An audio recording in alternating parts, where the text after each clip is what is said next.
Chapter 126.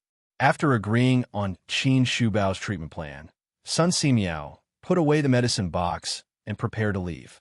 Li Zixuan then remembered his other purpose of coming here today. He hurriedly called out to Sun Simiao and said, "Sir Sun Simiao, please wait for me. Please wait a moment, Taoist Sunday. I came here today because I have something I need your help with." Sun Simiao asked unhurriedly, "What is it?" Li Zixuan described the illness of Hu Jing and Hu Zhan to Sun Simiao in detail. After listening, Sun Simiao stopped what he was doing and straightened up. He stroked his beard and pondered for a moment before saying, "Listening to your description, I feel that this Hu Zhan should not be born stupid. Instead, she seems to have a stutter. In addition, this child has been lonely since childhood and is unwilling to get along with others, causing her personality to be closed off. As for Hu Jing's blindness, I am not sure what caused her blindness. I need to see her personally to judge. How about this, Xiaoxian, if you have time in the next 2 days, bring these 2 children to the Imperial Medical Department. I will treat these 2 children. If I can cure them, I will definitely do my best." Li Zixuan hurriedly said, "Thank you, Sir Sunday." Sun Simiao waved his hand and said with a smile, "This is my duty. Besides, these 2 children are also pitiful." After saying that, he picked up the medicine box and said goodbye to Qin Shubao and his wife before leaving. Li Zixuan looked at Qin Shubao and suddenly asked, "Uncle Qin, I wonder if you still remember Han Tianhu?" He suddenly remembered the past of Han Lijing that Han Yushi told him last time, so he asked tentatively. Qin Shubao had just been treated by Sun Simiao's acupuncture and tried Li Zixuan's medicinal wine. He immediately felt that the illness in his body was much better. At this time, he was walking comfortably in the room. When he heard Li Zixuan mention Han Tianhu, Qin Shubao could not help but pause. He asked excitedly, "Xiaoxian, how do you know about Han Tianhu? Do you know his whereabouts?" Li Zixuan nodded. Qin Shubao hurriedly walked over and pressed Li Zixuan's shoulder. "Really? Xiaoxian, quickly take this old man to see him." Back then, Han Tianhu risked his life to block an arrow for this old man in front of the Turks. Later, he was afraid of dragging this old man down, so he chose to leave alone with the name of deserter. But after he left, this old man has been feeling guilty all these years. I have been sending people to look for him. I didn't expect to receive news from you today. Tell me quickly, tell me, how has his family all these years? Cheng Yaojin also chimed in. "Second brother, is this Han Tianhu the soldier who saved you during the battle with the Turks in the 6th year of Wuda?" Qin Shubao nodded and said, "That's right. If it wasn't for him, I might not be alive now." Mrs. Qin said with a face full of fear, "Little Xian, quickly tell us where this Han Tianhu is. He is our Qin family's benefactor, and we must properly thank him. To Estebius, quickly tell me, quickly where is this, quickly tell me this. Old Cheng, will treat him to a drink. He's a good man." Li Zixuan replied, "Uncle Qin, Annie Qin, Uncle Cheng, this Han Tianhu is the Han village's Han Lijing. A few years ago, the Han village's fields were still owned by a landlord surnamed Liu. Those years, the people in the village did not have a good life." Li Zixuan then told Qin Shubao and the others about Han Tianhu's poor life after he returned to the Han family manor. After hearing this, Qin Shubao stood up angrily and scolded, "Hey, what kind of dog is this Lu Shuren? How can the heroes of Great Tang be bullied by such lowly people? Xiaoxian, quickly tell this old man, where is this bastard? Old Cheng, will chop off his dog head." Qin Shubao, who had always been kind, also had a face full of anger. He slammed the table and said angrily, "When a tiger goes down to the plains, he will be bullied by dogs. How dare such a lowly person bully Great Tang's good men? This old man will definitely report to His Majesty and punish this person for treason." Li Zixuan comforted, "Uncle Cheng, Uncle Qin, please calm down. This Lu Shuren has already been dealt with." Thus, he told them about how he had beaten up Lu Shuren and his father, and how they were attacked by the people of Plum Village. Madame Qin could not help but laugh. Evil really has its retribution. This pair of father and Sun really deserved it. Cheng's Qin Shubao laughed and said, "Good. Xiaoxian, you did well. This is really satisfying. At least that Lu guy knew what was good for him and left Plum Village. Otherwise, old Cheng, would definitely go to his door and teach him a lesson." Li Zishuan secretly wiped the sweat on his forehead. He thought to himself that Lu Shirin and his father had hit the jackpot and escaped. Otherwise, if they were targeted by the devils incarnate, they would suffer more than death. Qin Shubao also looked at Li Zishuan with praise and said, "You know right from wrong and know what's right from wrong. Good young man. Xiaoxian, bring this old man to the Han Manor tomorrow. This old man wants to see Han Tianhu personally." Cheng's Yaojin patted his chest and said, "I'll go too. You brat, bring 2 jugs of good wine tomorrow. This old man wants to have a good drink with Han Tianhu." Li Zishuan was speechless. He suspected that Cheng's Yaojin was going to drink wine and not to see Han Tianhu. Yes, it just so happens that this little one is going to the Han Manor tomorrow to bring the Hu siblings into the city. When the time comes, I'll accompany the 2 uncles to Han Lijing's house. Li Zishuan nodded and agreed. Madame Qin said, "Xiaoxian, Annie heard you say that Han Tianhu's daughter was able to support a family by herself at the age of 7. This girl is really a miracle in Great Tang." Li Zishuan nodded and said, "Yes, that's true. Han Yushi's character is very strong. Those years were not easy for her." Madame Qin looked at Qin Shubao and discussed, "Lord, this Han Yushi is a good daughter. Han Tianhu is also our family's great benefactor. This concubine wants to take Han Yushi as my adopted daughter. This way, this child can have a good identity and marry into a good family in the future. What do you think, Lord?" Qin Shubao stroked his beard and pondered for a moment before agreeing. "Madame's suggestion is very good. This old man will discuss it with Han Tianhu tomorrow. If he agrees, we will officially take Han Yushi as our adopted daughter. This child has suffered a lot these years." When Li Zishuan heard this, he was delighted. Although he did not care about status, it did not mean that others did not care. Han Yushi was now the adopted daughter of the current Duke of Yi. If he were to marry Han Yushi in the future, Han Yushi would not feel inferior because of the difference in status. In that case, it would be easier for them to be together. The joy that flashed through Li Zishuan's eyes was caught by the old and experienced Cheng's Yaojin. Cheng's heart instantly became lively as he thought. When this brat was talking about Han Tianhu, 8 out of 10 sentences were related to that Han Yushi. Now that he heard that second brother Qin wanted to take Han Yushi as his adopted daughter, he was secretly happy. Could it be that this brat is interested in Han Tianhu's daughter? Hee, I have to observe carefully tomorrow. Chapter 127. Everyone in the room chatted for a while before Li Zishuan took his leave. Cheng Yaojin also followed him out. Li Zishuan and Cheng Yaojin walked side by side on the main road. He suddenly remembered that the Cheng family was also one of the shareholders of the winery. He didn't even ask for the Cheng family's permission to cooperate with Wang Renbiao in the morning.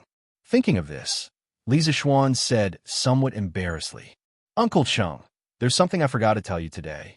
I'll tell you now, but you can't be angry." Cheng Yaojin waved his hand carelessly and laughed. "Huh, you gave this old man a jar of strong wine just now. This old man won't be angry with you." Li Zishuan was speechless, but he also knew that Cheng Yaojin was making fun of him. After thinking for a moment, he told Cheng Yaojin about his cooperation with Wang Renbiao to open up a market of immortal drunken wine and gentle village in other regions.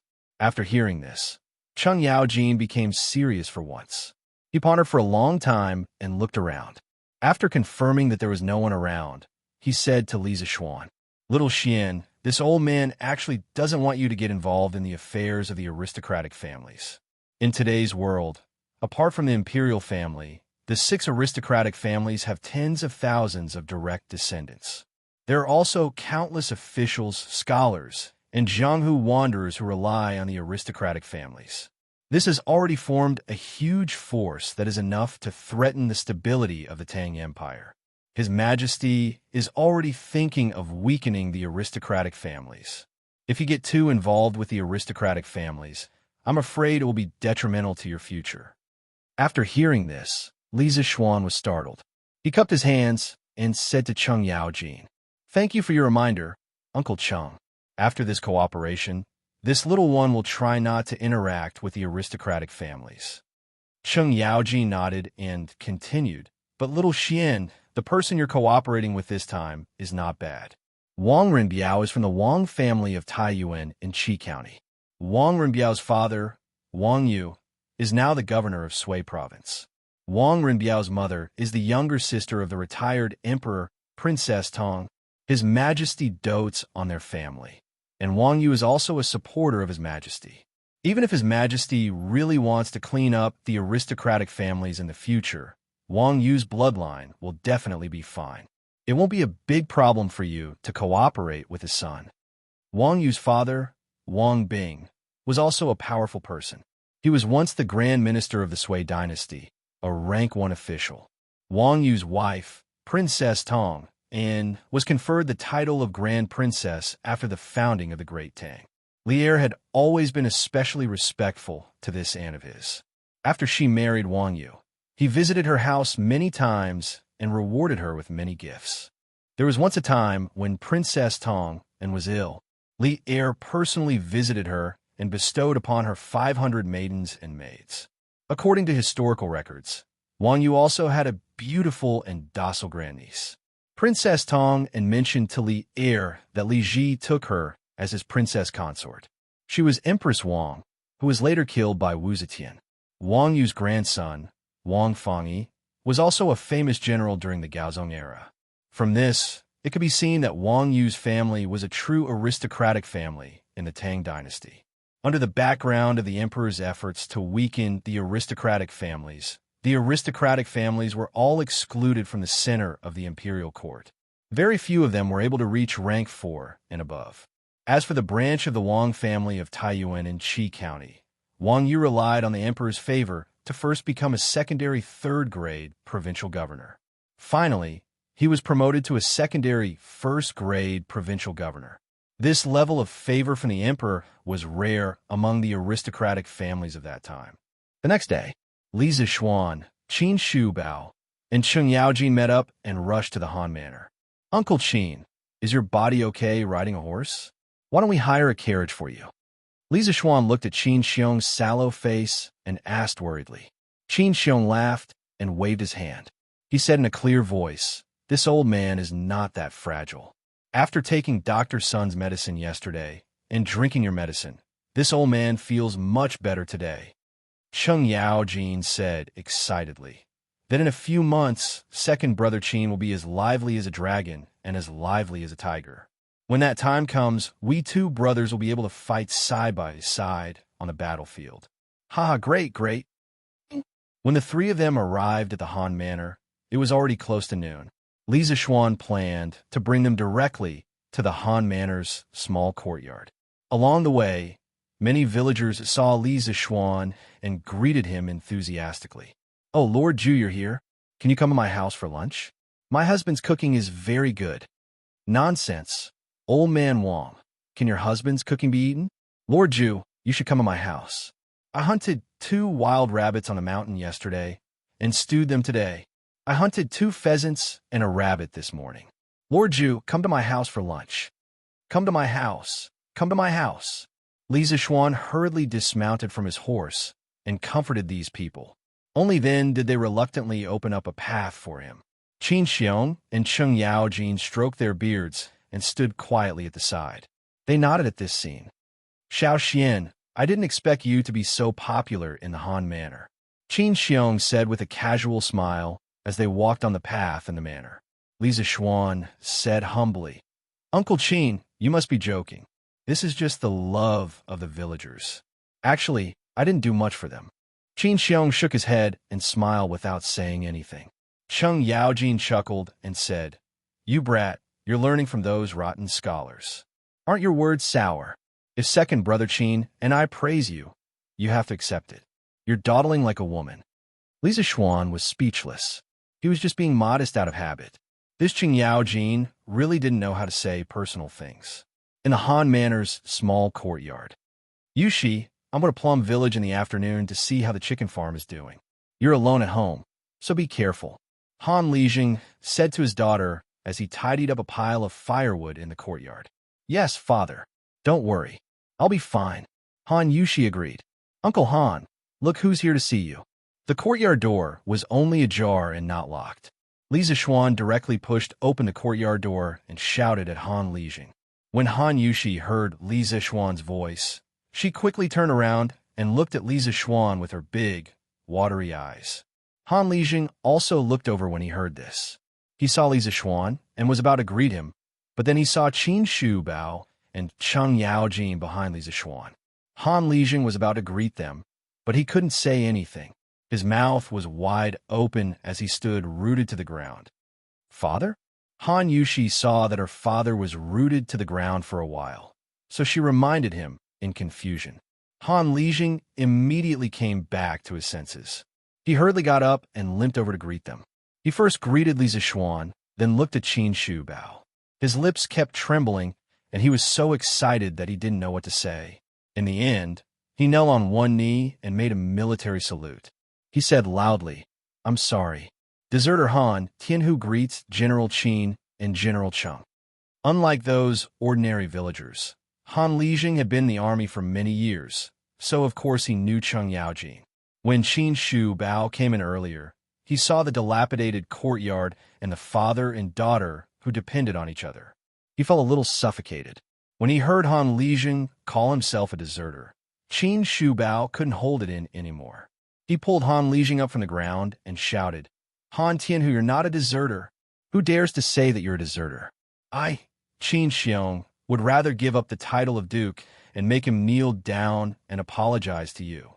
I, Qin Xiong, have never had weak soldiers, let alone deserters. Yes, who dares to say that you, Han Tianhu, are a deserter? I, Cheng Yaojin, will be the first to disagree." Cheng Yaojin immediately jumped out and echoed loudly. Han Lijing couldn't hold it in anymore. He knelt on the ground and cried, "General." Back then he was seriously injured and one of his legs was disabled. In order not to drag down the army, he left the camp without permission. Although it was with good intentions, it was still not allowed by military law. All these years, the imperial court didn't convict him of desertion and the government never issued a warrant for him.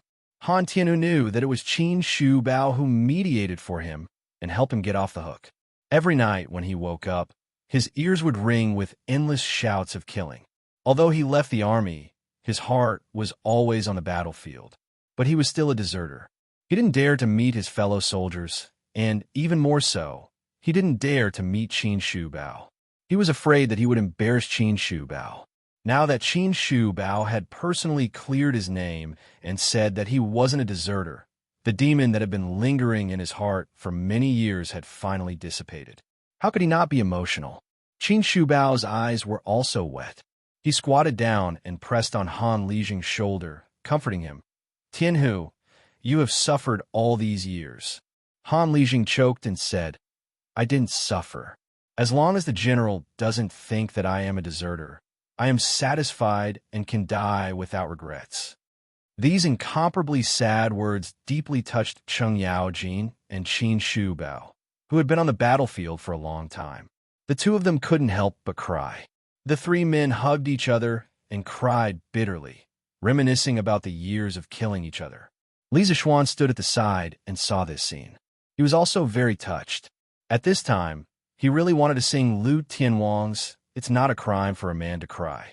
But after all, he had never been on the battlefield. He couldn't empathize with these veterans like Qin Shu Bao and Cheng Yaojin. He sighed for a while and left the three old men hugging and crying. He went to talk to Han Yushi, who was not far away.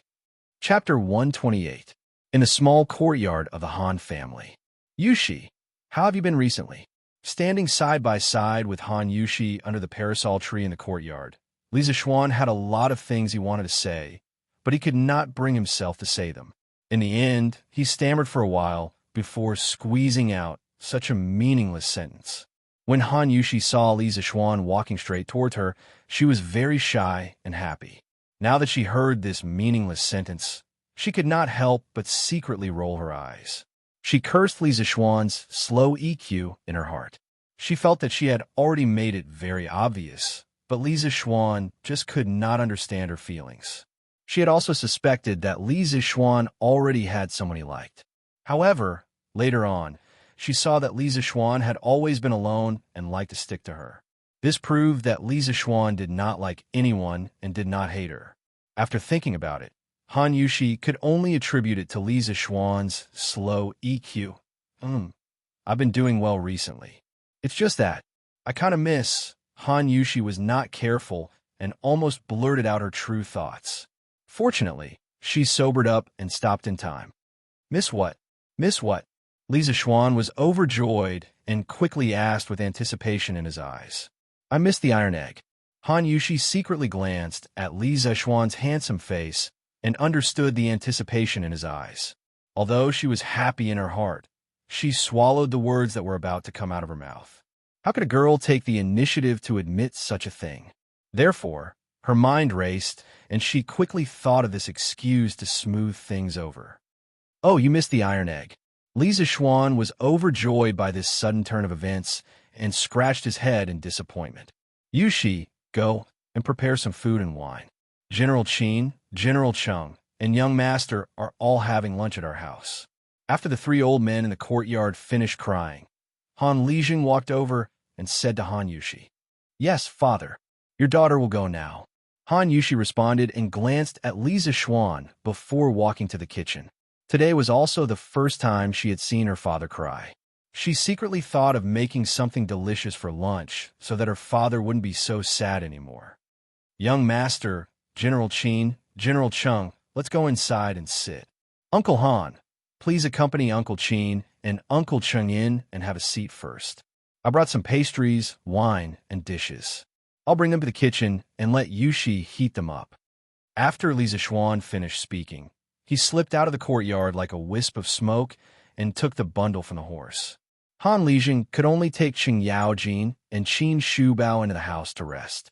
Before Qing Yaojin entered, he looked at Lisa Schwan suspiciously. Yushi, you don't have to cook other dishes. I brought a lot of dishes over. You could just heat them up and eat them. Lisa Schwan walked into the kitchen with a big food box and said, he came today not only to bring 2 pots of wine for Qing Yaojin, but he also asked the cook at home in advance to make a few dishes that could only be eaten by the Li family and brought them over. Because he knew that Qin Shubao and Qing Yaojin would definitely eat at Han Lijing's house when they came over. At that time, Han Yushi would be busy preparing a big table of dishes. He didn't want her to work too hard, so he did this.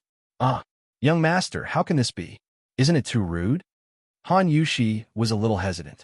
The 2 people who came today were both founding dukes. It was really unreasonable to heat up the dishes that had been cooked before for them. Hey, there's nothing rude about it. Yushi, listen to me. It's okay. Uncle Qin and Uncle Qing definitely won't have any objections. Lisa Schwan said affirmatively. Qin Xiong and Qing Yaojin probably hadn't eaten braised pork, braised lion's head, and other pork dishes. It would be strange if they had any objections to this. Han Yushi saw that Lisa Schwan said firmly and finally nodded. Yushi, let me help you. Lisa Schwan wanted to stay here for a while longer. The air smelled especially good when he was with a beauty. Young master, get out quickly. How can you be in the kitchen? When Han Yushi heard this, she hurriedly pushed Lisa Schwan out of the kitchen without any explanation. Although she also liked to stay with Lisa Schwan, she still understood the principle of a gentleman should stay away from the kitchen. Hey, Yushi, don't push me. Let me help you. Lisa Schwan could only helplessly return to the front hall to accompany the 3 old men. Inside the house, Qin Shubao was talking to Han Lijing. When he saw Lisa Schwan enter, the 2 of them nodded at him as a greeting. Qing Yaojin deliberately threw a very strange look at Lisa Schwan, causing Lisa Schwan to be confused. Tianhu, our Qin family owes you for so many years. Qin Xiong looked at the 4 bare walls in the front hall and sighed. Han Lijing hurriedly said, this subordinate is afraid. Back then, this subordinate was the general's personal army. Protecting the general is this subordinate's duty. The general does not owe this subordinate anything. Qin Xiong patted Han Tianhu's shoulder and said in a deep voice, you don't have to say that. This old man can still distinguish between right and wrong. How can I, Qin Xiong, be someone who doesn't repay kindness? I have discussed with my wife that I want to take Yushi as my adopted daughter. This way, this child will have a bright identity in the future and can marry into a good family. Today, I came here to ask for your opinion. Han Tianhu stood up in shock and bowed. How can this be? General Qin is a duke. How can my family be worthy of you? Qin Xiong shouted unhappily. Nonsense! Didn't this old man's current position rely on you, my former comrades on the battlefield, to fight for it? Back then, if you hadn't risked your life to block an arrow for this old man might have died long ago. Now, there might not be any Duke of E. Besides, if you don't think for yourself, don't you think for this child, Yushi? This old man has also heard that in those years when you left, this child supported the entire family on her own. She has suffered so much. As her father, don't you want her to marry into a good family and enjoy the rest of her life? Qin Xiong's words made Han Lijing hesitate in his heart. As a father, he more or less knew his daughter's thoughts. Now that his young master had been conferred the title of Baron, his daughter was just a peasant girl. The difference in status was too great. Even though his young master did not care about status, it was inevitable that others would gossip. Therefore, he had always been pessimistic about his daughter's relationship with Lisa Xuan. However, he owed his daughter a lot, so it was impossible for him to stop her. Now, Qin Xiong's suggestion made him see a glimmer of hope. As long as his daughter could live a good life in the future, he, Han Tianhu, would shamelessly accept this favor today. Even if he was accused of climbing up the social ladder in the future, it would be worth it. Han Lijing looked at Lisa Xuan and finally gritted his teeth and made up his mind. He knelt on one knee and said, "This subordinate thanks the general for his kindness. It's a pity that this subordinate is now disabled and cannot protect the general. If there's a next life, this subordinate will be an ox and a horse to repay the general." Qin Xiong hurriedly pulled Han Lijing up and said loudly, "Tianhu, you don't have to be so polite. You don't owe this old man anything. Today's action is this old man repaying your kindness. You don't have to feel that you owe me." Cheng Yaojin also chimed in. "Second brother Qin is right. Han Tianhu, you are a man. Old Cheng, like honest men like you. Later, you must accompany me for a few drinks." Han Tianhu smiled and cupped his hands. "I dare not disobey. This subordinate's alcohol tolerance in the army was excellent. I'm just afraid that General Cheng won't be able to drink as much." Cheng Yaojin slammed the table and said anxiously, what big words. "Later, I will let you, Han Tianhu, broaden your horizons and let you know what it means to be able to drink." Li Zixuan watched this heartwarming scene from the side and felt very gratified. Although Han Lijing had military merits, he was still a deserter. It was very difficult and unrealistic for the imperial court to completely overturn the case and reward him based on his merits. Now that he had received such an outcome, it seemed pretty good. Chapter 129. "Father, General Qin, General Cheng, young master, it's time to eat." Han Yushi walked in with 2 plates of dishes and shouted. She placed the dishes on the table and turned back to the kitchen to get the rest of the dishes. General Qin, General Cheng, young master, come to the table and eat." Han Lijing stood up and called out. Qin Shubao and Cheng Yaoji nodded. Li Zixuan stood up and said, "I'll help Yushi serve the dishes." After saying that, he did not wait to refuse and directly chased after Han Yushi into the kitchen. Han Lijing stretched out his hand and wanted to stop him, but it was too late. "Brother Tianhu, just let little Xin go. Haha, I think it won't be long before I attend your wedding. I wonder if old Han's family has a daughter, Red?" Cheng Yaojin winked and laughed mischievously. After Qin Xiong heard this, he suddenly understood. He smiled and looked at the direction Li Zixuan disappeared in thoughtfulness. Young master, why are you in the kitchen again?" Han Yushi had just entered the kitchen when she heard footsteps coming from behind. She turned around and realized that it was Li Zixuan. She was shocked. "Yushi, let me tell you a secret." In order to avoid being chased out again, Li Zixuan pretended to be mysterious and said, What secret? Han Yushi's curiosity was piqued as she asked doubtfully. Come closer, I'll tell you. Li Zishuan hooked his finger and pretended to be careful as he said. Han Yushi hesitated. If she really leaned over, it would be too ambiguous. However, she saw Li Zishuan's mysterious face, as if he really had something important to tell her. She thought for a long time, but in the end, she could not hold back the curiosity in her heart. She leaned her ear over and said shyly, Young master, tell me quickly. My father and the others are still waiting to eat. Li Zishuan was about to speak when he smelled a charming fragrance. He thought to himself that there was no shower gel or shampoo in ancient times. He did not know where the fragrance on Han Yushi's body came from. He caught a glimpse of Han Yushi's tender and fair neck and sparkling earlobes. For a moment, he could not help but feel a little moved. He really wanted to kiss her neck and earlobes. Han Yushi was tickled by Li Zishuan's hot breath beside her ear, but she waited for a long time and did not hear Li Zishuan speak.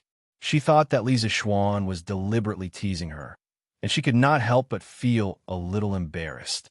When Li Zishuan saw that Han Yushi was about to turn her head, he hurriedly swallowed the saliva in his mouth.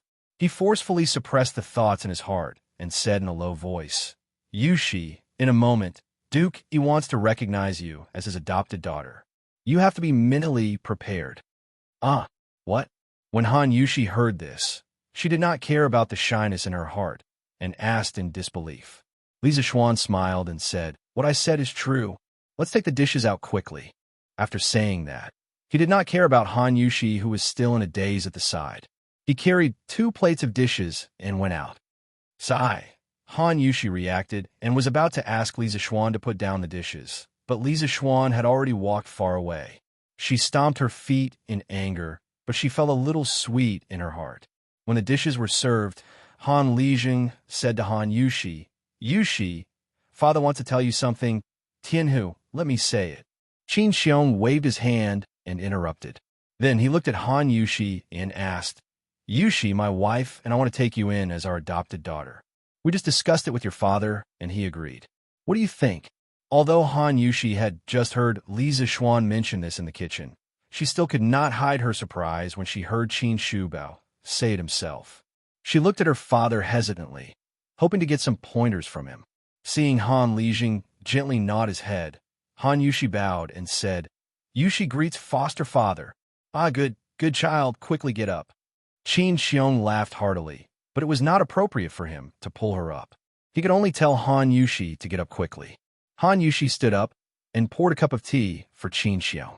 She raised it with both hands and bowed as she said, Foster father, please have some tea. Qin Xiong was grinning from ear to ear. He took the teacup, took a sip, and put it down. He said, Good child, go to the Qin Manor to visit your foster mother another day. She likes a sensible daughter like you very much.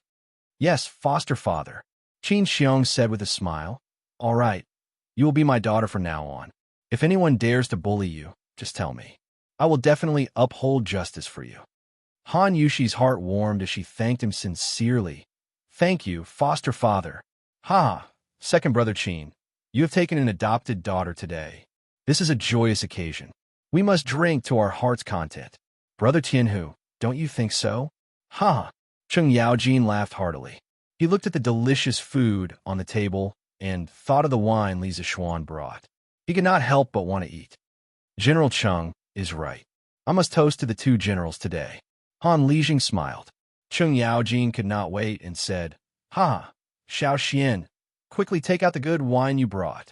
Li Zishuan smiled as he went to take 2 pots of wine and put them on the table. He said to Qin Shubao, Bad wine will hurt your stomach. Uncle Qin, your old injury has not healed yet. You should not drink this kind of strong wine. You should drink the fruit wine. Qin Shubao opened his mouth and looked depressed. However, in his opinion, Li Zishuan was equivalent to half a doctor. He could not refute and could only nod helplessly. Cheng Yaojing glared and said, Xiao Xian, the medicinal wine you took before, second brother Qin was fine after drinking it. Why can't he drink it now? Qin Shubao's eyes lit up when he heard this. He looked at Li Zishuan. Li Zishuan still shook his head and said, Uncle Cheng, these are 2 different things. The wine and medicinal wine is just a catalyst. The main body is still medicine. Uncle Chin's old injury is very bad for his recovery if he drinks this kind of strong wine. Yushi, go and get some fruit wine. I will drink with Uncle Chin. Han Yushi responded and went to the inner room to get the fruit wine. Chung Yao Jin could only say gloomily, "Forget it. Brother Qianhu, let's drink a few cups today." Haha, I dare not to. After the meal, Chung Yao Jin and Han Lijing were both drunk. After all, the immortal drunk was too strong. The other three people in the room looked at the two drunk people and smiled bitterly at each other. Alas, there was no other way. Li Zixuan could only do this kind of hard work himself. He could not let the sick Qin Shu Bao and the weak Han Yushi go. Li Zixuan dragged the two into the room and threw them on the bed to let them rest. Xiaoxian, Yushi, go do your work. I will walk around the Han family manor. When Jijia wakes up, we will go back to Chang'an. Qin Xiong remembered the strange words Chung Yao Jin said and wanted to matchmake them. He also felt that Li Zixuan had a good character. If he could be together with Han Yushi, it would be a good thing.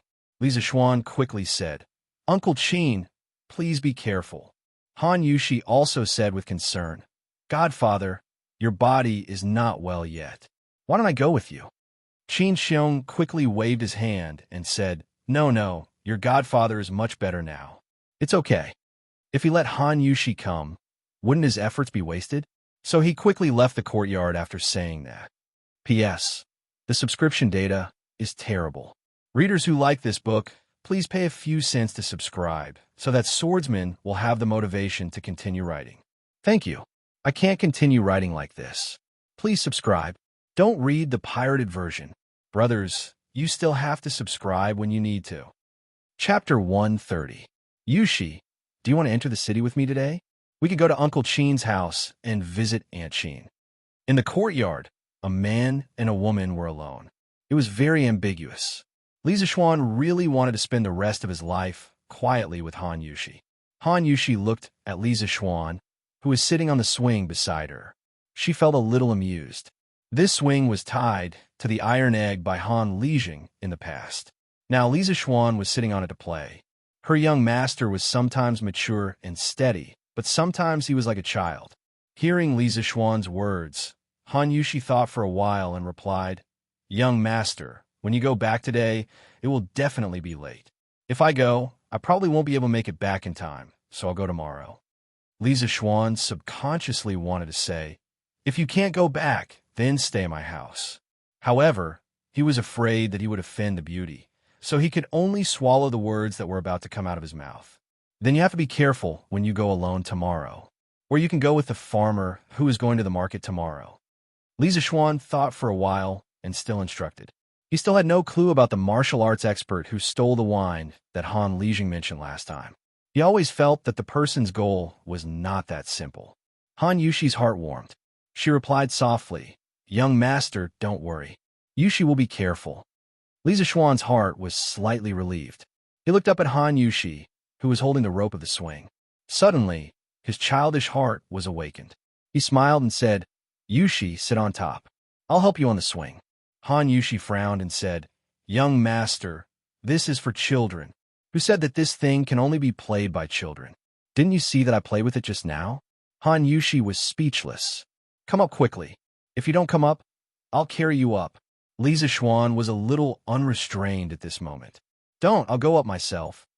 "Ah, young master, put me down quickly. It's too high." Han Yushi closed her eyes and grabbed the rope tightly with both hands as she shouted, "Don't worry, I'll protect you. You won't fall. No, put me down. Don't. Yushi, don't you think it's very interesting? Don't be afraid. With my martial arts, even if you fall, I can catch you." After a while, Han Yushi finally adapted to this height.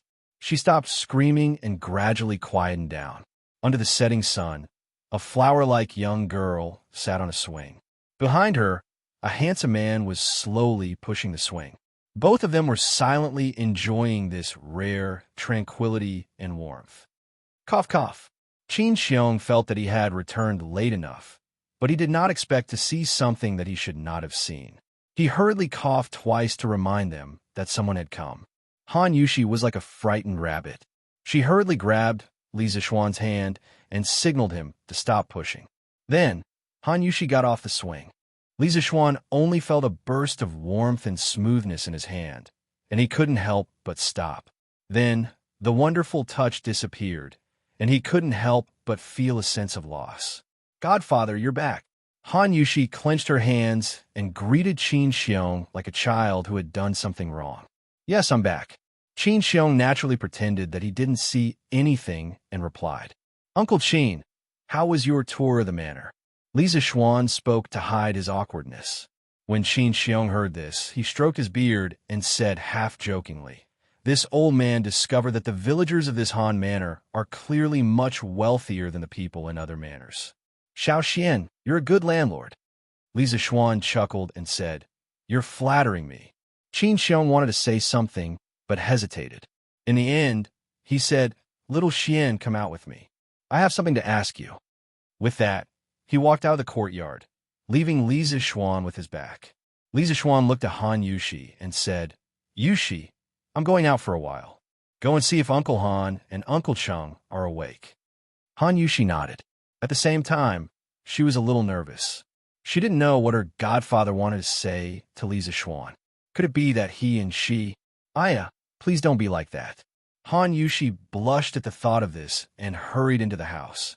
Outside the courtyard, Qin Xiong stood under a tree with his hands behind his back, waiting for Li Zixuan to come over. "Uncle Qin, why are you looking for me?" Qin Xiong turned around and looked at Li Zixuan. He asked with a serious face, "Little Xian, tell me the truth. Why are you raising so many chickens?" Li Zixuan said curiously, "Uncle Qin, didn't I already say it at the morning court? You were there too." Qin Xiong shook his head and said, "I believe you before, but I went to the chicken farm in the back mountain of the Han Manor today. I don't believe your excuses now. Tell me the truth." Li Zixuan asked curiously, "Why?" Qin Xiong sneered, "Humph, you're still lying to me. I just went up the mountain to take a look. Every chicken farm on the mountain has a person training the chickens. If it's just because of the two reasons you mentioned before, why do you have to do this? What are you hiding? Can you tell me?" Li Zixuan suddenly understood. So this was the problem. However, he really couldn't tell anyone about the locust plague. Otherwise, there would be trouble. He was in a dilemma. Uncle Qin, you're right. This matter is indeed not that simple. However, please forgive me for not being able to tell you the real reason." Li Zixuan gritted his teeth. Qin Xiong heard this and quickly stepped forward. He grabbed Li Zixuan's arm and said anxiously, "What can't you tell me? I'm not a talkative person. Don't you trust me?" Li Zixuan hurriedly waved his hand and explained, "It's not like that. Uncle Qin, don't misunderstand. I definitely don't mean that. It's just that I really can't tell anyone about this. Uncle, please don't make things difficult for me." Qin Xiong released his hand and turned around. He looked at the setting sun and sighed. "Forget it. I won't force you. However, I feel that something big is going to happen behind this. This old man joined the army when he was young, and after many twists and turns, he finally joined the Great Tang. After hundreds of battles, the world was finally at peace. Even if this old man fell ill, this old man has no regrets, because the Han people can finally settle down and recuperate. Little Xian, you're the disciple of an immortal. You may not know the suffering of the human world. A few years ago, the world was in chaos and the Central Plains was empty. People's lives were worse than dogs. I really can't bear to see the people suffer, because the people's suffering is the shame of us Tang Empire soldiers. We didn't protect them well." Qin Xiong turned around and stared into Li Zixuan's eyes. He said seriously, "I've heard that spiritual master Ling Su is one of the immortals. He has great wisdom and ability. As his disciple, you must know many things. I don't care what you're hiding, but I hope that before you do anything, you can consider the people's lives. The people have suffered enough." Chapter 131. Under the tree outside the Han family's courtyard, the old man and the young man were silent. Finally, Qin Xiong broke the silence. He looked up at the sky and said, "It's getting late. Call Jijia. Let's go back to Chang'an." After saying that, he walked towards the courtyard door, leaving behind a bleak figure. Li Zixuan looked at the old man who had fought for the country all his life. He couldn't bear it. Seeing that Qin Xiong was about to reach the door, he said, "Uncle Qin, please wait. I'll tell you the truth." Qin Xiong stomped his feet, turned around, and then walked over. He looked at Li Zixuan and nodded with gratification. After saying, "Good child," he quietly stood to the side and listened to Li Zixuan continue. Li Zixuan thought for a moment and said, "Uncle Qin, the reason I have so many chickens is because of a prophecy my master left behind. My master said that in June next year, there will be an unprecedented plague of locusts in the Tang Empire." As Li Zixuan spoke, Qin Xiong's face grew more and more serious. After Li Zixuan finished telling his father the story he had told that night, Qin Xiong couldn't help but point at Li Zixuan and scold him. "You bastard! Why didn't you tell His Majesty about this earlier? Can you bear to watch the people of the other provinces starve to death when the plague of locusts comes? I only realized today that you, Li Zixuan, have such a heart of stone. What good will it do you to let the people starve to death? Could it be that you, the son of an immortal, really want to become an immortal?" Qin Xiong's words pierced Li Zixuan's heart, and Li Zixuan was instantly covered in wounds. He thought of all the hard work he had done in the past few months, only to be criticized by Qin Xiong as selfish. The grievance and anger in his heart immediately gushed out. He could no longer hold it in and roared angrily. "Do you think I want to hide it? If I told His Majesty the truth, would His Majesty believe me? They might even punish my family and implicate my nephew's parents. Moreover, once this matter spreads out, it will surely cause panic among the common people. At that time, countless people will madly fight for food, and it will surely cause the price of food to soar. How can this nephew bear such a crime?" Qin Xiong was stunned. Li Zixuan took a deep breath and continued. "The plague of locusts is only my master's prophecy. If the plague of locusts doesn't come when the time comes, wouldn't the people of the world have worried for nothing? When that time comes, I will definitely be condemned by everyone and be cursed for eternity. I'll be fine. At worst, I'll be like my master back then, living in seclusion and living a carefree life. But what about my father, mother, and sister? They still had to continue living on the land of the Great Tang. Moreover, do you really think this nephew can bear to watch the common people suffer? If that was really the case, then why did that brat bother to raise 150,000 chickens in the Han Village and Plum Village? Do you think this kid has a heart of stone? Like you, this nephew loves the land of the Great Tang and deeply loves the people of the Great Tang. This nephew also wants to save them very much." After Li Zixuan finished speaking, he let out a long sigh and leaned against the tree trunk dejectedly. He closed his eyes and said no more. If one looked carefully, one could see that there were tears in his eyes. Qin Xiong stood there with a complicated expression. His expression changed for a while before he finally sighed. He walked over and patted Li Zixuan's shoulder lightly. "Little Xian, this old man misunderstood you just now. Please don't take it to heart." Li Zixuan hurriedly said, "Uncle Qin, what are you saying? I know that you truly care about the country and the people, and your heart is for the common people." This nephew's tone just now was very offensive. Please don't take it to heart. He had suppressed the matter of the locust plague in his heart for a long time. He knew that what he was doing now could only save a portion of the common people. When the time came, there would still be tens of thousands of common people who would suffer. He felt very uncomfortable, but he had no other choice. Call him selfish or cold-blooded, but he had to consider his family before doing anything. Today, he finally found someone to vent his feelings, but he was criticized. The negative emotions that he had suppressed for a long time finally erupted.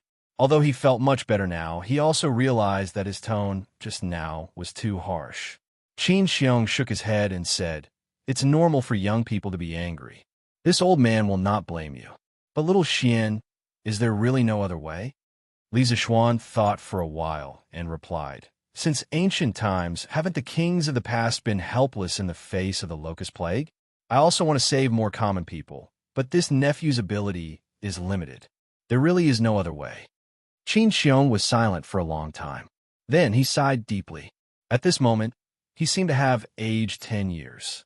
He angrily punched the tree trunk and said unwillingly, "This old man will go back today and draft a secret report. Tomorrow, I will present it to His Majesty. If His Majesty has any blame, this old man will bear it." Li Zishuan was shocked. He waved his hand to stop him and said, "Absolutely not. The locust plague is only a prophecy. There is no conclusive evidence. Uncle Qin, please think twice. Don't be rash." Qin Xiong shook his head and said, "Little Xian, it's better to believe in this kind of thing than not. Otherwise, when the locust plague really comes, all we can do is wait for death. Moreover, the weather this year is so abnormal. It's just May, and it's already so hot. This old man estimates that there will be a drought this year. As the saying goes, after a drought, there will be locusts. Your master's prophecy is not without reason. Your strength is limited. If you want to save all the common people of the Tang Empire, you have to rely on the power of the imperial court." But Li Zishuan wanted to continue dissuading him, but Qin Xiong waved his hand and stopped him. "Little Xian, you don't have to persuade me anymore. This old man has been on the battlefield all my life. It's not easy to see the world at peace and the common people living and working in peace. I will not watch them starve to death because of the locust plague. My hands are already stained with the blood of countless people. I should have been taken away by the heavens long ago and fallen into the cycle of reincarnation. Now, I can still use this broken body to do something for the common people. Even if I am condemned by His Majesty or condemned by everyone, this old man will have no regrets." Li Zishuan was moved by the old man's sad words. He felt that he was so small compared to Qin Xiong. At this moment, he felt that a man should take responsibility like Qin Xiong. So he said, "Uncle Qin, this happened because of me. How can I let you take responsibility? Uncle Qin, please report to His Majesty. If His Majesty wants to punish you, I will take responsibility with you." Qin Xiong said in surprise, "How can I do that? Little Xian, you are still young and have a long way to go. Don't let your emotions affect your decisions." Li Zishuan said firmly, "I am not letting my emotions affect my decisions. This is a decision I made after careful consideration. If Uncle Qin does not agree, I will write to His Majesty alone." Qin Shubao saw that Li Zishuan had made up his mind, so he could only nod and say, "All right, I will also write your name in the secret memorial. The two of us will write together. It's getting late now. Call Jijia and let's go back to the city." Li Zishuan returned to the small courtyard and found Han Yushi waiting for him in the courtyard. He smiled at her, indicating that he was fine. Cheng Yaojin sat in the courtyard with his eyes slightly closed. He probably hadn't completely recovered yet.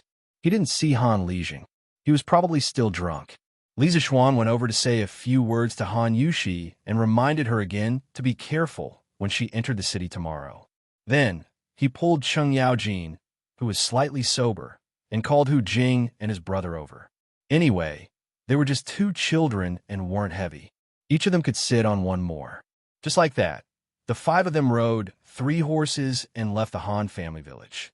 Under the setting sun, they rushed towards Chang'an City. Chapter 132. In the evening, the 5 of them finally returned to Chang'an. After parting with Cheng Yaojin and Qin Xiong at Yinxing Gate, Li Zishuan dismounted from his horse and walked home with Hu Jing and his brother. He had the servants settle the siblings in 2 rooms on the west side of Mingyue Pavilion. At this time, Wang Zhong came to find him. "Young master, this is the account book that shopkeeper Lu sent over today. He said he wants you to take a look." Wang Zhong handed over a small booklet and said respectfully. Li Zishuan nodded and took the booklet curiously. He was shocked when he opened it.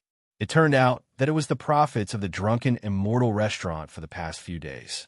The day before the launch of the Drunken Immortal restaurant, the Drunken Immortal restaurant earned a total of 352 strings of cash. On the day of the launch of the Drunken Immortal restaurant, the Drunken Immortal restaurant earned a total of 672 strings of cash. On the second day, they earned 956 strings of cash. On the third day, they earned 1,167 strings of cash. Today, they earned 1,450 strings of cash. Li Zishuan was shocked. The profits were too terrifying. They earned more than 1,000 strings of cash in a day. The drunken immortal restaurant had become a money tree. It seemed that he only needed to lie at home and count money in the future. Li Zixuan thought happily. Not bad, not bad. Uncle Wang, tell shopkeeper Lu to do well. Li Zixuan chuckled as he handed the account book back to Wang Zhong. After thinking for a moment, he said, Uncle Wang, bring Hu Jing and his brother to the Imperial Physician Bureau tomorrow and hand them over to Dr. Sunday. I'll go take care of some matters first, and then go take a look. Wang Zhong smiled and nodded. Yes, young master. Yunshi Pavilion. Young master. Xiaoying trembled as he bowed to the young master by the window. Just as he was about to say something, he saw a ball of paper flying towards him. He didn't dare to dodge, and could only let the paper ball hit his head. Trash. I left the Yunshi Pavilion to you to manage. Look at what it's become now. I helped you find the Imperial Chef, but you still can't beat the drunken immortal restaurant. Now our restaurant has fewer and fewer customers, and the drunken immortal restaurant has more and more people. What use do I have for you? The young master turned around and scolded Xiao Ying while pointing at his nose with a sinister expression. After scolding him, he still wasn't satisfied. He picked up the teacup on the table and threw it at Xiao Ying's feet. Xiao Ying's voice trembled in fear as he said, This subordinate has failed in his task. Please calm down, young master. Calm down? What can you use to appease this young master's anger? Do you know how much the drunken immortal restaurant earns in a day? Nearly 1,500 strings of coins. That's equivalent to 4 days of profit for our Yunshi restaurant. This young master has always had high hopes for you. And this is how you repay me? What a waste. The more the young master spoke, the angrier he got. In the end, he couldn't help but kick Xiao Ying twice. Xiao Ying gritted his teeth and endured it. He did not make a sound. He immediately got up from the ground and cupped his hands. Young master, I've investigated. The reason the Immortal Indulgence Inn has been so popular recently is mainly because they've launched 2 new wines, the Immortal Drunken Wine and the Paradise of Warmth. These 2 wines have unique concocting methods and extremely unique tastes, so they've attracted batch after batch of returning customers. The young master calmed down a bit and ordered, then send someone to their winery and steal the secret recipe for their new wine. We also want to imitate this new wine. Xiao Ying awkwardly said, Young master, I'm afraid this won't work. Li Zixuan placed his new wine in Duke Lu's winery to brew it. There are many guards from the Chung residence around the winery. Those people used to be soldiers, and their skills are not bad. If we force our way in, I'm afraid we'll get into big trouble. After all, in Jingguan Great Tang, the title of Demon King Chung Yao Jin was very intimidating. No one was willing to provoke this old demon. Then who else knows the secret recipe? The young master helplessly asked. Replying to young master, the craftsmen of the winery naturally know the recipe, but they have signed a contract with the Chung family. I'm afraid they won't easily reveal it. But according to what this subordinate knows, there should be another person who knows the recipe. Who? Speak quickly. Xiao incautiously said, replying to young master, that person is Han Tianhu's daughter. According to this subordinate's investigation, Han Tianhu's daughter is very likely to have participated in the brewing of the new wine. Moreover, she's one of the earliest participants. Oh, the young master raised his brows in surprise. Then he paced back and forth in the room with his hands clasped behind his back. Xiao Ying hesitated for a moment before he clenched his teeth and cupped his fists. Young master, this subordinate has another matter. I don't know. The young master unhappily waved his hand and said, Speak. Yes, young master. The subordinate reported that Miss Leng Yuyao has also arrived in Chang'an. Yesterday, she and eldest young master went to Li Zixuan's residence and stayed there for a total of 2 hours. As for what they discussed, this subordinate doesn't know. The young master halted his steps upon hearing this. His expression changed before he finally scolded with a cold expression. It's this little bitch again. Send someone to investigate what my big brother discussed with Li Zixuan yesterday. This young master feels that this matter isn't simple. Xiao Ying cupped his fists and replied, Yes. This subordinate will arrange it now. Wait, the young master muttered. There's no need to investigate. According to my big brother's usual style, I reckon that he most likely went to find Lisa Schwann to cooperate. It's too late to investigate now. The immortal drunken wine's profits are huge. No matter what agreement they reached, it's extremely disadvantageous to us. We must find a way to turn the situation around as soon as possible. Otherwise, this young master will definitely lose this clan's trial. Xiao Ying softly said, I'll follow young master's instructions. The young master thought for a moment before saying to Xiao Ying, Come closer. Xiao Ying hurriedly did as he was told. The young master whispered a few words in his ear before returning to his normal voice. Do you understand? Xiao Ying replied. This subordinate understands. Young master, please rest assured that nothing will go wrong. The young master coldly said, If there are any more mishaps, you don't need to live anymore. Xiao Ying's body trembled as he cupped his fists and said, Yes. The young master continued, This immortal drunken wine's profits are so huge. We're definitely not the only ones keeping an eye on it. You have to move quickly and pay attention to propriety. Don't kill anyone. If this matter gets out of hand, this young master won't be able to explain. Do you understand? Xiao Ying nodded and said, This subordinate understands. The young master nodded with satisfaction and instructed, To ensure that nothing goes wrong, you'll go this time as well. But if this matter is exposed, you must not reveal your identity. This time, all of you should avoid Han Tianhu as much as possible. Don't cause any trouble. This subordinate understands. The young master waved his hand and said, Go. The faster, the better. Xiao Ying slowly retreated. In the room, after a long time, the young master's muttering voice could be heard. Since young, you've always been better than me in everything. Everyone looked down on me. This time, I definitely won't lose to you again. However, no one noticed that a black-clothed man on the roof lightly flew away. Chapter 133. Azure Dragon District, Wang Renbiao's residence. Young Lord, that's all Yu Yao heard. As for what second young lord said to Xiao Ying, Yu Yao doesn't know. Lung Yao softly reported to Wang Renbiao in an exquisitely decorated room. Wang Renbiao stood up, closed his fan, and gently tapped his left hand. He slowly walked to a row of bookshelves, pondered for a moment, and sighed.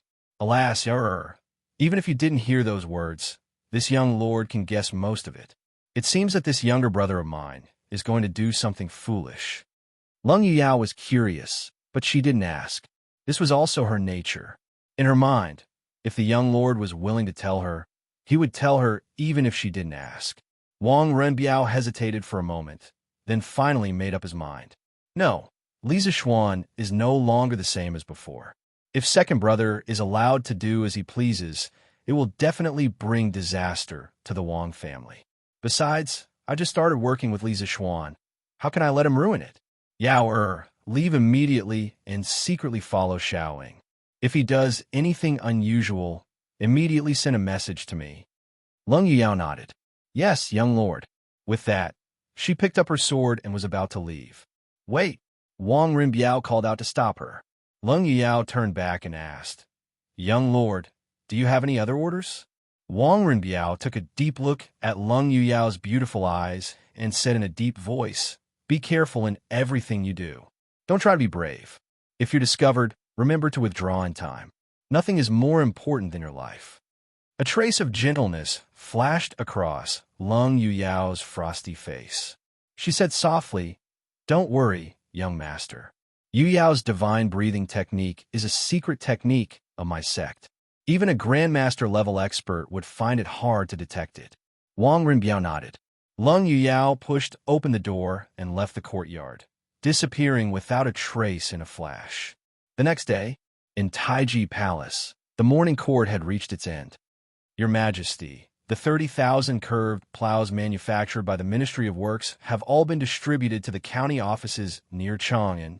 They will be rented or sold to the farmers. Yin Lai bowed. Lier nodded in satisfaction. That's great. Minister Yin, you've worked hard. Although it's a little late for spring plowing now, we can still recover some of the losses for the people. Your Majesty is wise.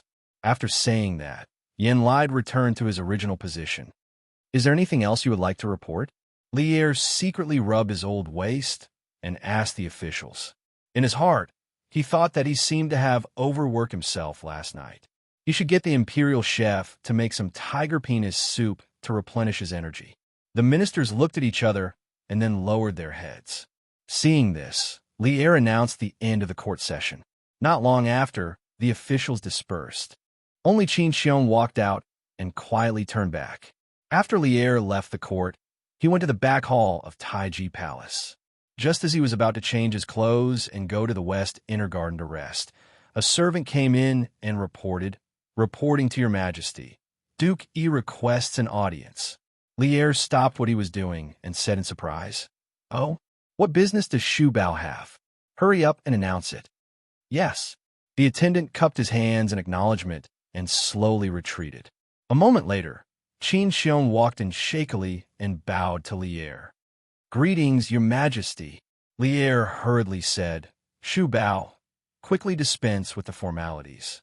Men, give me a seat." The attendant brought over a stool. Qin Xiong cupped his hands and said, "Thank you, your majesty." Lier waved his hand and asked, "Shu Bao, why do you want to see me? What didn't you say in the court session just now?" Qin Xiong looked at the surrounding palace maids and servants. After hesitating for a moment, he cupped his hands and said, "This is an important matter.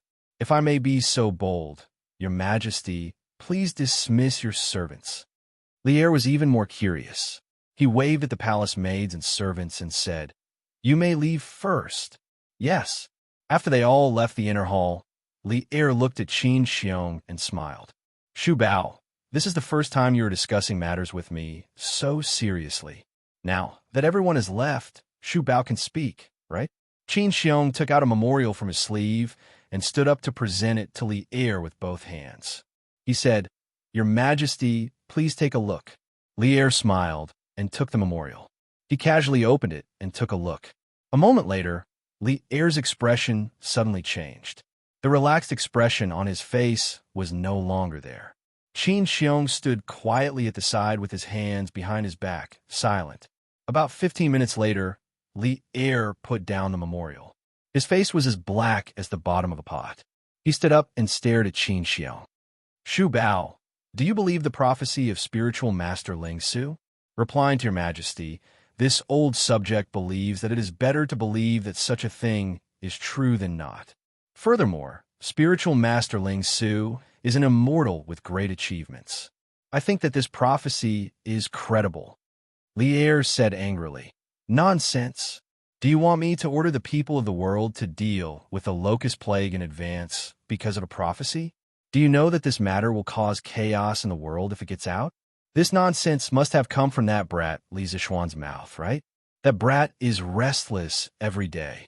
I think that he has had enough of his leisurely days." Qin Xiong hurriedly said, "Your Majesty, this matter was brought up by me.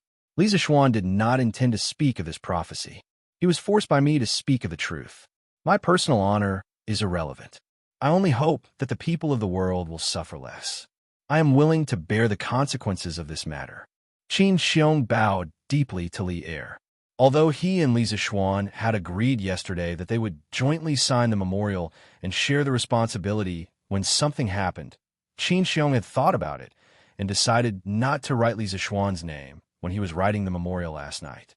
In his opinion, Li Zishuan was still young and had a long road ahead of him. As for himself, he was already a crippled person. He would just take it as sharing the burden for the younger generation. Only then did Lier's expression change.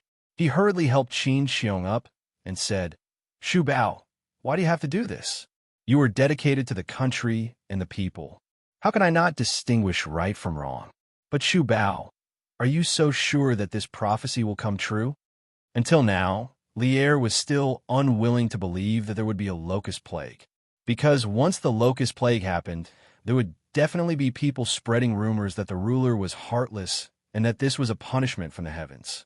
Qin Xiong said, "Your Majesty, have you noticed that this year's weather is really abnormal? It is just May, and it is already so hot. In the history books, there have been several locust plagues. The first year was a drought. So when I heard this prophecy, I felt that something would happen next year. Lier touched his chin and said in disbelief, but there have been countless years of drought. I have never seen so many locust plagues in history.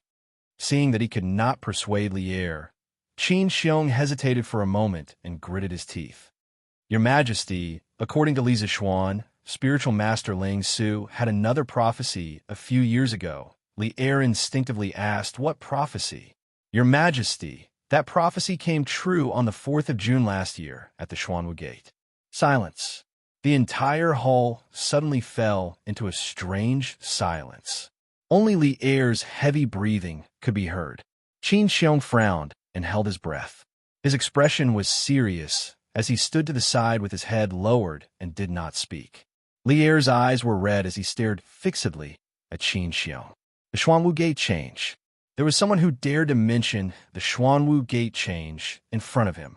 If it was someone else in front of him, Lier would definitely not hesitate to have someone drag him out and behead him. But the person in front of him was Qin Xiong, the second brother Qin who had saved him from danger many times in the past. Qin Xiong was the only general among Lier's trusted aides who did not participate in the Xuanwu Gate change. Later, the court officials all thought that Lier would completely ignore Qin Xiong because of this. But they did not know that Qin Xiong's position in Lier's heart had never been shaken. After a long time, Lier flicked his sleeves and turned around. He shouted coldly, "Come, summon Li Zixuan into the palace." Yes. Chapter 134. Li Residence. After Li Zixuan finished his breakfast, he called for Hu Jing and her brother. After the two children came yesterday, they had been very careful and well-behaved, afraid of causing trouble for Li Zixuan. Mrs. Li had heard about the two children's experience from her son and was very sympathetic to them. She personally went to Mingwei Xian to give them many exquisite pastries. Li Zixuan looked at Hu Jing and said, "You and Guoji follow Butler Wang to the Imperial Physician Department to find Daoist Sunday. I'll go out to do something and then come see you. Don't worry, Daoist Sun's medical skills are superb. He will definitely be able to cure you too." Hu Jing smiled sweetly. "Thank you, young master." "Don't worry, young master, my brother and I will be fine." Hu Guoji scratched her head and laughed. Hee, young master, don't worry. Guoji will take good care of sister." Li Zixuan patted Hu Guoji's head with a smile. When this chubby child giggled, Li Zixuan couldn't help but think of Da Bai from the movie Super Land Troopers in his previous life. This kind of giggle was always able to bring an inexplicable warmth to one's heart. "Uncle Wang, please take good care of them." Wang Zhong clasped his hands and said, "Young master, don't worry." Li Zixuan nodded, and Wang Zhong left with the two siblings. Hu Jing turned around and waved goodbye to Li Zixuan with a smile. Li Zixuan smiled with relief and turned back to the west courtyard. He changed his clothes and prepared to go out. He planned to go to the workshop today to see how the carriage was doing. This carriage took him a lot of effort. Just as he walked to the door, he saw Cheng Chumo and Li Chengxian walking together. The two of them met at the entrance of the workshop by chance. Li Chengxian came today mainly to thank Li Zixuan for giving him the new wine. This helped him a lot in front of Lier. Of course, he was also helping to pass on his father's decree a few days ago. Although this decree was a bit of a scam, he could not come. The reason why Cheng Chumo came to look for Li Zixuan was very simple. This guy had nothing better to do, so he came out to play. These days, the drunken immortal and the land of warmth and tenderness were extremely popular, which made him and his father extremely happy. Today, he came over to drag Li Zixuan to a restaurant to celebrate. Who knew that he would meet Li Chengxian so coincidentally? Because of his relationship with Li Zixuan, Cheng Chumo wasn't as estranged as before. They even chatted with each other on the way. Of course, the center of their conversation was always about Li Zixuan. When Li Zixuan saw the two of them, he hurriedly greeted them. "Your Highness, Chonyo, you're here. Please come in." Inside the room, Li Zixuan expressed his gratitude. Li Zixuan smiled and said, "Your Highness, there's no need to be so courteous. It's just a few jars of fine wine. It's not worth mentioning." However, Li Zixuan's next sentence made Li Zixuan unable to smile anymore. "All right, My father also said that in the future, the palace's wine will be purchased from your winery. It's just that the price will be 50% off according to the market price. Li Chengxian hesitated for a moment, but still said it. After saying it, he felt a bit embarrassed and felt that he couldn't stay any longer. When Li Zishuan heard it, his old face immediately darkened. This Lier was really an old hoodlum. 50% off the market price? Why didn't he just rob a bank? Cheng Chimo also almost jumped. His family had 10% shares in the winery. The atmosphere in the room suddenly became very awkward. In the end, Li Chengxian said embarrassedly, how about I ask my father to take back the order? Li Zishuan rolled his eyes and waved his hand, saying, Your Highness, there's no need for that. Our winery will provide new wine to the palace as scheduled. This matter didn't only have disadvantages.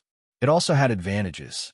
After the land of tenderness and immortal drunken wine became the imperial wine, it was equivalent to having an invincible protective umbrella. If others wanted to touch it, they would have to think twice. Cheng Chumo glared and wanted to refute, but Li Zishuan gave him a look to calm him down.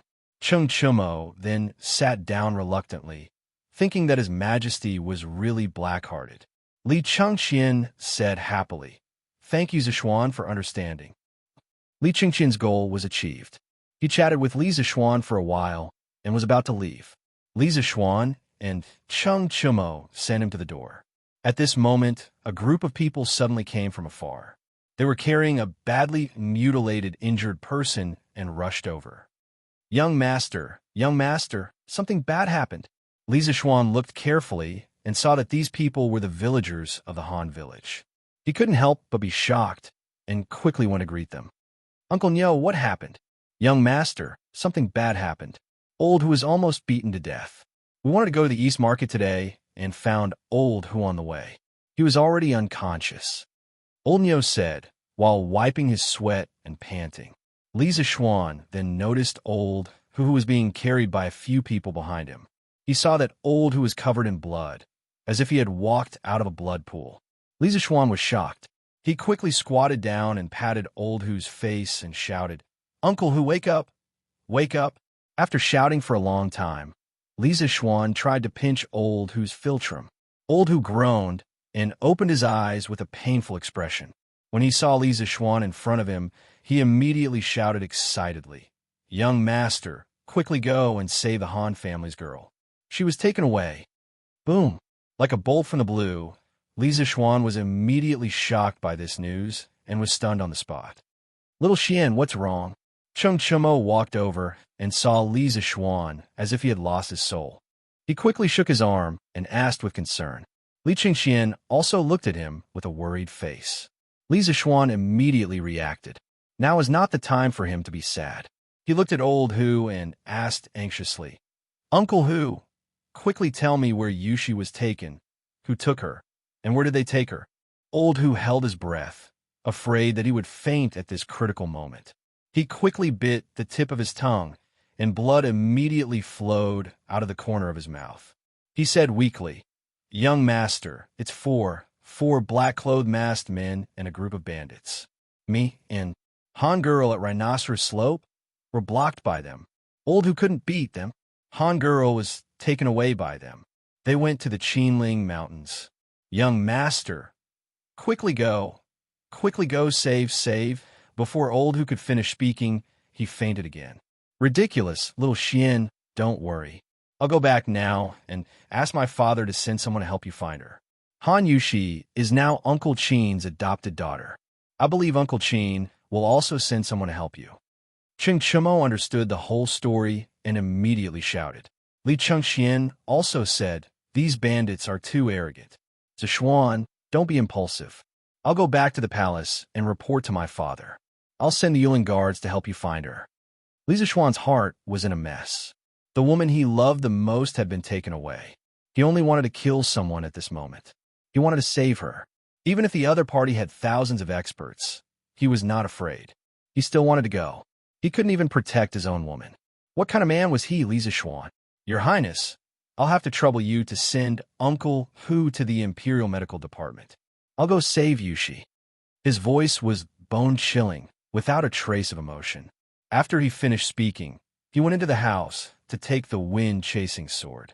Ignoring the dissuasion of his two good brothers behind him, he mounted his horse and was about to leave. Then he heard a sharp voice from the side. "Lordly, His Majesty summons you to the palace for an audience. Quickly follow me into the palace." Li Zishuan fiercely slapped the horse's belly.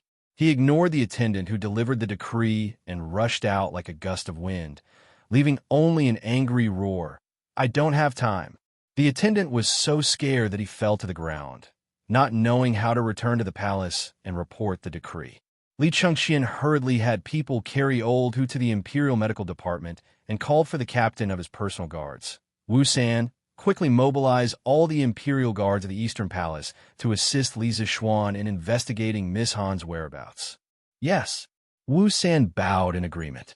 Then he quickly called for 2 personal guards and ordered them to protect the Crown Prince. He mounted his horse and returned to the Eastern Palace to mobilize the troops. Sigh. Li Chengxian shook his head and sighed. This was the first time he had seen Li Zishuan lose his self-control. He was afraid that this Miss Han was really important to him.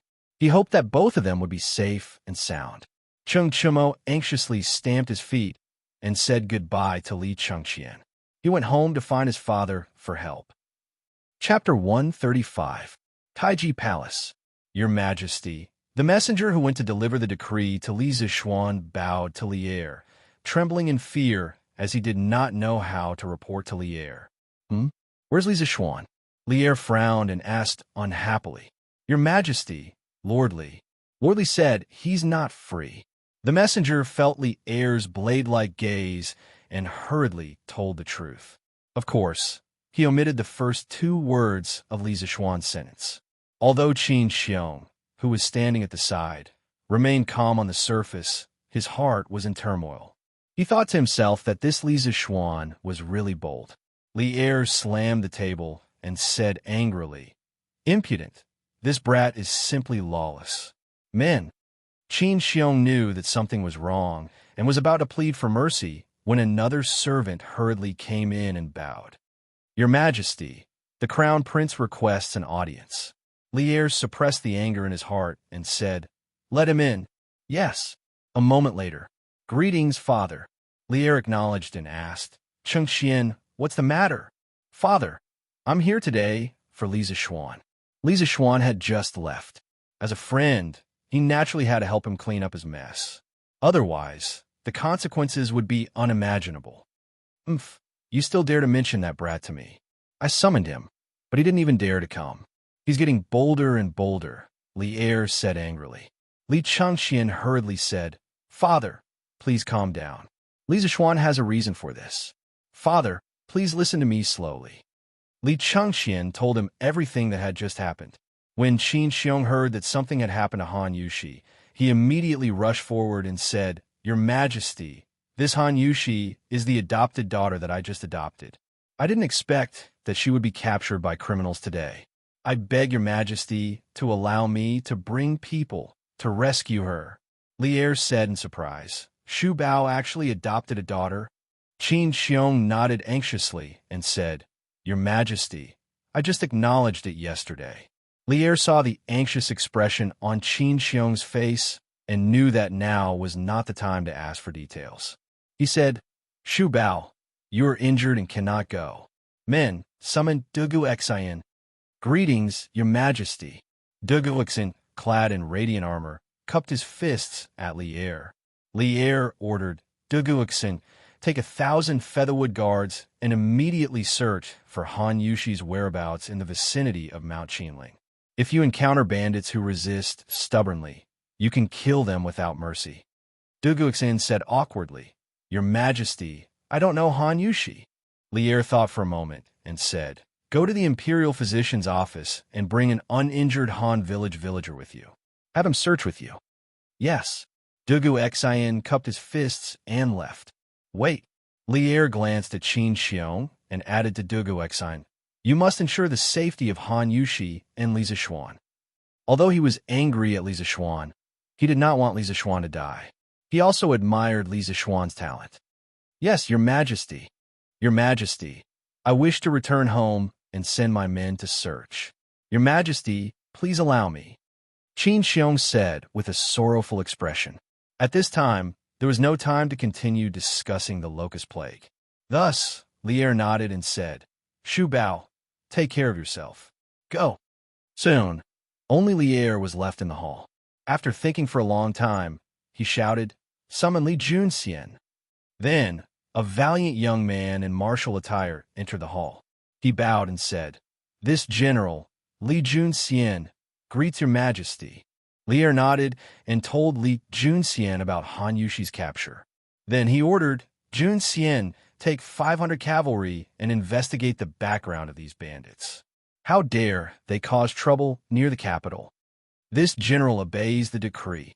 At the same time, in the Cheng residence, what? You said that Han Yushi was captured? Cheng Yaojin's eyes widened as he exclaimed, Yes, father, quickly send someone to search for her. Your son is about to go crazy from seeing little Xian. Cheng Chumo said anxiously. Cheng Yaojin said, Of course we have to search for her. She is the adopted daughter of second brother Qin. In the end, she is half my adopted daughter. How can I just stand by and watch?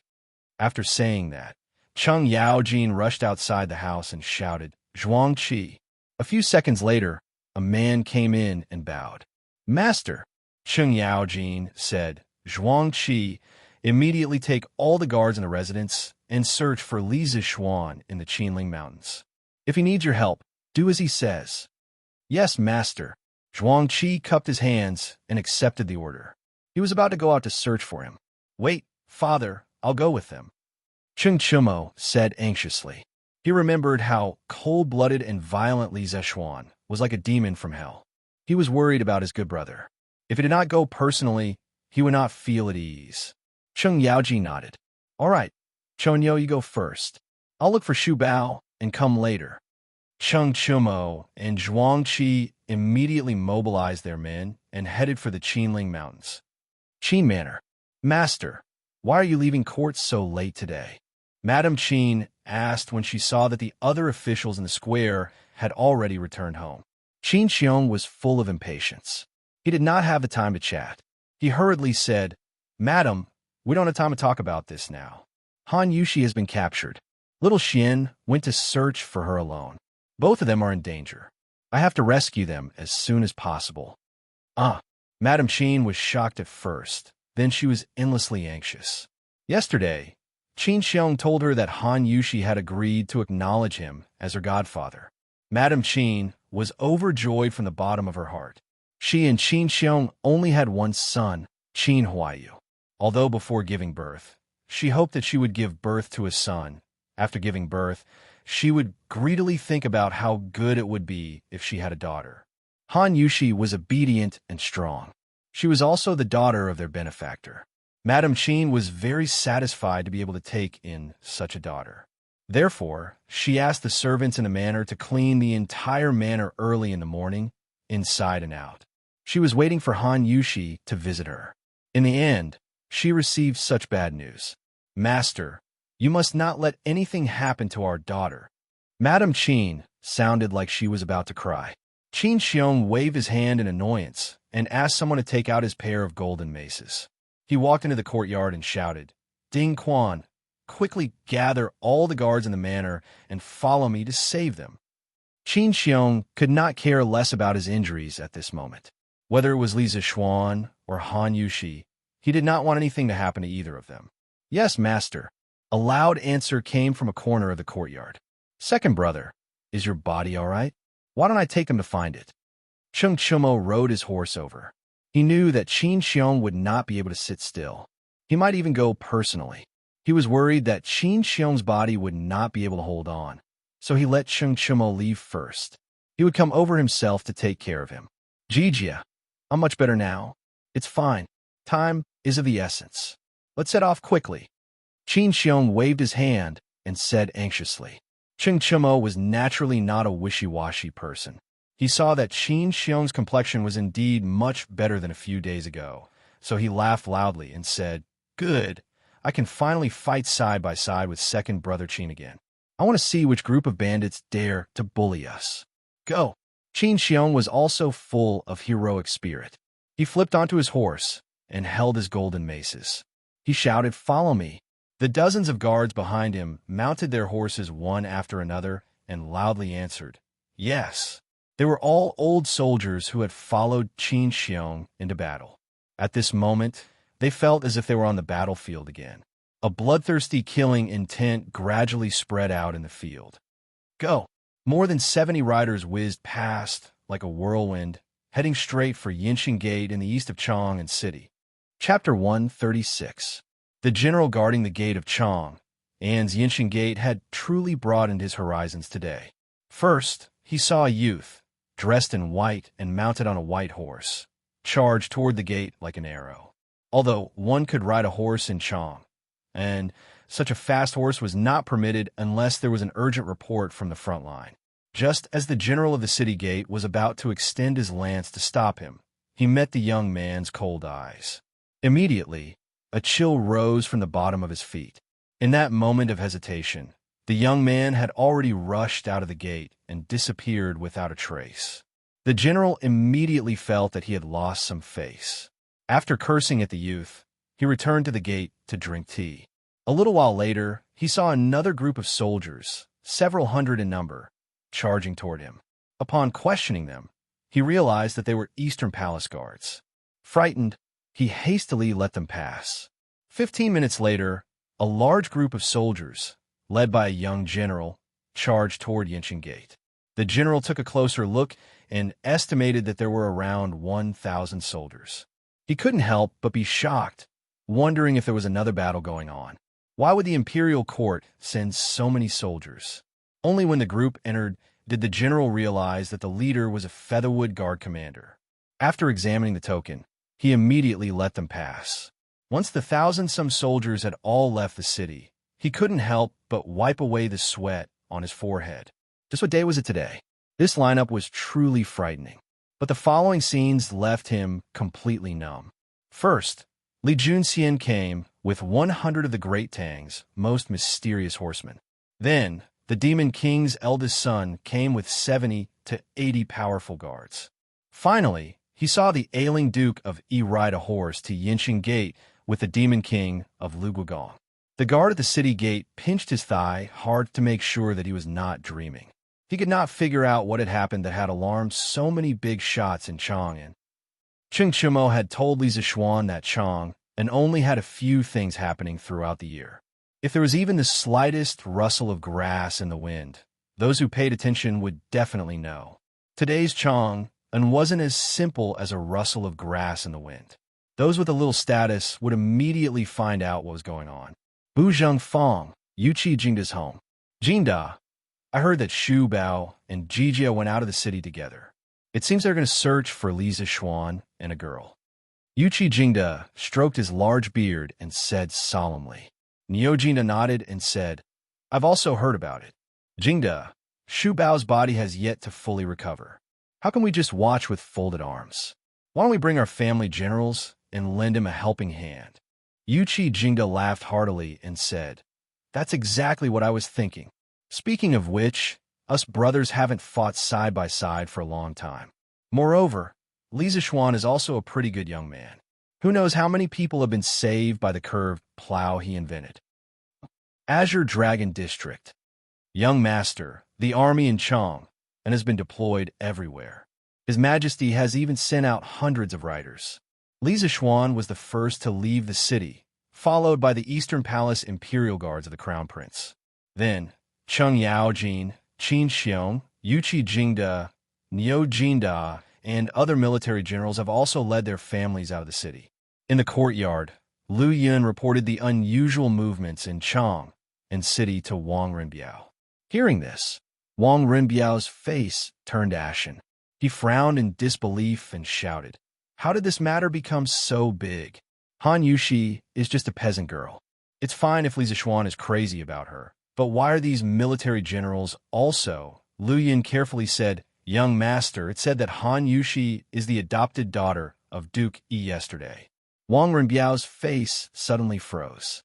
After a long while, he said in a deep voice, We can't let second brother continue to mess around like this. He's going to harm our entire Wang family. Where's Yao now? Young master, Miss Yao is following Xiao Ying and the others. They're going to the Bloodwind stronghold. Wang Renbiao's face changed and muttered, "Second brother is actually mixing with such desperados.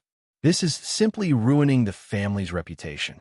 Quickly send a message to Yao, and ask her to do her best to assist Li Zishuan and save Han Yushi." "Yes, young master," Lu Yin responded and hurriedly left. On the mountain road outside the eastern city of Chang, and Li Zishuan was burning with anxiety as he galloped wildly on his horse.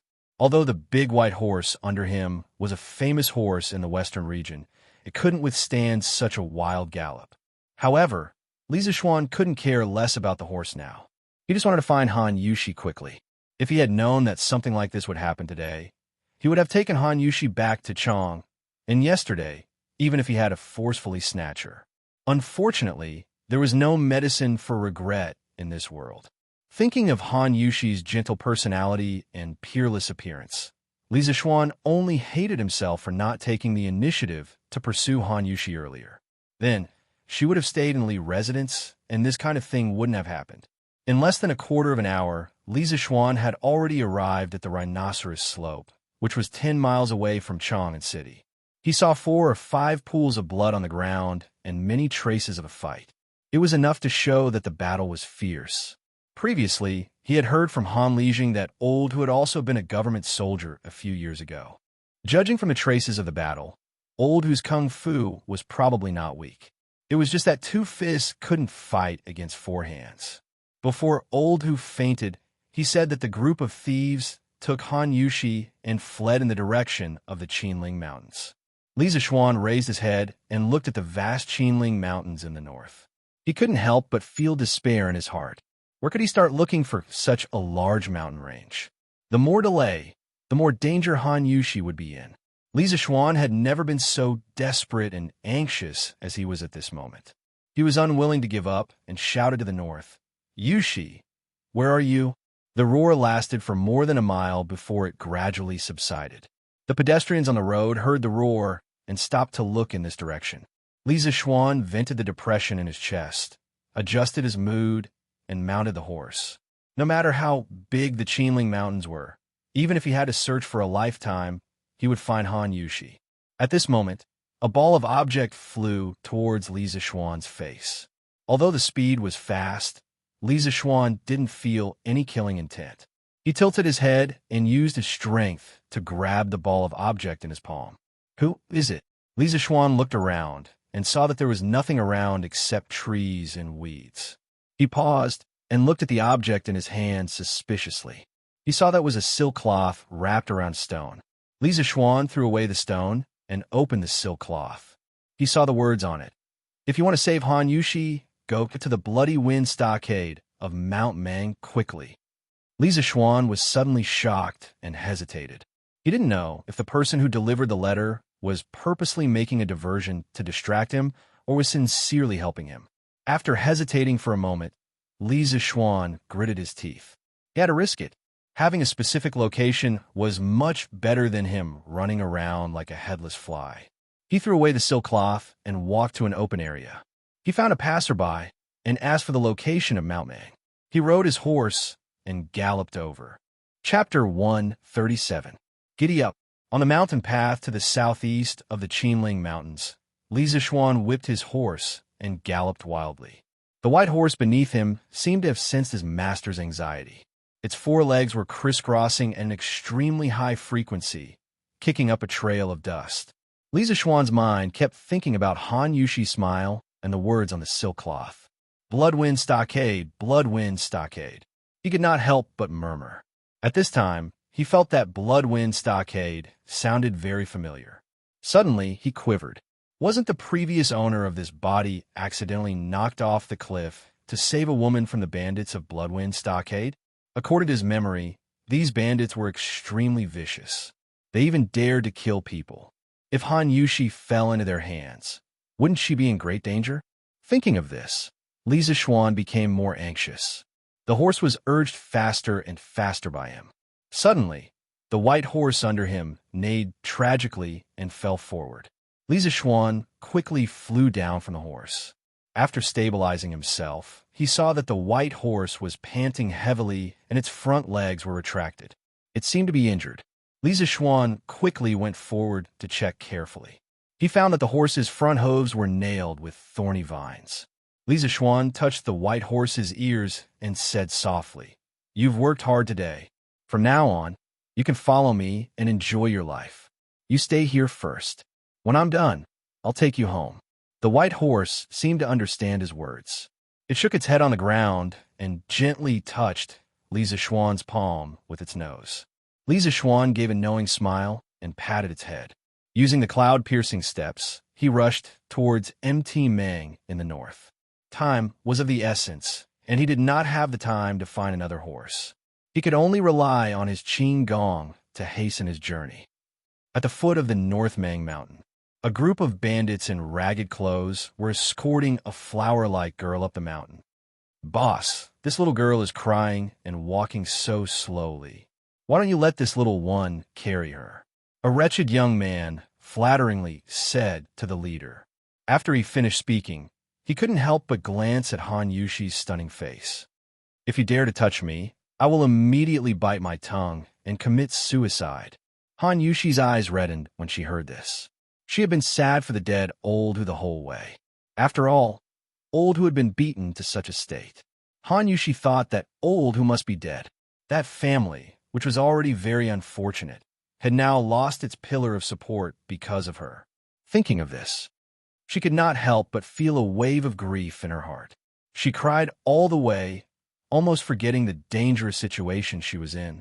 Along the way, she also discovered that although these people were ferocious, they didn't seem to dare to force her too much, especially the leader of the bandits.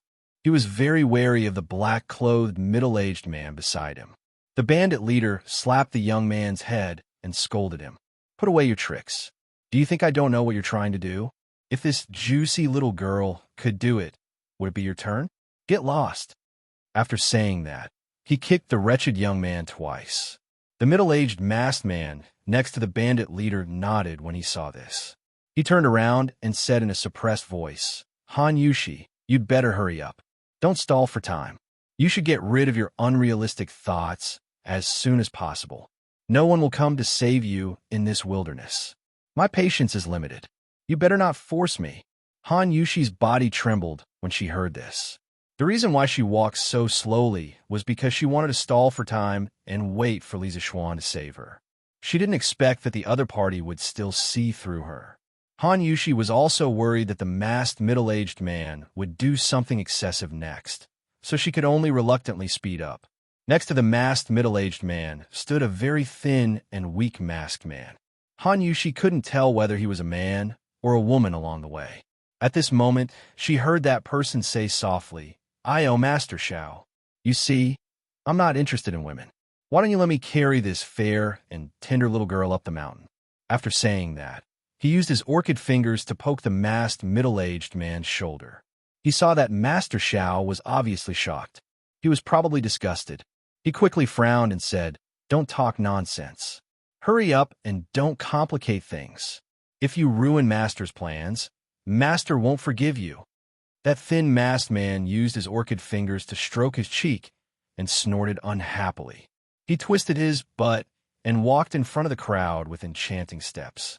The bandits either lowered their heads to count ants or pretended to block the sun with their hands to cover their eyes. If they had also transmigrated from the modern world like Li Zishuan, they would definitely say 3 words at this moment: "My eyes hurt."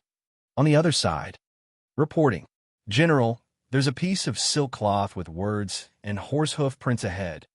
Dugu Xian took the silk cloth. On it was written, "If you want to save Han Yushi, quickly go to Mount Mang's Bloodwind stronghold." After reading it, Dugu Xian's face was dignified. He said to himself, "Bloodwind stronghold. It's actually Bloodwind stronghold." In the past few years, the imperial court has sent troops to clean up the mountain bandits, but the bandits of Xiefeng Stockade have not been eradicated. This time, I will uproot you and see if you can still harm the people. Hey, Wooden Face, did you find little Xian's whereabouts? Not far away, there was a sudden shout. The person who spoke was Chung Chumo. Although the Chung family soldiers were old soldiers who retired from the front line, after all, they had slacked off for so many years. They naturally could not compare with the elite Yulin Guards. Therefore, they arrived a little later than the Yulin Guards. As the second-generation leader of the military, Chung Chumo certainly knew Dugu accent. However, this person often put on an indifferent expression that kept strangers away. Therefore, everyone privately called him Wooden Face. However, no one called him by his nickname, like Chung Chumo. When Dugu Xian heard Chung Chumo call him Wooden Face, he immediately became angry. He threw the silk cloth into Chung Chumo's hand and said, "See for yourself. I will lead the Yulin Guards first. You send your soldiers to inform the two Grand Dukes behind." After saying that, he directly turned over and mounted his horse. He roared, "Yulin Guards, follow me. Let's go to Mount Mang." This army of 1,000 people, upon hearing the command, immediately gathered and set out. Their movements were neat and uniform. This was a strong army. This was the true obedience of orders and prohibitions. After Chung Chumo finished reading the contents of the silk cloth, he hurriedly said, "Zhuang Qi, you send a few people to inform my father and Uncle Qin. Then you take the rest to Mount Mang. I will go with Wooden Face to find little Xian." Zhuang Qi hurriedly said, "Yes, young master. Please be careful." Chung Chumo nodded. He mounted his horse and chased after Dugu Xian. He shouted, "Hey, Wooden Face, wait. Old Chung, will go with you." Chapter 138. Bloodwind Stockade. The gate of the stockade was closed, and there were two people standing guard on the simple turrets on both sides of the gate. There were people moving in the stockade. In a dark hut on the east side. "Miss Han, I won't talk nonsense with you. Quickly hand over the formula of tenderness and immortal intoxication. Otherwise, don't blame me for being ruthless."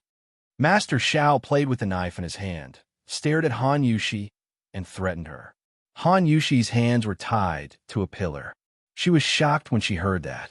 She did not expect these people to be here for tenderness and immortal intoxication. Tenderness and immortal intoxication had an unusual position in Han Yushi's heart because this was the first thing she did for Li Zixuan. She would not tell the formula even if she died. Hearing the middle-aged man's threatening words, Han Yushi's mind was full of thoughts. She decided to delay for a while, so she pretended to be calm and asked, "Who are you? Do you know that tenderness and immortal intoxication are new wines jointly brewed by the men of Lantian County and Lu Guogong's family? Are you not afraid of Lu Guogong's revenge?" Master Xiao was obviously stunned when he heard that. He did not know that the Chung family was also involved in the new wine. He and the second young master both thought that Li Zixuan was just borrowing a winery from the Chung family. It seemed that things were a little out of control, but he still had a glimmer of hope in his heart. Perhaps Han Yushi was deliberately scaring him.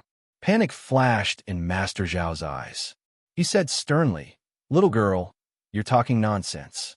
The Chung family just lent a winery to Li Zixuan. What does this new wine have to do with them?" Han Yushi's heart moved. It seemed that these people were not fearless. She said seriously, "I don't need to lie to you. My young master told me before that he gave the Chung family 10% of the shares. So, even if you get the new wine formula from me, I'm afraid you won't dare to brew the new wine and sell it, right?" If Li Zixuan was here, he would definitely give Han Yushi 32 likes. This was what it meant to be advancing step by step and not be afraid in the face of danger.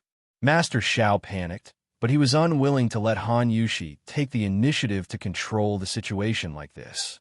"Cut the crap. If worst comes to worst, I'll just take the formula far away and sell it to other merchants at a high price. I don't believe that Lu Guogong can find me. Quickly hand over the formula.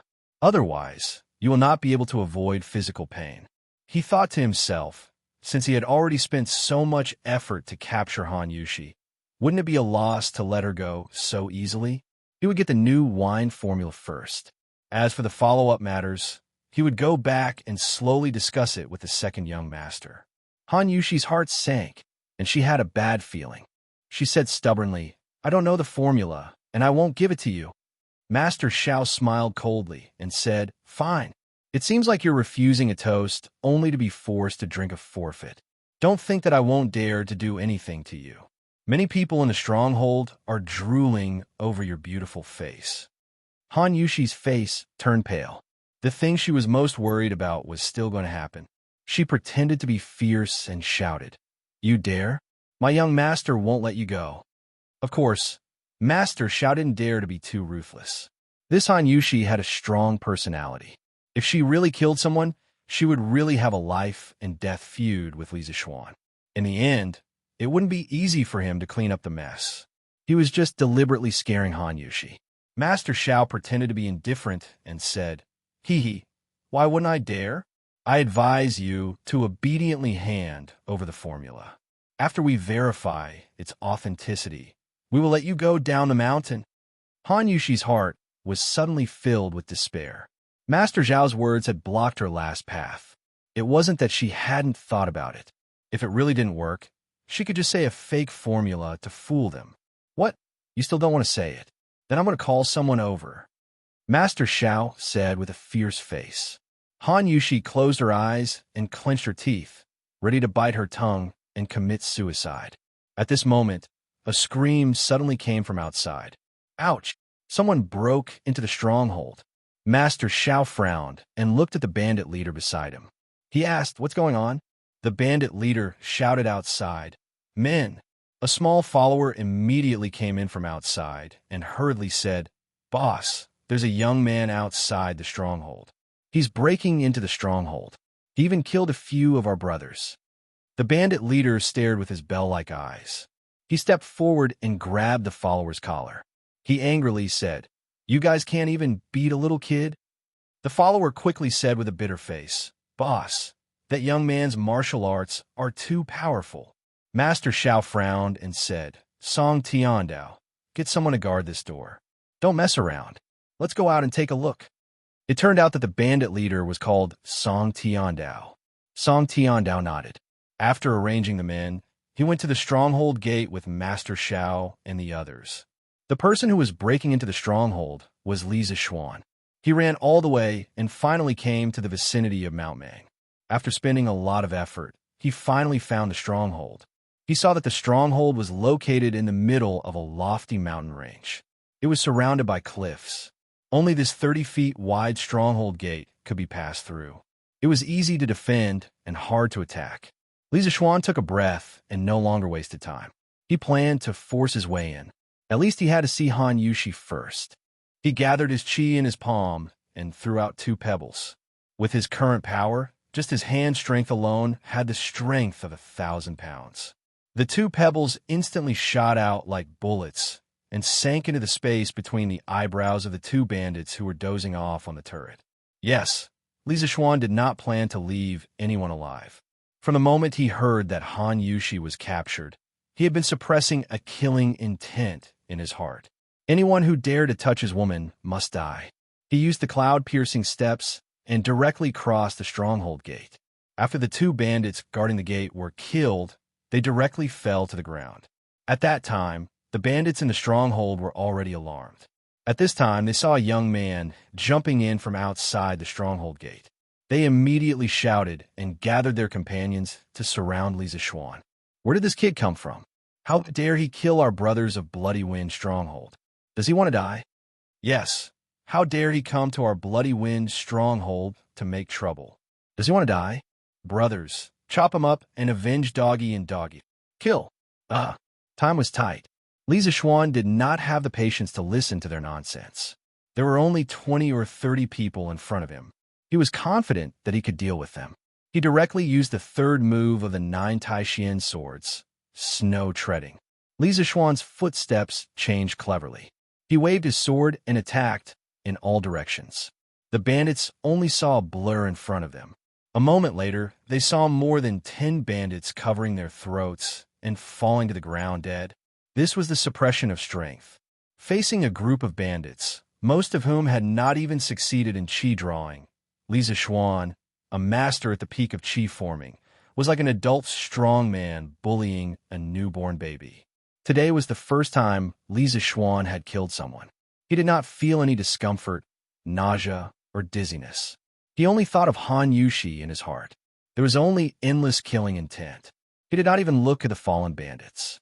The rest of the surviving bandits were scared out of their wits. Suddenly, a chill rose from the soles of their feet. They desperately retreated, and no one dared to come forward. Therefore, such a funny scene appeared. In the stronghold of the bandits, a young man with a long sword forced a group of bandits to retreat. When Song Tiandao came out, he happened to see this funny scene. Chapter 139. Beimeng Mountain, Bloodwind Stronghold. Song Tiandao, Master Xiao, and the feminine man walked out side by side, followed by a black mass of bandits. Li Zixuan roughly glanced and estimated that there were at least 700 or 800 people. His heart sank as he did not expect the scale of this stronghold to be so large. His martial arts were indeed strong, but as the saying goes, 2 fists are no match for 4 hands. Even if he was a master, he could still kill a master. He could deal with dozens of small fries, but with nearly 1,000 bandits, even if he was a master, he would still be beaten badly. Moreover, he had used Qin Gong to rush 7 or 8 miles. The true qi in his body was seriously consumed, which made things worse. I was wondering who it was. It turned out to be you, little bastard. I did not expect you to not fall to your death and dare to take the initiative to come to my door. But you came just in time. I, Song Tiandao, will avenge my second brother and third brother today. It was Song Tiandao who came to the front of the crowd. When he saw Li Zixuan, he suddenly felt a little familiar. Looking carefully, wasn't this the little kid who ruined their Bloodwind Stronghold's business 2 months ago in the Zhongnan Mountains? New hatred and old hatred surged in his heart. Song Tiandao stepped out of the crowd and pointed at Li Zixuan and scolded. Master Xiao and the feminine man had not seen Li Zixuan before, but they often heard of him.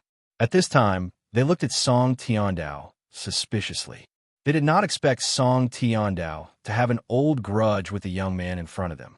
Li Zixuan smiled contemptuously. Loser, how dare you be arrogant? If you know what's good for you, quickly let Han Yushi go. Otherwise, I will flatten your stronghold today. When Song Tiandao heard Li Zixuan call him a loser, his face could not help but flash a trace of anger. 2 months ago, the robbery in the Zhongnan Mountains was the shame of his life. Not only did he not get the beauty, money, and goods, but he also lost his men and was ridiculed by the Lulin people. When he heard Li Zixuan threaten to flatten the stronghold, Song Tiandao laughed angrily. Oh, I did not expect the little kid to be a lord. I don't know which Java country you are a lord. You are really a Hadonyan. What a big tone. We have more than 1,000 brothers. You want to try to flatten one? Ha! Ha ha. Has this little brat watched too many dramas? That's right, that's right. How dare you come to our bloody wind stockade when you haven't even grown your hair? There was a burst of laughter among the bandits. Li Zixuan frowned. He exerted his strength to the tip of his foot and gently kicked the ground under his feet. Several stones shot out and flew towards Song Tiandao and the others. He had just taken the opportunity to recover his true qi. Although he had not recovered to his peak, he was almost there. He had not seen Han Yushi for so long, and the ominous premonition in his heart was getting stronger and stronger. He could not wait any longer. No matter how many bandits there were in front of him, he had to kill his way out. Song Tiandao, Master Xiao, and the feminine man easily avoided Li Zixuan's sneak attack. However, the bandits behind them did not have time to dodge. 4 or 5 bandits were instantly killed and fell to the ground. When the rest of the bandits saw this, they glared at Li Zixuan, but did not dare to say a word. Of course, Li Zixuan did not expect to kill the bandit leader with just this. His goal was only to enrage him. When people were angry, they would often lose their rationality. Perhaps the bandit leader would come out and fight him one-on-one in a fit of rage. In his previous life, when he read The Legend of the Sui and Tang Heroes, he often saw that when 2 armies faced each other, they usually liked to fight the generals first. Although he was not sure if there would be such a thing in the real Tang dynasty, he still wanted to try. In a one-on-one fight, he was certainly not afraid of the defeated general. At that time, he might be able to capture him and save Han Yushi. Song Tiandao saw that Li Zixuan dared to kill his men under his nose. As expected, he was furious. He shouted angrily, "How dare you? Men, take my broadsword. Little child, you'd better tell me your name first. Otherwise, you'll be a nameless ghost after you die." Li Zixuan saw that Song Tiandao was indeed enraged and wanted to fight him one-on-one. He was delighted. At this moment, he looked at the hundreds of thatched cottages behind the bandits. He did not know where Han Yushi was locked up. He shouted loudly, "I am Li Zixuan, the man of Lantian County, who was personally conferred by the emperor. You gathered in the forest and kidnapped my fiancée.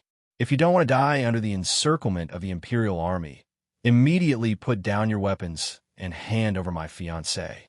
I will spare your lives." His shout contained a bit of true qi and traveled far. His purpose was to tell Han Yushi that he was here and to tell her not to do anything stupid. Han Yushi was in the house, like a lamb waiting to be slaughtered. Her heart was filled with despair. Suddenly, she heard Li Zixuan's voice. Her desperate heart was instantly filled with joy. When she heard Li Zixuan say, "My fiancé," Han Yushi could no longer hold it in and cried emotionally. She had waited for this sentence for a long time. Finally it came. In front of the stronghold, Master Xiao was obviously stunned. He never expected that Li Zixuan could find Han Yushi so quickly after he captured her in the wilderness. He also did not expect that Li Zixuan would dare to break into the stronghold alone. He also did not expect that Han Yushi was Li Zixuan's fiancé. The situation was getting more and more serious. They only wanted the new wine formula. They did not intend to fight to the death with Li Zixuan.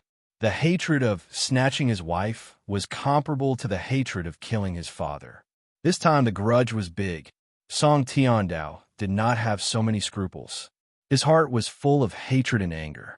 He raised the 9-eared chain knife that his subordinates carried over and scolded, "Bah, Grandpa, I don't care if you were some bullsh asterisk tea master Jew.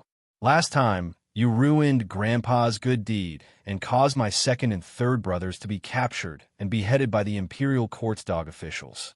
Today, Grandpa, I want you to pay with your life. Hey, watch the knife."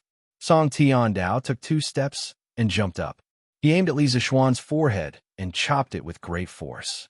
When a blade was less than an inch away from Li Zixuan's forehead, Li Zixuan's body leaned back, showing a strange 20-degree angle with the ground. Taking advantage of this gap, he lifted the sword with one hand and pushed the blade away. His other hand gently supported himself on the ground. His whole body drew a semicircle with his heel as the center. With such a fall, a lift, and a turn, Song Tiandao's powerful killing blow was easily resolved by Li Zixuan. Li Zixuan did not stop. He used the third sword of 9 Taishian swords, snow treading. Song Tiandao suddenly felt his eyes blur. Then, he felt that every part of his body was about to be attacked. Song Tiandao was shocked. He did not understand why this little boy's skill had improved so much in just 2 months. He desperately waved the big knife, trying to protect the vital parts of his body. However, he was only at the peak of body refining and had not yet reached the Qi transformation realm. How could he be Li Zixuan's opponent? After a while, he could not hold on anymore. His body had suffered more than 10 minor injuries. Li Zixuan saw that the time was right. He poured genuine qi into his feet and used the orchid butterfly steps, ready to capture Song Tiandao. At this moment, Li Zixuan saw a strange black shadow suddenly flash in front of Song Tiandao. Its speed was so fast that it was not inferior to his orchid butterfly steps in the slightest. He saw the black shadow reach out and pull Song Tiandao out of the battle. Li Zixuan was furious. This person did not follow the rules. He directly used his fastest sword, the 5th sword of 9 Taishian swords, parting the dust. The sword parted the dust and was bleak and cold. It went straight for Song Tiandao's back. Since he could not capture him, he would kill him. After killing so many people, Li Zixuan's killing intent was getting heavier and heavier. Song Tiandao only felt a cold chill piercing his back. He secretly said, "My life is over." The feminine man next to him had no time to save him. The main reason was that Li Zixuan's sword was too fast. At the critical moment, Master Xiao flung his sleeve. An iron ball flew out and hit Li Zixuan's sword. This sure kill sword finally deviated from its trajectory and only cut off Song Tiandao's left arm. A thick and heavy arm fell to the ground with a clang. Even though Li Zixuan hurriedly retreated, he was still splashed by the blood from Song Tiandao's shoulder. Suddenly, his white clothes turned red. The elegant young master turned into a demon god. Chapter 140. Silence. The bandits were cheering for their leader's bravery. But in the blink of an eye, Song Tiandao's arm was cut off, and he almost died. They were all scared out of their wits and stood rooted to the ground. Master Zhao's heart was also in turmoil. He and the second young master had focused on Li Zixuan's ability to make money, but they didn't make a correct assessment of Li Zixuan's strength. They didn't expect this weak youth to have such high martial arts. It was really unexpected. Li Zixuan returned to his original spot and secretly used the Taishan Sutra to recover his internal energy. In the battle just now, he had used up 20 to 30% of his qi. Leader Song, you can't beat him one-on-one, so you plan to fight together? Li Zixuan said sarcastically. Song Tiandao covered his right arm and his face was pale. Facing Li Zixuan's sarcasm, he had nothing to say and could only stare back angrily. On the other hand, the skinny man who had just rushed and walked out with one hand on his waist and the other hand on his thumb and middle finger. He said in a sweet voice, "Io, our Lord Li is young and has a high position. His martial arts are also so good. My little heart is beating fast. Lord Zhu, why are you so angry? Why don't I accompany you to the front of the flowers under the moon?" Ugh, Li Zixuan was disgusted. He quickly jumped away and scolded, "Damn transvestite, stop. You're neither yin nor yang, hiding your head and tail. I don't think you're a good person either." He didn't expect to meet a transvestite in ancient times. It was really disgusting. The transvestite pointed at Li Zixuan with his thumb and middle finger and said unhappily, "Oomph. How can you say that to me? I'm so sad. Do you think I'm willing to cover my face in such hot weather? I'm just afraid that you guys won't be able to walk if I take off my veil. Also, what's a transvestite? Why do you say I'm a transvestite?" Ugh, cough, cough. Master Xiao couldn't help but retch. He shouted, "Flying snake, come back. Don't mess around." Flying snake. This person was actually the flying snake who went to the Han village to steal wine last time. Flying snake waved his hand discontentedly and said, "Master Xiao, let me interact with this handsome young man." Li Zixuan was furious. He pointed his sword at the flying snake and cursed, "What bullshit, flying snake? You just disturbed my duel with Song Tiandao. Now, I will turn you into a dead snake." Li Zixuan had secretly observed that this flying snake was only in the middle stage of qi transformation, but his movements were too strange. As long as Master Xiao didn't interfere, Li Zixuan was confident that he could defeat him. "Yo, yo, yo, since you're so fierce to me, I'll play with you." After saying this, the flying snake's aura suddenly changed. He was no longer as frivolous as before. He took the initiative to move forward, and 3 arc-shaped spikes suddenly extended from his sleeves. They emitted a faint blue light and were obviously dipped in poison. The flying snake waved his spikes and clawed fiercely at Li Zixuan's face. Li Zixuan had long been on guard against this person's ghostly speed. As soon as the flying snake moved, he had already channeled his strength to his feet. Seeing the flying snake's poisonous spikes attack, he dodged to the side, raised his sword, and slashed at the 3 poisonous spikes. The swords and spikes clashed. Metal clanged, and sparks flew in all directions. Both of them were sent flying. The chasing wind sword could cut through iron like mud. Li Zixuan originally thought that this sword could cut through the spikes. Who knew that the result would be like this? It seemed that the flying snake's weapon was not ordinary. Li Zixuan adjusted his body and used the first 5 moves of the 9 Taishan swords: Riding Wind, Graceful Grace, Snow Treading, Wave Breaker, and Parting Dust. He wanted to end this battle quickly. The flying snake had previously seen Li Zixuan use Snow Treading and Parting Dust. At that time, he had been amazed by the exquisiteness of Li Zixuan's swordsmanship. However, he had never imagined that this was a complete set of swordsmanship.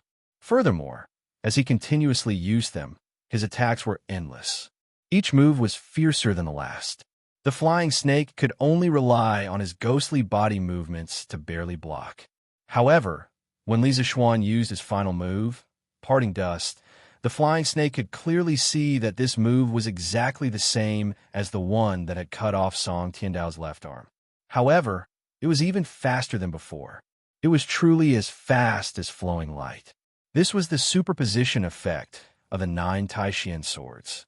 Faced with this extraordinary Parting Dust sword, the flying snake had no time to dodge. Even Master Xiao, who was beside him, could not save him. Without any suspense, this sword pierced the flying snake's throat. The flying snake cried out twice. His neck tilted, and he became a dead snake. Master Xiao's eyes widened. Just as he was about to attack Li Zixuan, a masked man suddenly appeared and whispered a few words into his ear. A trace of panic flashed through Master Xiao's eyes. He ignored Song Tiandao and the other bandits and led the rest of the black-clothed men to retreat. Li Zixuan felt somewhat baffled. Song Tiandao felt even more incredulous. He cried out, "Hey, Master Xiao, where are you going?" However, the other party simply ignored him. Song Tiandao stomped his feet in anger. He looked at Li Zixuan and said hatefully, "Little bastard, you're really good at fighting. Then I, your grandfather, will see if you can beat over 1,000 of us. Brothers, let's go. Chop this bastard up and avenge the 2nd and 3rd masters. Whoever can cut this brat once will be rewarded with 10 strings of cash." With such a great reward, brave men were bound to emerge. Moreover, it was 1,000 people against 1 person. The bandits' fighting spirit immediately soared. They waved the weapons in their hands and rushed toward Li Zixuan. Li Zixuan's face darkened. He didn't expect Song Tiandao to be so shameless. The thing he was most worried about had happened. There was no other way. He could only fight head-on. Li Zixuan gritted his teeth and took the initiative to attack. He used his body to his advantage in the crowd. While constantly dodging attacks, he used the wind-chasing sword in his hand to harvest lives. Song Tiandao retreated far away. He looked at Li Zixuan in the crowd and sneered. He didn't believe that this brat would never run out of strength. Song Tiandao was right. After all, Li Zixuan was only at the peak of the qi refining stage. He hadn't reached the supreme power level yet. After half an hour, although he had killed 70 or 80 bandits, his genuine qi had been almost exhausted. He also had more than 10 knife wounds on his body. Li Zixuan felt a little powerless. No matter how good his kung fu was, he was still afraid of a kitchen knife. If he could get out of here alive today, he must get some high-tech weapons to defend himself. Damn it! How dare you bully my brother? Wooden face, hurry up and let your men kill them.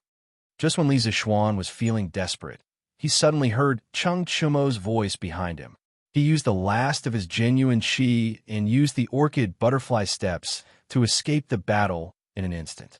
He retreated to Cheng Chumo's side and said angrily, "Damn it! If you had come a little later, I would have died." Cheng Chumo hurriedly supported him and said heartlessly, "Didn't I come? Little Xian, hurry up and rest. These bastards dare to bully people with numbers. Old Cheng, will let them see what it means to have a lot of people. Wooden face, hurry up." Li Zixuan looked back and saw an old acquaintance. He smiled and said, "Thank you for your trouble, General Dugu." Dugu Xan bowed and said, "This is this general's duty." Today was different from the past. Li Zixuan was now a noble, so the necessary respect was indispensable. Dugu Xin waved his hand.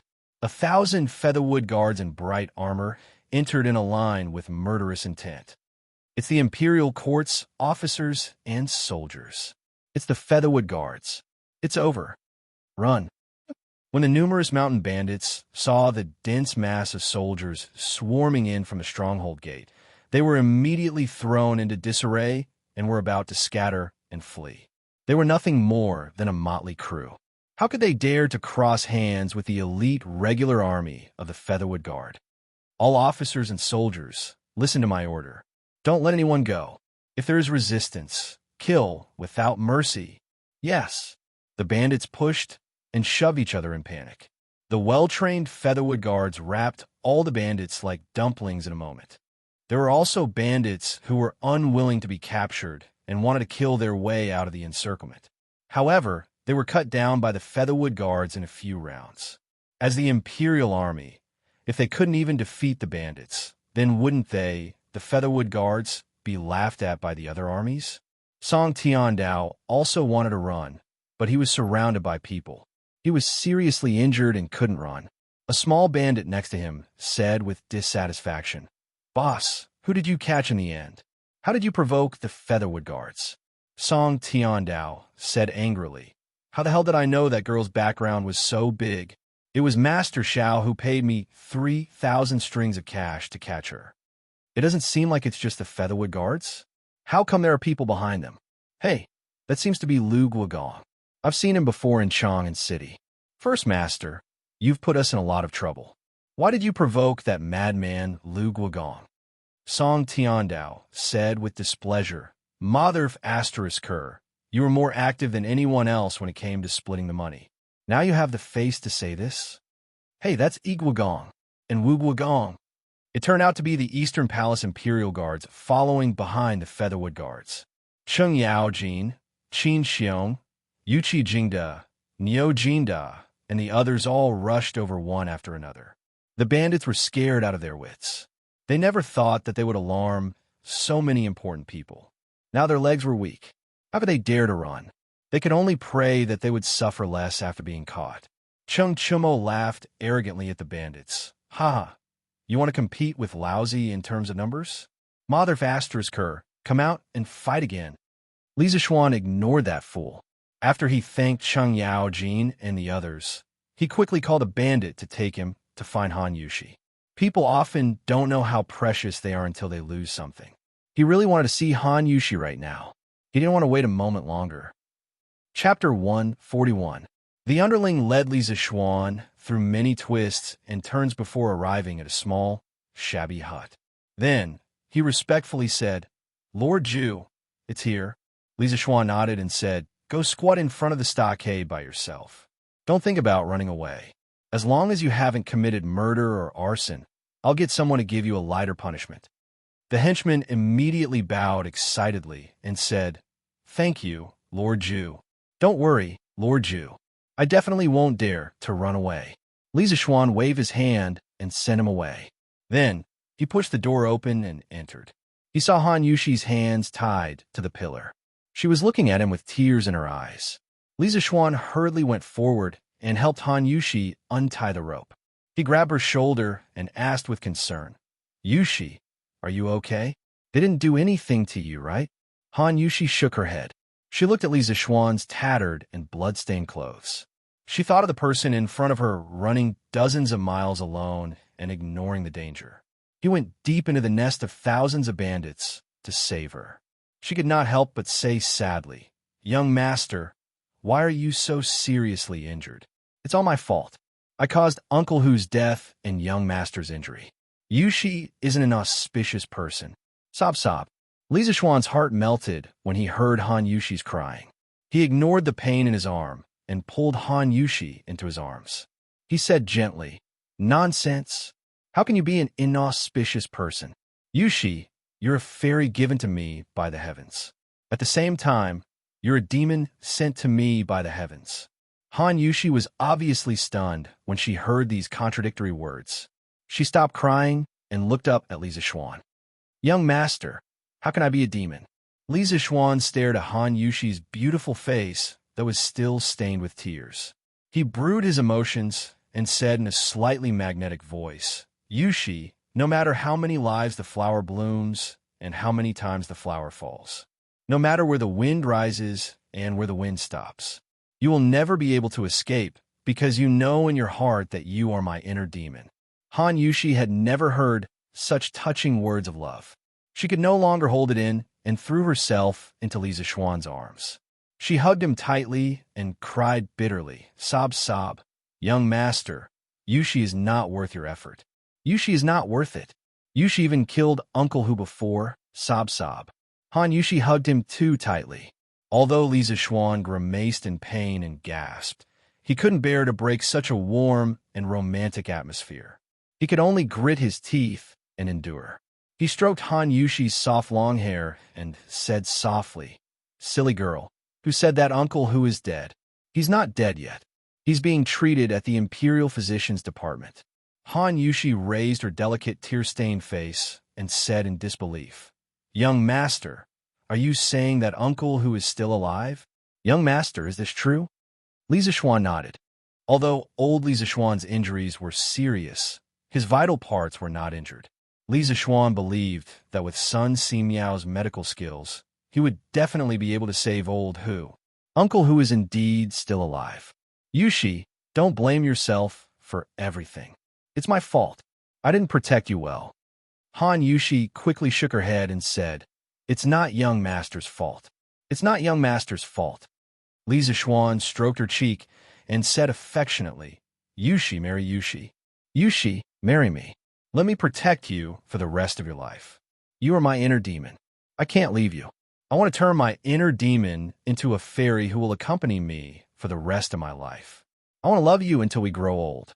"Ah, young master." Han Yushi was so embarrassed by such straightforward words of love that her face turned red. With a cry, she plunged into Li Zixuan's arms like an ostrich. Li Zixuan scratched his head awkwardly. He had racked his brains to recall these words of love from some movies and television works in his previous life. Did Han Yushi agree or not? "Yushi, are you not willing?" Li Zixuan probed carefully. When Han Yushi heard Li Zixuan ask such an idiotic question, she couldn't help but secretly roll her eyes. She thought to herself, young master's words of love before were quite touching, but why is his EQ still so low? However, she was also afraid that Li Zixuan would really misunderstand, so she quickly said, "Young master, Yushi is willing." "Ha!" Li Zixuan carried Han Yushi in his arms and spun around in a circle with pride and excitement. He laughed and said, "Ha, that's great. Yushi, you finally agreed." Hiss. In the end, this guy's extreme joy turned to sorrow. It affected the wound on his back, and he gasped in pain. Han Yushi first thought to herself, "What do you mean by I finally agreed? It's you who finally said that you love me, silly young master." Behind him, he heard Li Zixuan's cry of pain. He quickly pulled Li Zixuan's hand and asked anxiously, "Young master, where do you hurt? Let me take a look." Li Zixuan waved his hand and said nonchalantly, "It's just a small injury. It's fine, it's fine." He looked at Han Yushi's stunning face and delicate red lips. For a moment, he couldn't help but feel a little restless. He swallowed a few mouthfuls of saliva and murmured, "Yushi?" Han Yushi raised her small face and looked at Li Zixuan curiously. She saw that handsome face getting closer and closer to her. She also realized what was going to happen next. After hesitating for a moment, she didn't refuse. She closed her eyes and nervously clenched her hands, waiting for the sacred moment to arrive. When Li Zixuan saw that Han Yushi finally put on a look of letting him do whatever he wanted, his index finger couldn't help but move. His heart was also beating wildly with excitement. He tried his best to slowly get closer to Han Yushi's delicate lips, afraid that he would wake up this stunning beauty who was in a deep sleep. At this moment, he could even smell Han Yushi's body fragrance. He was only 0.01 centimeters away from Han Yushi's red lips. He heard Cheng Chumo shouting from not far away, "Little Xian, we're going back to the city. Hurry up." Han Yushi suddenly woke up. She was afraid that Cheng Chumo, who was not far away, would barge in. She hurriedly broke free from Li Zixuan's embrace and stood at the side with her head lowered shyly. "Chow, Cheng Chumo, I won't live under the same sky as you." Li Zixuan roared at the sky unwillingly. The thousands of troops finally set off and returned to Chang'an. Among them were less than 1,000 bandits. Li Zixuan held Han Yushi's hand and walked at the back, mainly to take care of Han Yushi's emotions. This little girl was now so shy that she didn't dare to see anyone. Even when Qin Xiong came over to talk to her, she didn't dare to raise her head. She only stared at the tip of her feet and reluctantly replied with a mosquito-like voice. Cheng Yaojin, Qin Xiong, and the others all laughed knowingly. They let the accompanying military doctor treat Li Zixuan's wounds simply and let the young couple show off their love sweetly at the back. Cheng Chumo also wanted to come over and be a troublemaker before, but he was slapped back by Cheng Yaojin and scolded, "You little bastard, why don't you hurry up and find a good girl to marry into the family? Why are you running over there blindly to meddle? Look at little Xian. He's so young, but he's already kidnapped a beautiful little girl." Cheng Yaojin's words were too *king heart-wrenching. Cheng Chumo's expression suddenly looked as if he had eaten a pile of shit. He secretly hated Li Zixuan for not being a good brother. He actually found a wife first, causing him, a single young man, to be scolded by his father. Chapter 142. The sun was setting in the west. This huge team of more than 2,000 people finally arrived at the east side of Chang'an City. In the team, there were handsome and energetic generals, tall and heroic dukes, well-trained soldiers in bright armor, simple but powerful family generals, ragged and dispirited bandits, and even more strange was that there was a team of strong men carrying a white horse. Of course, there was also a pair of adulterous couple who were holding hands and showing off their affection to the crowd. That's right, at least that's what Cheng Chumo thought to himself about Li Zixuan. The white horse that was being carried was the horse that was stabbed by vines on the way to Xiefeng Stockade Village by Li Zixuan. Li Zixuan spent money to hire 10 relatively young Cheng family guards to carry the horse back home. At that time, these men refused to take the money. Later, Li Zixuan said, "If anyone dares not to take the money, I will pay a few children to pee in front of your door every day." The 10 guards wiped away the cold sweat on their foreheads and hurriedly took the money from Li Zixuan. They secretly thought that this young master was truly rich and willful. However, this way of thinking was truly too immoral. Han Yushi looked at the familiar Yinxing Gate and felt that it was a lifetime ago. During the few hours when she was taken away, she was frightened all the way. She was afraid that the bandits would ruin her innocence, and she was prepared to die to protect her innocence. Later, when she was full of despair, Li Zixuan went deep into the village alone to save her. She really did not expect that she could be saved so quickly. After all, Xiefeng Stockade Village was in the wilderness. It was not easy to find it in such a short time. Thinking of this, Han Yushi could not help but hold his hand tighter, as if this would make her feel safer. They were about to enter the city. Han Yushi did not intend to let Li Zixuan let go of her hand. Although it was embarrassing to be pointed at by so many people, she thought that since the young master liked to hold her hand, then let him hold it. If others liked to say it, then let them say it. She was the young master's woman for the rest of her life. Even if the young master wanted her to die now, she was willing to do so. Holding hands was a small matter, and she could just follow the young master's temperament. As for Li Zixuan, ever since this fellow held Han Yushi's smooth and soft little hand, he could not bear to part with this wonderful touch. Today he had finally won Han Yushi's hand with great difficulty, so he could not bear to let go. If he wanted to hold her hand, he would hold her hand for a lifetime. It had to be said that after experiencing life and death, Han Yushi and Li Zixuan's attitude towards each other had changed greatly. When the citizens of the city saw such a complicated and strange team, they couldn't help but discuss among themselves. "Io, where did so many troops come from? It's been a long time since I've seen so many troops move out together. I don't know. It looks like the Featherwood Guard. Could it be that there's a war somewhere? Hey, why did the Featherwood Guard send so many people? Do you think these people are bandits? I think they are quite similar. Hey, isn't that Duke Liu? There's also Duke Yi and Duke Wu. Heavens, where are these bandits so powerful that they can even alarm these dukes to personally suppress the bandits? Hey, who said they weren't? These bandits really don't have eyes. How can they casually provoke these people in Chang'an City?" When Song Tiandao heard these people's discussion, he felt so wrong that he was about to cry. Was he willing to provoke the Featherwood Guard, Cheng Yaojin, and other big shots? How could he know that a little country girl would have such great power behind her?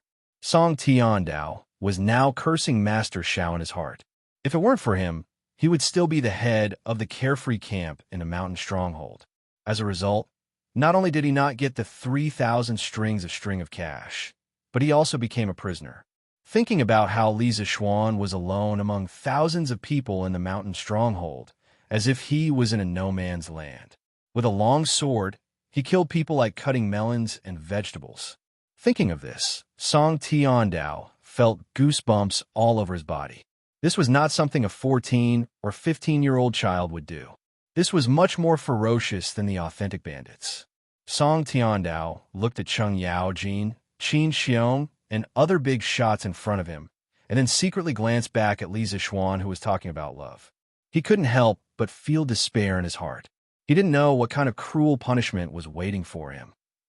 Yushi, let's go to the Imperial Medical Department to see Uncle Zhang first, and then turn back home.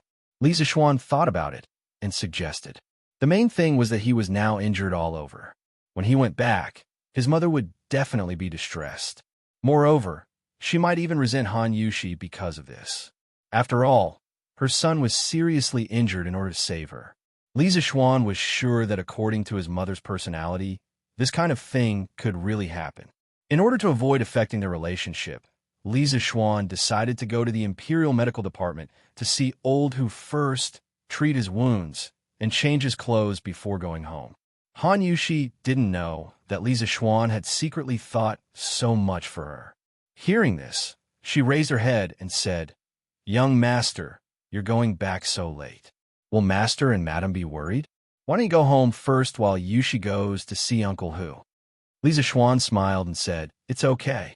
I'll send someone back to report that I'm safe."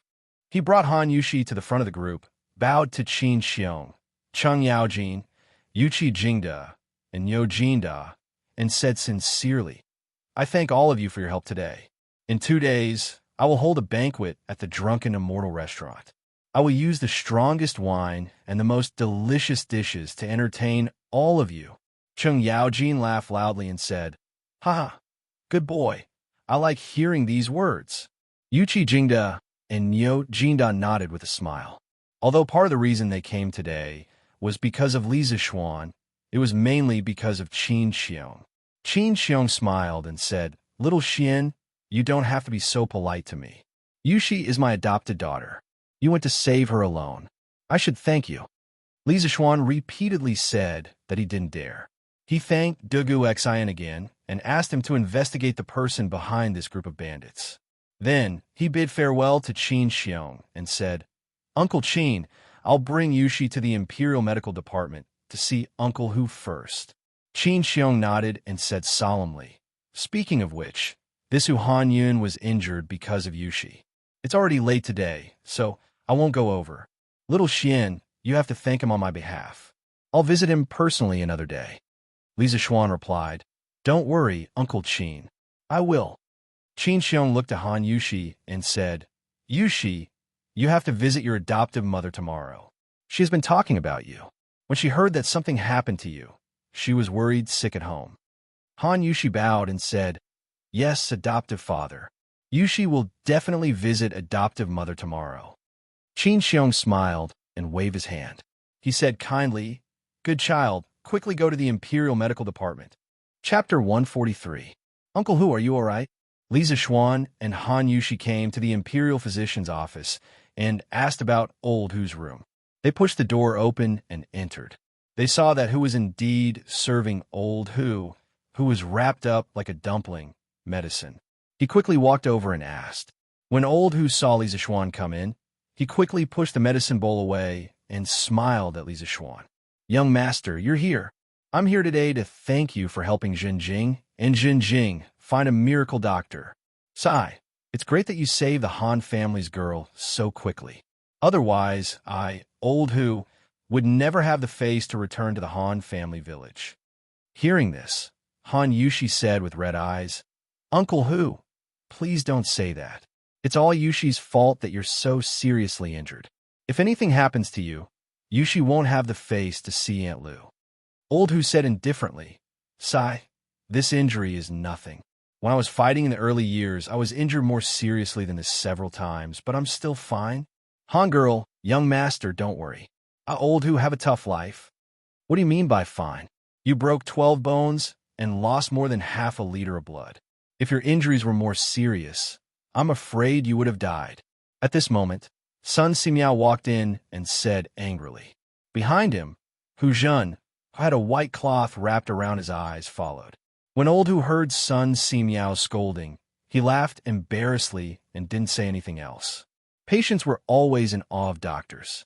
Seeing Sun Simiao come in, Han Yushi bowed to him. Then, she went to pull Hu Jun to the side. Li Zixuan stood up and cupped his hands to Sun Simiao. Daoist son, is Uncle Hu's injury serious? He was shocked when he heard Sun Simiao say that it was so serious. He secretly thought that Old Hu was really tough. If it were someone else with such a serious injury, they probably wouldn't have been able to hold on. Sun Simiao said with a serious expression, the injury is very serious. I'm afraid it will take at least 3 months to recover. Xiao Xian, your injury isn't light either. I'll get someone to bandage it for you first. Li Zixuan breathed a sigh of relief. As long as they were fine, everything was fine. He nodded and said, Thank you. Daoist Sunday, Sun Simiao summoned 2 doctors from the Imperial Physician Department. He planned to clean and bandage Li Zixuan in this room. Han Yushi quickly brought Hu out of the door. Daoist son, how is your illness? Inside the room, Li Zixuan gritted his teeth as he endured the doctor's bandaging, while looking at Sun Simiao, who was examining Old Hu's injuries. If it weren't for what happened today, he would have come to see Sun Simiao treat Hu Jing and his younger brother in the morning. In the end, he didn't come. Instead, he sent Old Hu over. It could be said that the family of 3 was reunited in the Imperial Medical Department. Sun Simiao replied, As expected, Hu is only born with a stutter. He is not mentally retarded. I will perform acupuncture on him for a few days and prescribe him some special medicine. In less than 10 days, he should be able to speak fluently. Li Zixuan looked at Hu Jing next to him with joy. The little fatty scratched his head and smiled gratefully at him. Sun Simiao continued, As for Hu Jing, alas, this child was born with a natural blockage in her Tong Zichang acupoint and Qingqi acupoint. I previously performed acupuncture on her, but I didn't manage to open these 2 blocked acupoints. I can only supplement it with herbs and acupuncture. Old Hu, who was lying on the bed, said worriedly, Dr. Sun, can my daughter's eyes be cured? This child can't see at such a young age. What will she do in the future? Sun Simiao thought for a moment and nodded. It can definitely be cured. As the saying goes, a rope can cut a wood, and dripping water can penetrate stone.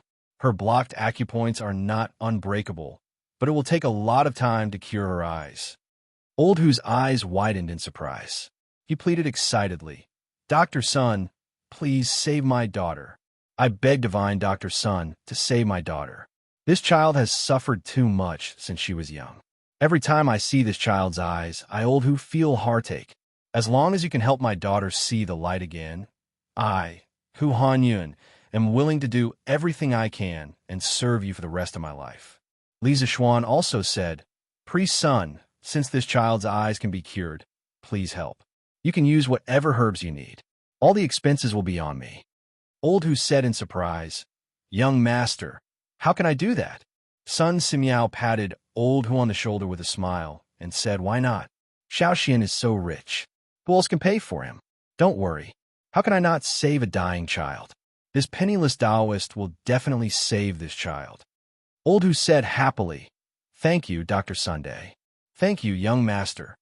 Sun Simiao nodded and said, It's just that it will take a long time to cure this child's eyes, and I have to do acupuncture every day without stopping.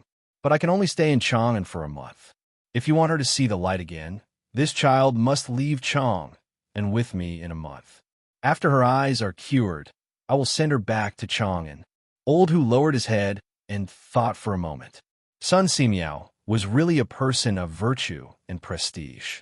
If his child went with him, he should be at ease. So he cupped his hands and said, Then I will leave my daughter to you, Priest Sunday. I can't repay your kindness. If you need me in the future, I will not hesitate. Li Zixuan suddenly remembered a conversation with Hu Jingjing.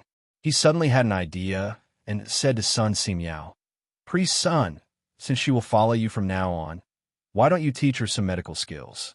I have talked with her before and found that this child is quite interested in medical skills. You have cured countless people in your life, but your strength is limited. Why don't you teach a few disciples and pass down your medical skills so that more people can benefit? Hearing this, Sun Si Miao's eyes lit up. He stroked his beard and said, "This child is indifferent. She is quite suitable to learn medicine. I will teach her some basic medical knowledge in the next 2 days. If this child is really talented, I will accept her as my disciple." Old Hu said happily, "Thank you, divine doctor." Sun Si Miao was the best doctor in the Tang Empire. If his daughter learned medicine from him, she would have another survival skill in the future. This was a great kindness. After half an hour, Li Zishuan's wounds were all bandaged. Sun Si Miao asked someone to send a clean set of clothes. Li Zishuan changed hastily and went out to find Han Yushi, planning to go home. Han Yushi saw that Li Zishuan's clothes were messy and hurried over to help him tidy up his clothes. This ambiguous posture made Li Zishuan's index finger twitch. If it wasn't for the wrong place, he really wanted to do this girl. Sun Si Miao coughed dryly behind her. Han Yushi hurriedly helped Li Zishuan tidy up his clothes. Li Zishuan looked and found that from the outside, it was impossible to tell that he had been injured today. Only then did he nod his head in satisfaction. Old Hu's injuries were too serious, and it was inconvenient for him to move. Hu actually had to stay by Sun Si Miao's side recently. As expected, Hu had to stay in the Imperial Medical Department to take care of her father. Therefore, when they returned, only Li Zishuan and Han Yushi were with them. Chapter 144. Yongle Lane, Li Residence. Ever since Li Zishuan returned to his room in the morning with his sword and left on his horse, the entire Li residence was in chaos. When the servant girl returned to the east courtyard and reported what had happened to Madame Li almost fainted from shock. She hurriedly sent someone to invite Li Jingma back from the West City. When Li Jingma returned, he heard that Han Tianhu's daughter had been taken away and that his son had disobeyed the imperial decree and gone to the village alone to save her. He was so angry that his face darkened. He couldn't help but curse. This unfilial son. Ouch. Who are you calling an unfilial son? Our son is in danger now. As his father, you don't think of a way to save him. Instead, you're making sarcastic remarks. Are you Xian Er's father or not? Mrs. Li was already anxious. Now that she heard her husband scold her precious son as an unfilial son, how could she hold herself back? She used the 9-yin white bone claw to viciously vent her anger on Li Jingma's waist. When Li Jingma heard the second half of his wife's words, his already dark face became as dark as the bottom of a pot. However, due to his wife's many years of power, he didn't dare to say anything. He could only wave his hand and say, "Madam, calm down. Your husband will think of a way right now." Oomph. Madame Li released her hand hatefully. Li Jingma rubbed his waist as his mind raced to think of a way. His unfilial son's words were of course words spoken in anger. His concern for his son was no less than his wife's. "Madam, don't be anxious. Your husband will personally go to Duke Lu's residence to ask for help. Duke Lu treats Xian like a nephew. He is also a veteran who has led troops for many years. He will definitely be able to save Xian." Li Jingma thought about it and felt that this was the only way at present. Madame Li said anxiously, "Then go quickly, master." Li Jingma nodded and spurred his horse out the door. An hour later, Li Jingma returned. "Master, how is it? Is Duke Lu willing to save Xian?" Madame Li asked as soon as Li Jingma entered. Li Jingma handed the reins to the servant and said to his wife, "Madam, I just went to the house of Duke and didn't run into Duke Lu." The servants in their house said that Duke Lu and Duke Yi brought their family to save Han Yushi and Xian. Madame Li said in pleasant surprise, "That's great. Master, with Duke Lu and Duke Yi taking action, our Xianer won't be in any danger, right?" When Li Jingma saw his wife looking at him expectantly, he hurriedly nodded affirmatively and comforted her. Of course, High Duke Lu and High Duke Yi were both great generals who could fight against 100 men on their own back in the day. The two High Dukes didn't even take a few bandits seriously. On the way back, I heard that His Majesty had sent 1,000 Yulin guards to assist Xian in exterminating the bandits. "Madam, don't worry. Xian will definitely be fine. Madame Li was slightly relieved. When she heard the second half of Li Jingma's words, she said in disbelief, "Master, Xian'er defied the imperial edict and didn't answer the summons. Not only did His Majesty not punish him, he even sent troops to help Xian'er. What's the reason for this?" Li Jingma was also somewhat bewildered. He shook his head and said, "I don't know. Let's just wait for Xian'er to return safely." The couple waited for half a day. During this time, Lan and Iron Egg also heard about this matter. Although the two little ones were anxious, this was an adult matter, and they couldn't help much. Thus, the two children stayed in the front hall and waited with Li Jingma and his wife. The servants in the house also noticed that the atmosphere in the house wasn't right today. Every one of them was extremely careful, afraid that they would make a mistake. In the evening, San Bao rushed in and said excitedly, "Master, madam, the Yulin Guard have already entered the city. Young Master and young Miss Yushi are inside and will probably be back soon." Madame Li stood up excitedly and looked at Li Jingma. She said in a trembling voice, "Master, Xian'er is back. Xian'er is back." As she spoke, she couldn't help but cry. Although Li Jingma comforted her that her son would be fine, she had waited for so long without seeing her son. God knew how much suffering she had experienced as a mother. Now that she finally heard the news of her son's safe return, her suspended heart finally settled. Li Jingma patted Madame Li's shoulder lightly and said with a smile, "Madam, you don't have to worry now. I said before that Xian'er will be fine." At this time, Lana also cried out happily, "Mother, don't cry. Lana knows that Big Brother is the best. He will definitely be fine."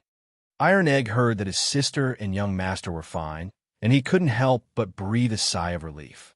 After waiting for half an hour, what they waited for wasn't Li Zishuan, but their family's white horse. Madame Li asked the horse carriers where Li Zishuan went and was told that Li Zishuan and Han Yushi had gone to the Imperial Medical Department to visit Hu Hanyan.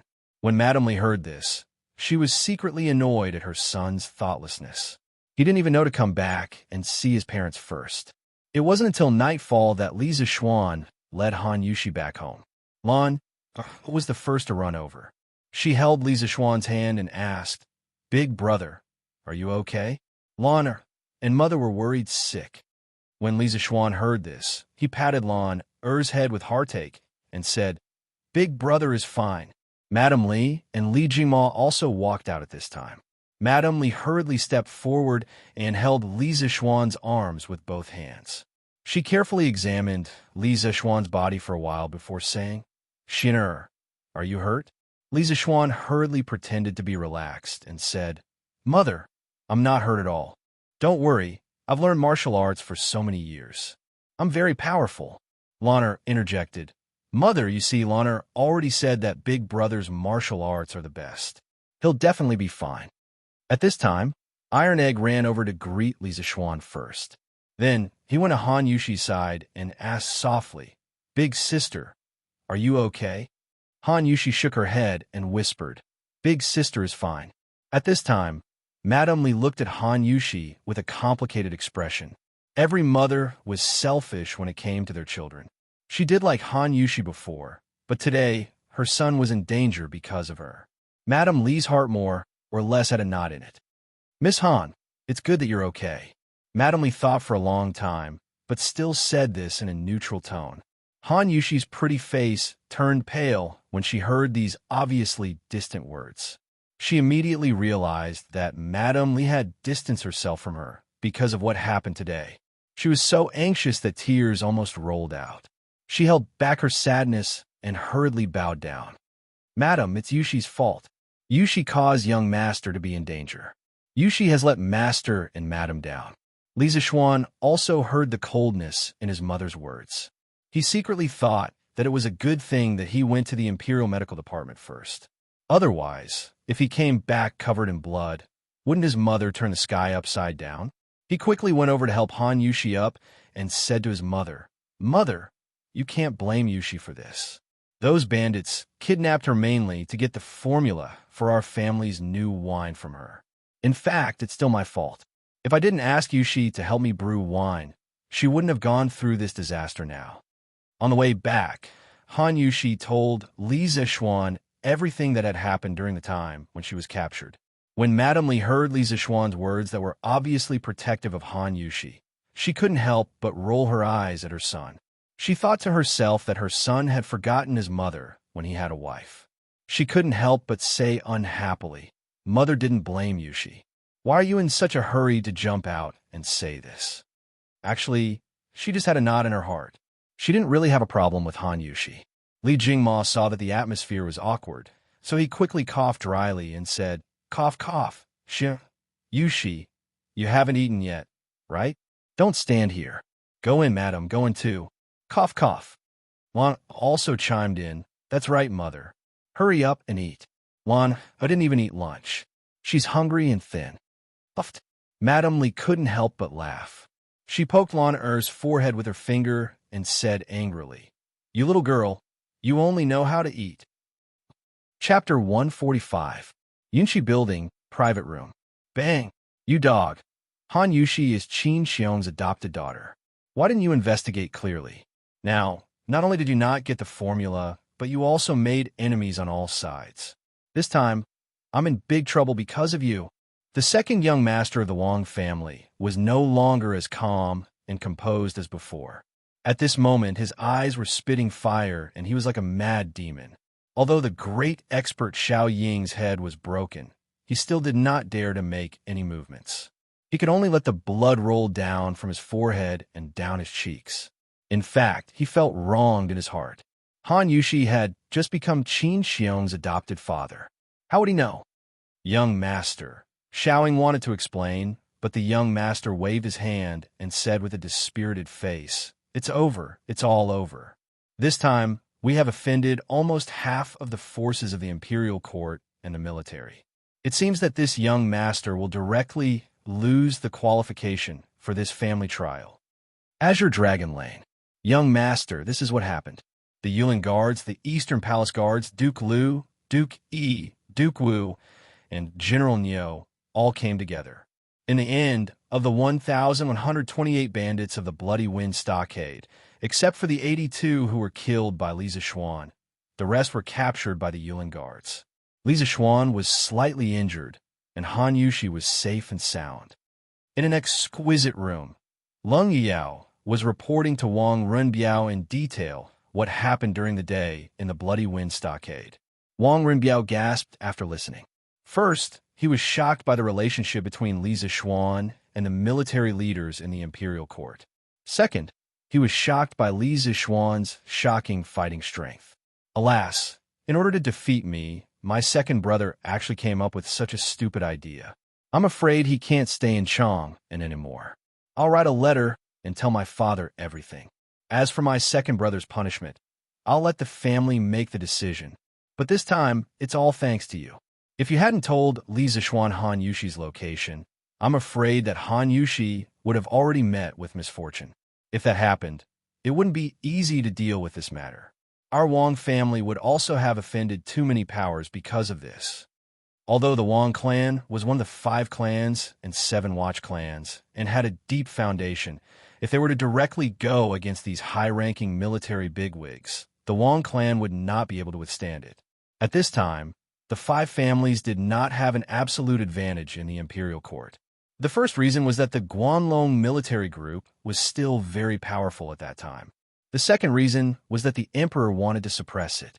The third reason was that the imperial examination system was vigorously implemented, which led to the appearance of many concubine court officials.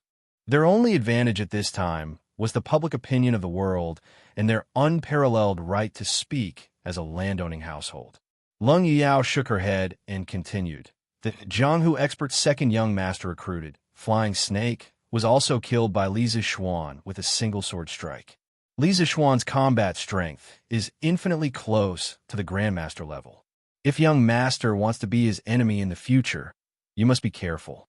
Xiaoying heard the news before the imperial court's army arrived and fled in advance. Wang Renbiao said in surprise, "Li Zishuan is actually that formidable? This young master really did not expect it. But Yaoer, why do you always think that I will become enemies with Li Zishuan? I am currently working with him. so you shouldn't always look at things based on your personal grudges. Lung Yuyao was still expressionless. She said coldly, "Young master, Yuyao is not saying this because she hates Li Zixuan. Yuyao is just relying on her intuition that young master and Li Zixuan will become enemies in the end." Wang Renbiao asked curiously, "Oh, why is that?" Lung Yuyao replied, "Because young master and Li Zixuan are both equally outstanding people." Wang Renbiao. After a while, Lung Yuyao broke the silence. "Young master, Li Junxian personally led a group of 100 cavalry out of the city today. Yuyao guesses that it is very likely to be to investigate second young master's kidnapping of Han Yushi."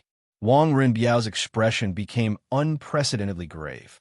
He stood up and said, "It seems like second brother, the mastermind behind the scenes, will be exposed soon. This won't do.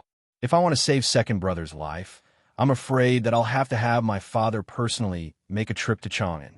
Yao or grind the ink. I'll write a letter right now." Lung Yuyao frowned unwillingly.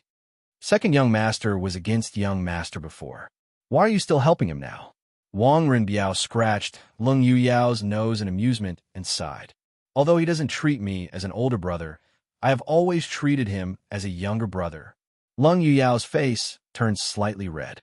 She still said unhappily, "Young master is so magnanimous, but second young master will definitely not remember your kindness."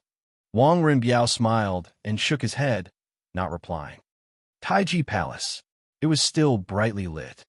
"Paying respects to your majesty." Li Junxian bowed.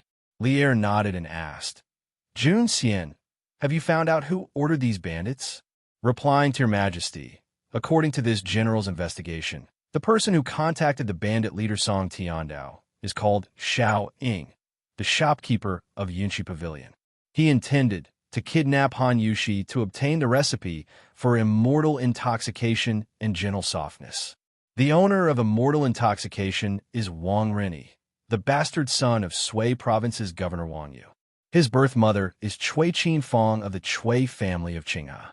When Wang Yu married Princess Tong, and Li Yuan was only a duke and had not yet started a rebellion. At that time, Princess Tong and was still not a princess. Thus, it was not against the law for Wang Yu to take a concubine. After hearing Li Junxian's report, Li Er frowned deeply. He said unhappily, "Under the feet of the Son of Heaven, this Wang Rini actually dared to collude with bandits and kidnap Shu Bao's adopted daughter. He is truly audacious. Moreover, immortal intoxication and gentle softness have already become the imperial wine of the palace. Wang Rini dared to dream of getting his hands on them. I would like to issue an edict to ask Wang Yu how he disciplined him. If Wang Rini was here, he would definitely cry out that he had been wronged. Firstly, he did not know that Han Yushi was Qin Xiong's adopted daughter. Secondly, he did not know that immortal intoxication and gentle softness were the imperial wine of the palace.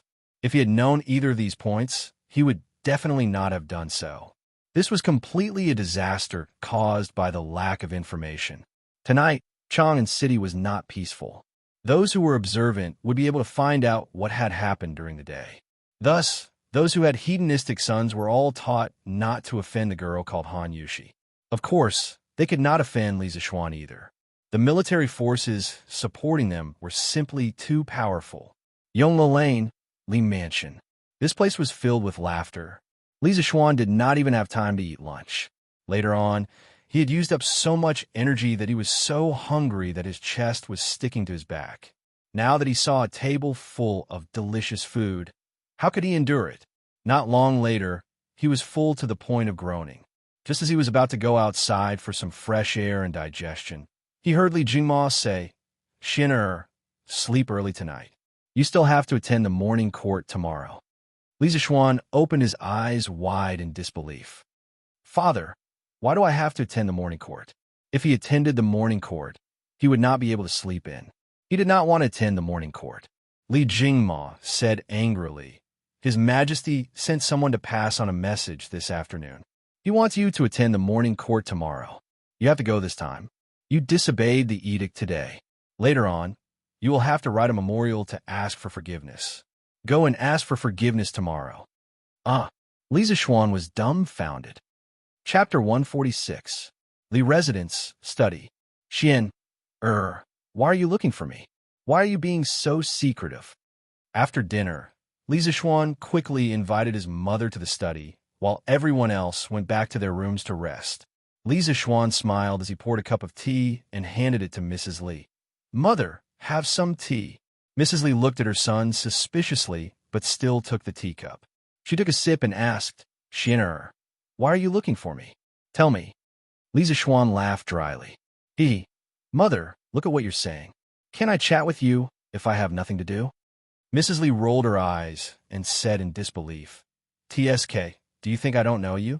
You've been back for so long, and when have you ever chatted with me? If you have something to say it quickly. Lisa Schwan was embarrassed. No one knew him better than his mother. He said awkwardly, Mother, what do you think of Yushi? Mrs. Li replied in confusion, She's okay. What's wrong? Lisa Schwan scratched his head and said embarrassedly, Mother, I want to. Mrs. Li saw her son's shy and stuttering look. She thought for a moment and immediately understood. She couldn't help but find it funny. She had just told her husband about this a few days ago. She had already been looking for a matchmaker to arrange this matter.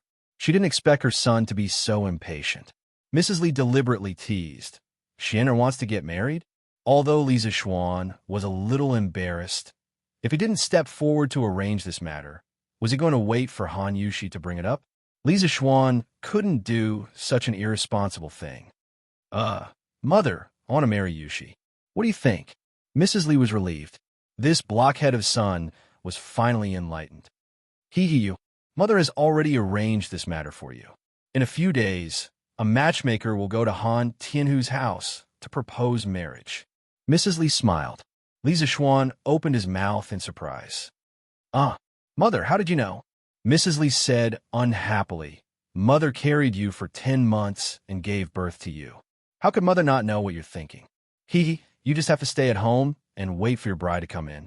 Lisa Schwan was also very happy that his mother was so considerate. He smiled and said, Thank you, Mother. Thinking that her son was about to have a family and start a career, Mrs. Li was truly happy.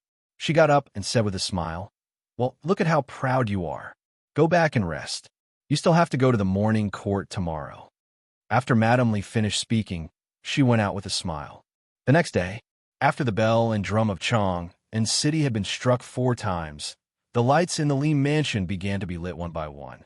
The maids and servants were busy lighting the fire and boiling water, preparing to wash their masters and make breakfast.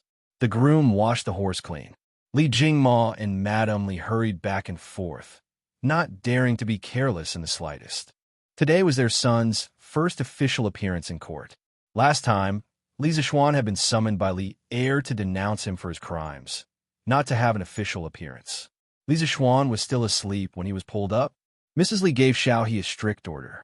The little girl ignored Lisa Schwan's muddle-headed complaints and wiped his face and brushed his teeth. The bitterness of the willow branches didn't drive away Lisa Schwan's sleepiness. He put on the official uniform and the golden crown. He was underage, so he couldn't wear the official hat. He changed into thin deerskin boots and fastened the ceremonial sword to his belt. He came to the front hall and ate a big bowl of porridge hastily. He felt a little less sleepy, so he checked his equipment again.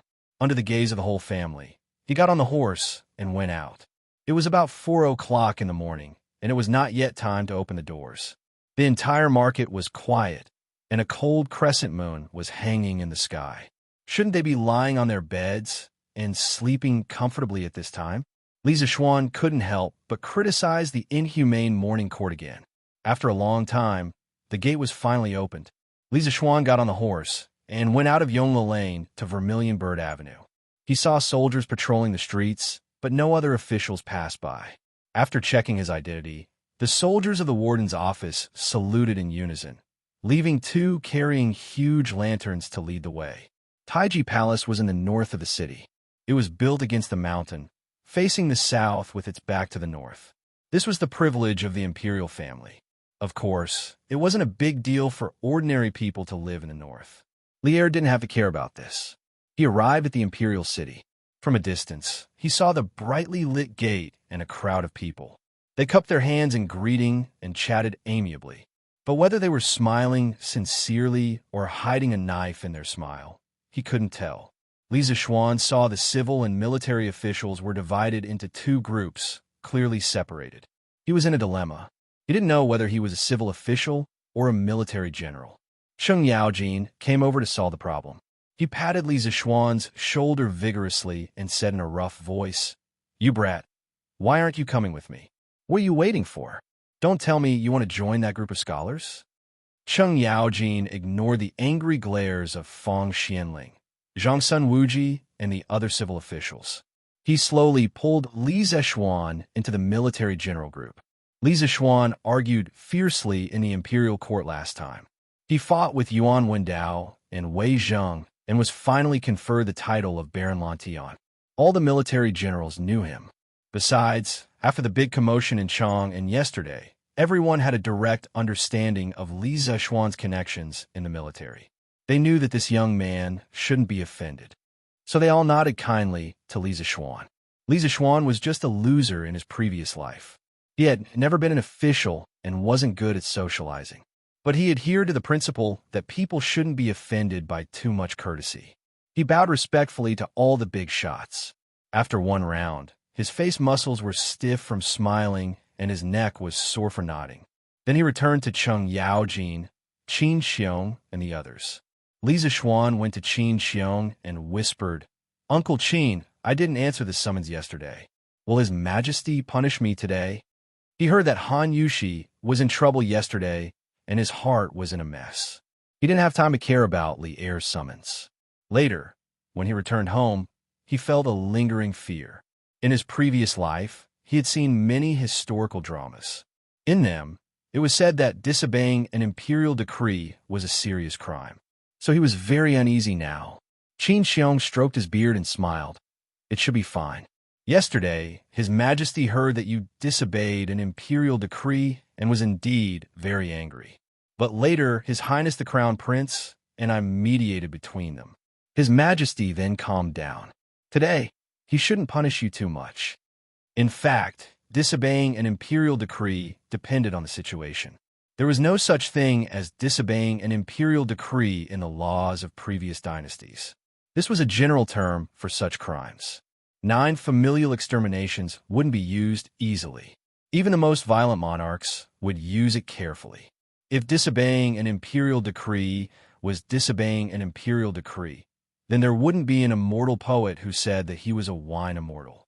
After hearing Qin Xiong's words, Li Zishuan heaved a huge sigh of relief in his heart.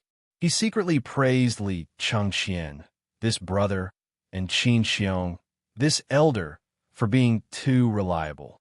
He bowed deeply to Qin Xiong and thanked him. "Many thanks, Uncle Qin." Qin Xiong waved his hand and didn't care. At this time, a servant came forward and shouted, "Go to court." The officials immediately quieted down and lowered their heads. They carried the imperial decree and slowly entered Taiji Palace. Chapter 147. Following the crowd, Li Zishuan entered the Taiji Palace. It was his first time attending the court, so he didn't know where he should stand. Adhering to the principle of not standing out, he quietly hid at the back of the army, where there was a big pillar. After the officials greeted Li Er, the deacon eunuch announced, "If there's something to report, the court is dismissed." The morning court officially began. The first one to stand out was Fang Xianling. Old Fang spoke a lot of words. Li Zishuan listened for a long time before he understood the general idea. The general idea was that the people of Jinzhou, Bazhou, Qinzhou, Luozhou, and other provinces far away from Chang, and had heard that a better plow had appeared near Chang'an. They had gathered at the local government office to petition for the court to give some of the curved plows to them. Li Er waved his hand and ordered the Ministry of Works to increase production and promote the curved plows to the whole country. Li Zishuan listened for a while and felt a little sleepy. He had woken up too early in the morning. He secretly glanced around and saw that no one was paying attention to him. So he leaned against the red pillar behind him and took a nap. At the same time, he couldn't help but feel lucky that he had chosen a good position. This feeling was just like when he was in university.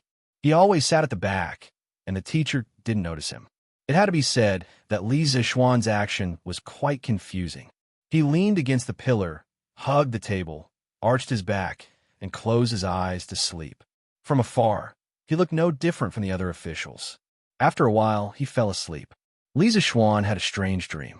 He dreamed that he was back in university, back in the classroom. On the podium was the beautiful advanced mathematics teacher who had taught him before. She was talking about the Taylor series, which troubled Li Zixuan the most. Strangely, his girlfriend was sitting next to him. After all, his girlfriend and he were not in the same school. In the dream, Li Zixuan didn't raise any questions about this. He held his girlfriend's hand and leaned over the table to chat with her in a low voice. As they chatted, they even started to play kissing in class. Li Zixuan, get up and expand this function into a Taylor series. The teacher slammed the table and yelled at Li Zixuan. Li Zixuan quivered and was immediately startled awake. Lord Li, His Majesty is calling for you. Quickly wake up and let go of my hand. When Li Zixuan opened his eyes, he saw a military official with a face full of pimples and wearing a green robe beside him. The military official was calling him to wake up in a low voice, and, at the same time, seemed to be pulling his hand. Li Zixuan was shocked. He lowered his head and saw that the hand of his girlfriend in his dream was actually this person's dog paw. No wonder it felt wrong. He felt a chill in his heart and hurriedly threw away the military official's hand. With a face full of fear, he took 2 steps back. At this moment, Li Er's slightly angry voice came from above. Lan Tianju, I asked you a question. Why aren't you answering? All the officials in the hall looked over. Li Zixuan knew that things were not good. Old Li was going to mess with him. Li Zixuan walked forward while thinking of a countermeasure. After a while, he came to the front of the officials and bowed to Li Er. Your Majesty, when I was listening to your Majesty's teachings, I felt as if I was bathing in the holy light. In my mind, I couldn't help but think of the red sun rising, its great light, the magnificent scene of the river flowing out of the water. Your Majesty's words were like pearls, and every sentence contained the truth of heaven and earth. I was meditating and was a little distracted, so I didn't hear what your Majesty said. I am guilty, your Majesty. Please punish me. Cheng Yaojin widened his eyes and looked at Li Zixuan as if he was looking at a monster. He thought to himself, good boy, your skin is so thick. It's almost as thick as mine. Qin Xiong turned his face away and pretended not to know this shameless junior. Li Changxian, who was standing below Li Er, didn't know whether to laugh or cry as he looked at his good brother. This was the first time he saw Li Zixuan being so shameless. Some of the civil officials were shocked, but most of them were indignant. Scholars valued integrity. As a baron of the Great Tang, Li Zixuan actually flattered Li Er in such a blatant manner to cover up his crime. This was too shameless. He could be called a treacherous traitor. Li Er's face darkened. He had clearly seen the little movements of Li Zixuan and that military official from his seat above. He had not expected that Li Zixuan would come up with such blatant lies, his mouth full of nonsense. Moreover, he could make the matter of sleeping in court sound so fresh, refined, and reasonable. In the entire Great Tang, perhaps only this brat could do such a thing? Shut up. Li Er angrily slapped the dragon table and pointed at Li Zixuan. He was burning with anger, but he didn't know how to reprimand Li Zixuan. Li Er took a few deep breaths and calmed himself down. Then he said again, I just said, Lord Lan Tian, you disobeyed the imperial decree yesterday. What should be your punishment? Qin Xiong had already told him about this matter. Li Zixuan already had an idea in his heart. Li Er was probably trying to scare him. Li Zixuan pretended to be terrified and bowed down. Your Majesty, I am young and inexperienced. I didn't know the severity of the matter and was confused for a moment. I made a big mistake. Your Majesty, please punish me. All right, I'm only 14 years old. I'm young and don't know any better. You are the emperor. You can't be so calculative with a kid, right? Moreover, as to why I disobeyed the imperial decree, I'm sure you know the reason better than anyone. Li Zixuan thought to himself, this was the advantage of being young. Lier choked on Li Zixuan's words. It was rare for someone to be conferred a title at the age of 14. After experiencing so many things, Lier had almost forgotten Li Zixuan's true age. The matter of disobeying the imperial decree, there's a reason for it. I can temporarily not pursue it. Li Zixuan quickly thanked him. Thank you, Your Majesty, for your kindness. Lier said in annoyance. Don't be in a hurry to thank me. I haven't finished speaking. A few days ago, I heard that you made immortal drunken wine and gentle village, as well as red braised meat, red braised lion's head, and other dishes. When Lier said this, some of the officials in the hall couldn't help but swallow their saliva. It was obvious that these people had eaten the new dishes and drunk the new wine of the drunken immortal restaurant. When Lier mentioned this, although his mouth was a little greedy, he still continued to speak with a serious face. As a baron of a country, you don't do proper work. Instead, you spend all your time studying, eating, and drinking. What a scandal! A few days ago, the Imperial College's mathematics doctor, Lu Qingshan, retired. I originally planned to let Su Hongji teach on his behalf, but Mr. Su wrote a letter saying that your mathematics ability was above his and recommended you to teach. After much consideration, I have decided to appoint you as the Imperial College's mathematics doctor. You will take up the post tomorrow. Li Zixuan was immediately dumbfounded. Letting him teach a group of hedonistic brats, wasn't this a scam? How could this be more comfortable than being an otaku at home and hugging his goddess? Old Li couldn't bear to see him idle. Your Majesty, this official's talent is shallow. I'm afraid I can't take on this heavy responsibility. Li Zixuan weakly protested. Lier waved his sleeves and said decisively, Stop talking nonsense.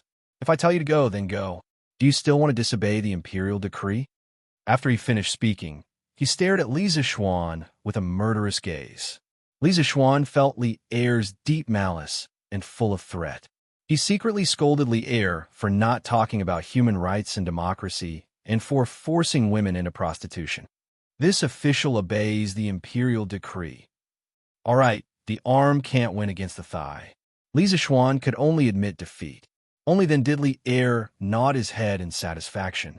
He looked at the group of civil officials and said, Chancellor Kong, from now on, Li Zixuan will be supervised by you at the Imperial College. If this person is lazy, late, or leaves early, inform me. I will deal with him. An elegant white-haired old man walked out and bowed. This old official obeys the imperial decree. Li Zixuan secretly wiped the cold sweat from his forehead. Not only did old Li give him work, he even sent an old man to be his supervisor. The imperial court schemes are deep. I have to go back to the countryside. I can't live like this anymore. Chapter 148. Imperial Palace, Taiji Palace. Li Zixuan, who felt that there was no more joy in life, wanted to return to his original position, but was interrupted by a cold snort from Lier. He obediently walked to the position that Lier pointed to, which was the 6th row of the civil officials. In front of him stood Chancellor Kong, who had previously stepped forward to answer. Li Zixuan guessed that this Chancellor Kong should be Kongingda. This little old man was quite famous in the Tang dynasty.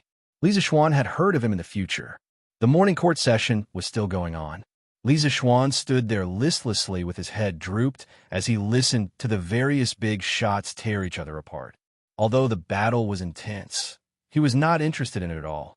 This kind of scheming imperial court really did not suit him. There was no table in front of him to lie down on and no pillar behind him to lean on. Standing in this awkward position, Li Zixuan could not fall asleep even if he wanted to. After waiting in a daze for nearly 2 hours, the morning court session finally ended. Li Zixuan could not help but want to look up to the sky and howl. It finally ended. After moving his sore thighs and rubbing his hungry stomach, Li Zixuan followed the civil and military officials out of the main hall and prepared to go home to eat. He saw that the person walking in front of him was Kongingda. He thought that in the future, he would be going to the Imperial College to teach. This old man was equivalent to the principal of the Imperial College. In order to ensure that he would not be bullied in the future, he had to pay his respects and build a good relationship with the leader. Chancellor Kong, please wait. When Kongingda heard someone calling him, He slowed down his footsteps. Li Zixuan quickly walked forward and cupped his hands. This little one greets Mr. Kong. Mr. Kong has abandoned the regional prejudice of the southern and northern schools. Mr. Kong is a famous scholar of the present age. This little one has admired Mr. Kong for a long time. This little one feels extremely honored to be able to work under Mr. Kong in the future. As the saying goes, flattery never fails. Li Zixuan came up and started to flatter Kong Yingda. However, Kong Yingda had experienced the vicissitudes of life and was indifferent to fame and fortune. Li Zixuan's flattery had no effect on him. He looked at Li Zixuan with his wise eyes and said with a smile that was not a smile, "If this old man remembers correctly, Lan Tianjue should belong to the Taoist lineage, right? Why would he admire our Confucian culture?" Li Zixuan almost choked to death in an instant. He secretly thought that this old man was not an easy character to get along with. He laughed dryly and said, "Master, I'm afraid that you are mistaken. So what if it's Confucianism or Taoism?" Back then, Kong sure eliminated the views of the Confucian school of scripture and the Taoist school of thought, and selected the best school of thought from the various schools of thought. Thus, he brought an end to the various disputes that had existed since the Western Han Dynasty. Later on, he abandoned the prejudice of the northern and southern schools of thought and embraced the various schools of thought. He merged the northern and southern schools of thought together and preserved the results of the Western Han Dynasty. This way, the teachings of the predecessors would not disappear, and the scholars of the future generations would be able to look up to him. Since Kong Shi was able to embrace different schools of thought within the Confucian school, why couldn't he jump out of the Confucian school and look at the other schools of thought with a tolerant attitude? Since ancient times, the existence of the two schools of thought is reasonable. Confucianism and Taoism have existed for thousands of years, and there are many similarities between the two schools of thought. Why can't they learn from each other's strengths and make up for their weaknesses? Li Zixuan was just speaking casually. However, as he spoke, he couldn't help but reveal some of his understanding of Confucianism and Taoism from the depths of his mind. In the memories that he inherited, he had an extremely deep impression of the Taoist school of thought. Kong Yingda had previously seen Li Zixuan flattering Li Erda without a shred of integrity in the imperial court, so he had some contempt for Li Zixuan. Hearing Li Zixuan's words now, he couldn't help but praise in his heart that this kid really had some real talent. He couldn't help but clap his hands and laugh. What a good existence is reasonable. What a good learn from each other's strengths to make up for their weaknesses. Your understanding of the Confucian and Taoist schools of thought is truly insightful. Not bad, not bad. Child, since you have such talent, why did you try to flatter the emperor in the royal court? How can a scholar not have strength of character? Seeing that Li Zixuan was a talent that could be molded, Kong Yingda couldn't help but offer a few more words of advice, hoping that Li Zixuan would realize his mistake and mend his ways. Li Zixuan sweated inwardly. It turned out that his performance in the royal court had left these civil officials with a bad impression of flattery. He couldn't help but curse these civil officials. They could have strength of character, admonishing the emperor and leaving their name for generations to come. However, he didn't want these empty titles.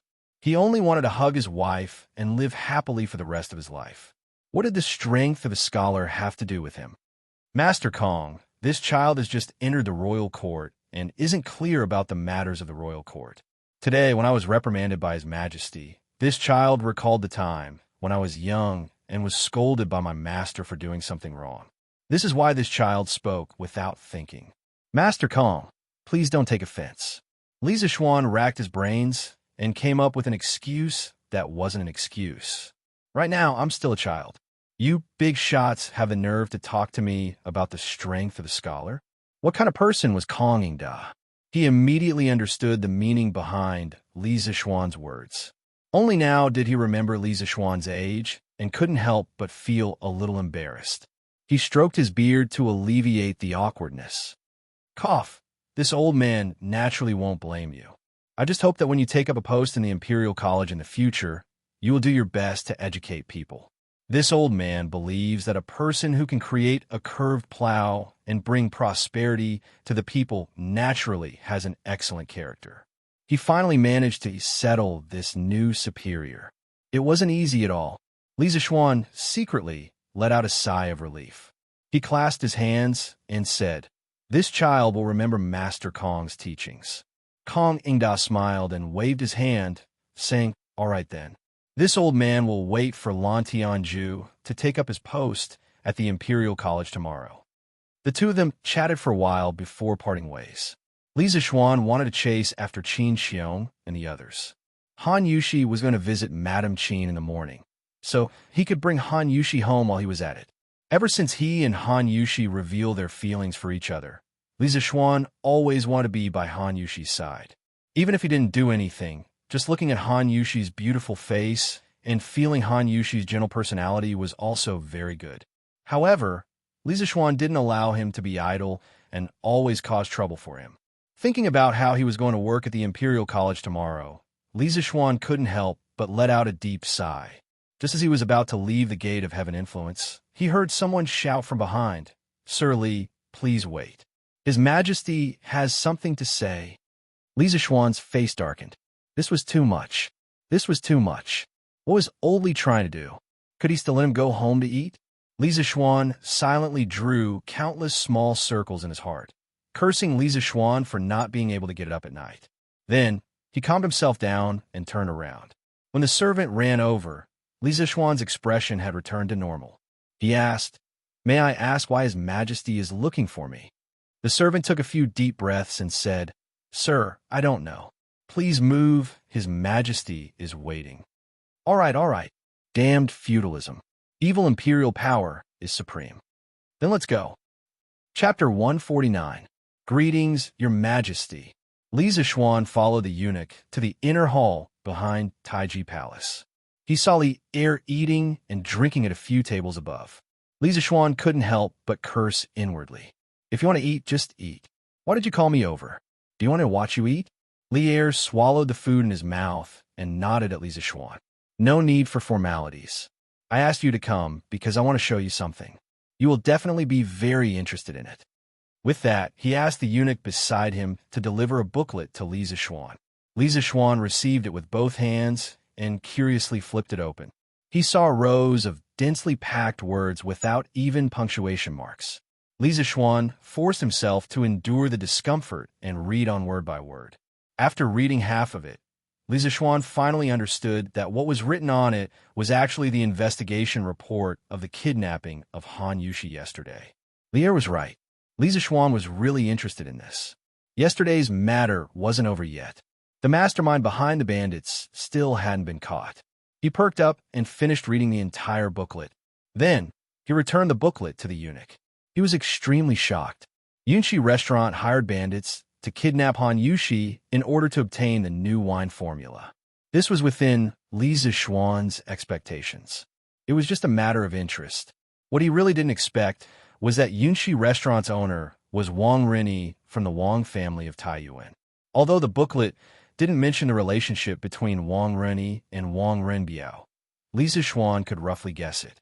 The last time Wang Renbiao came to seek cooperation, he said that the reason he came out to do business was because of a trial for his family's disciples. Then, the relationship between Wang Renyi and Wang Renbiao was obvious. Even if they weren't brothers, they were probably close family members. Li Zixuan's expression was uncertain. He had a good impression of Wang Renbiao before, which was why he cooperated with him. However, he didn't know what role Wang Renbiao played in this matter. "Are you done reading? Is there anything you want to say?" Li Zixuan wiped his mouth and asked casually as he looked at Li Zixuan's changing expression. Li Zixuan bowed and said, "Your Majesty, I would like to know how Your Majesty intends to deal with these bandits and the person behind them." Li Er said indifferently, "Han Yushi is Shu Bao's adopted daughter. These lawbreakers should be severely punished. The bandits of the Bloodwind Stockade gathered in the mountains and committed many illegal acts. The bandit leader should be beheaded in public.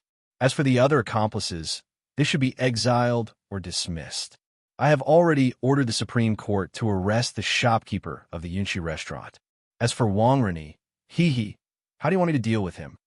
Li Zishuan thought for a moment, then spat out a word with a cold expression. Kill. Anyone who dared to touch his woman, no matter who it was, would have to pay the price. Even though the Wang family was a 1,000-year-old clan, he could easily get a few carts of gunpowder and raze the entire Wang family to the ground. Moreover, Wang Rini was only one person. He could not represent the entire Wang family. Lier raised his eyebrows and said angrily, "You are really a newborn calf that is not afraid of tigers." The Wang family is a rich and powerful clan. Wang Rini's birth mother is from the Chui family in Qinghe. If I kill Wang Rini because of this, won't the Wang family and the Chui family fall out with me? Won't all the noble families in the world be in danger because of this? Li Zishuan was not convinced and said, "Your Majesty, you are the ruler of a country. Our Tang Empire has many fierce generals. How can we be afraid of these aristocratic families?" Lier stared and said, "How dare you? The affairs of aristocratic families are not as simple as you think. How much do you know? Don't use these words to provoke me. Wang Rini's birth father, Wang Yu, married my imperial aunt. I must give him some face. Wang Rini cannot be killed. At most, I will make sure he never appears in Chang'an. Wang Yu will come to Chang, and soon. He will talk to you about this." Li Zishuan did not give up and said, "Your Majesty, you really can't kill him?" Lier angrily threw a book on the table at Li Zishuan. However, Li Zishuan cleverly dodged it. Lier said angrily, "Why is your killing intent stronger than mine? You are from the Taoist school." But then again, Han Yushi did not suffer any harm in this matter. She is not anxious.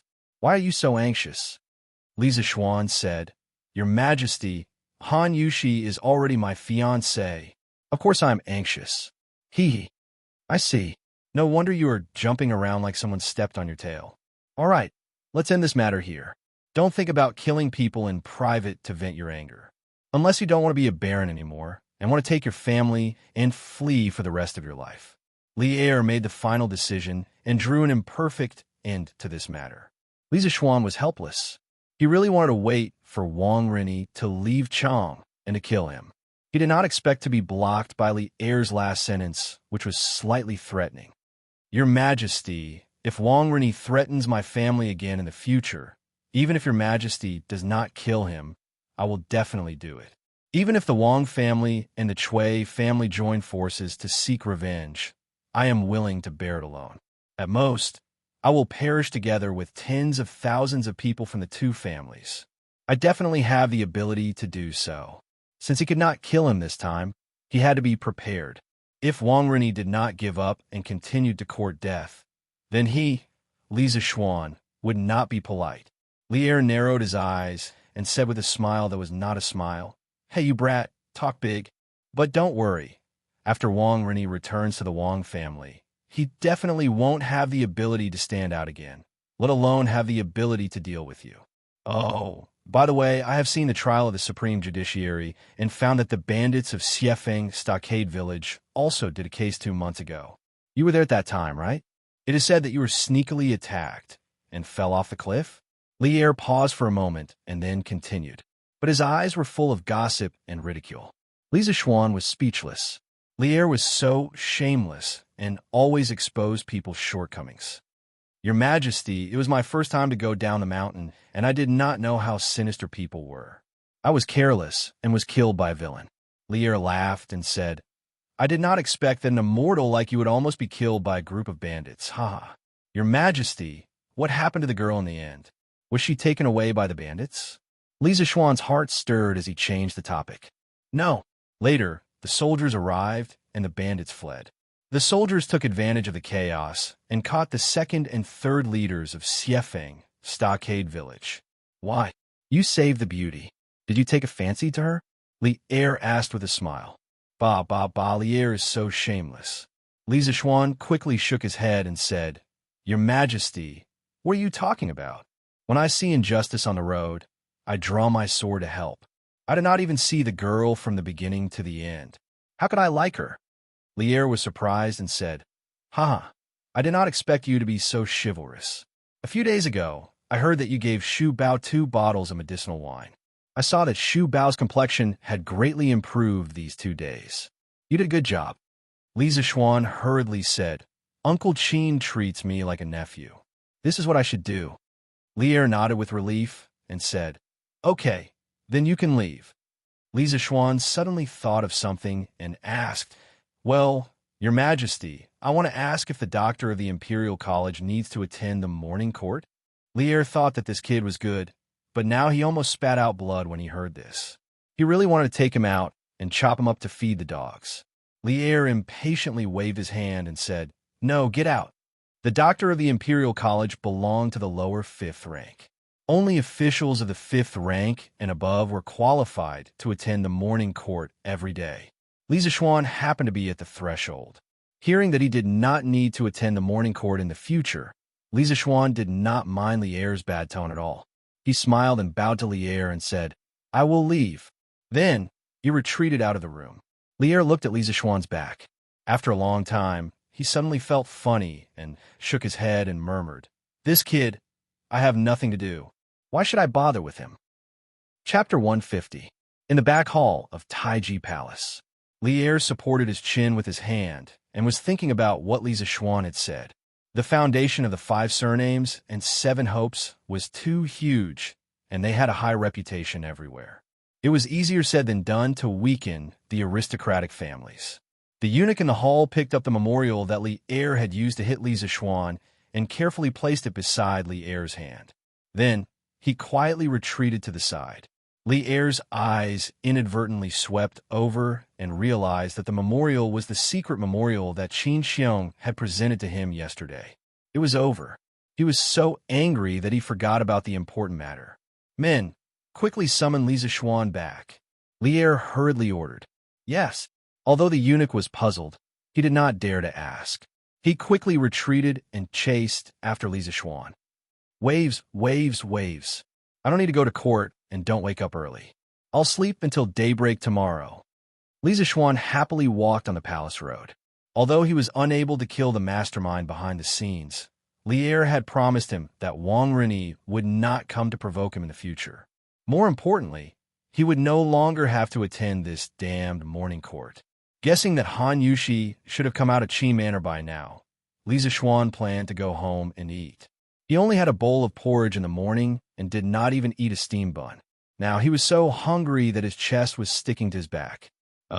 He almost forgot that the steam buns of the Tang dynasty were too disgusting.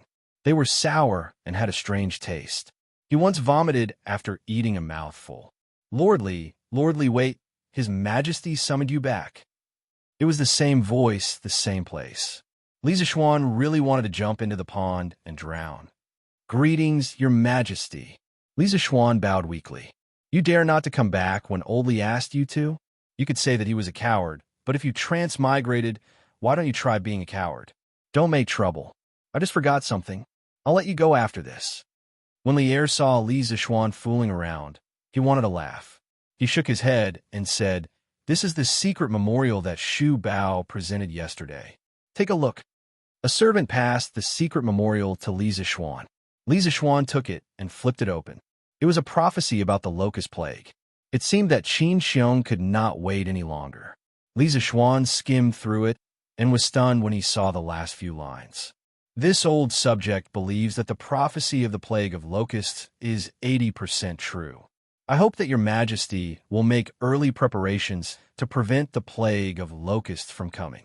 Every time this old official thought about this, I couldn't bear it and boldly wrote a letter to inform His Majesty.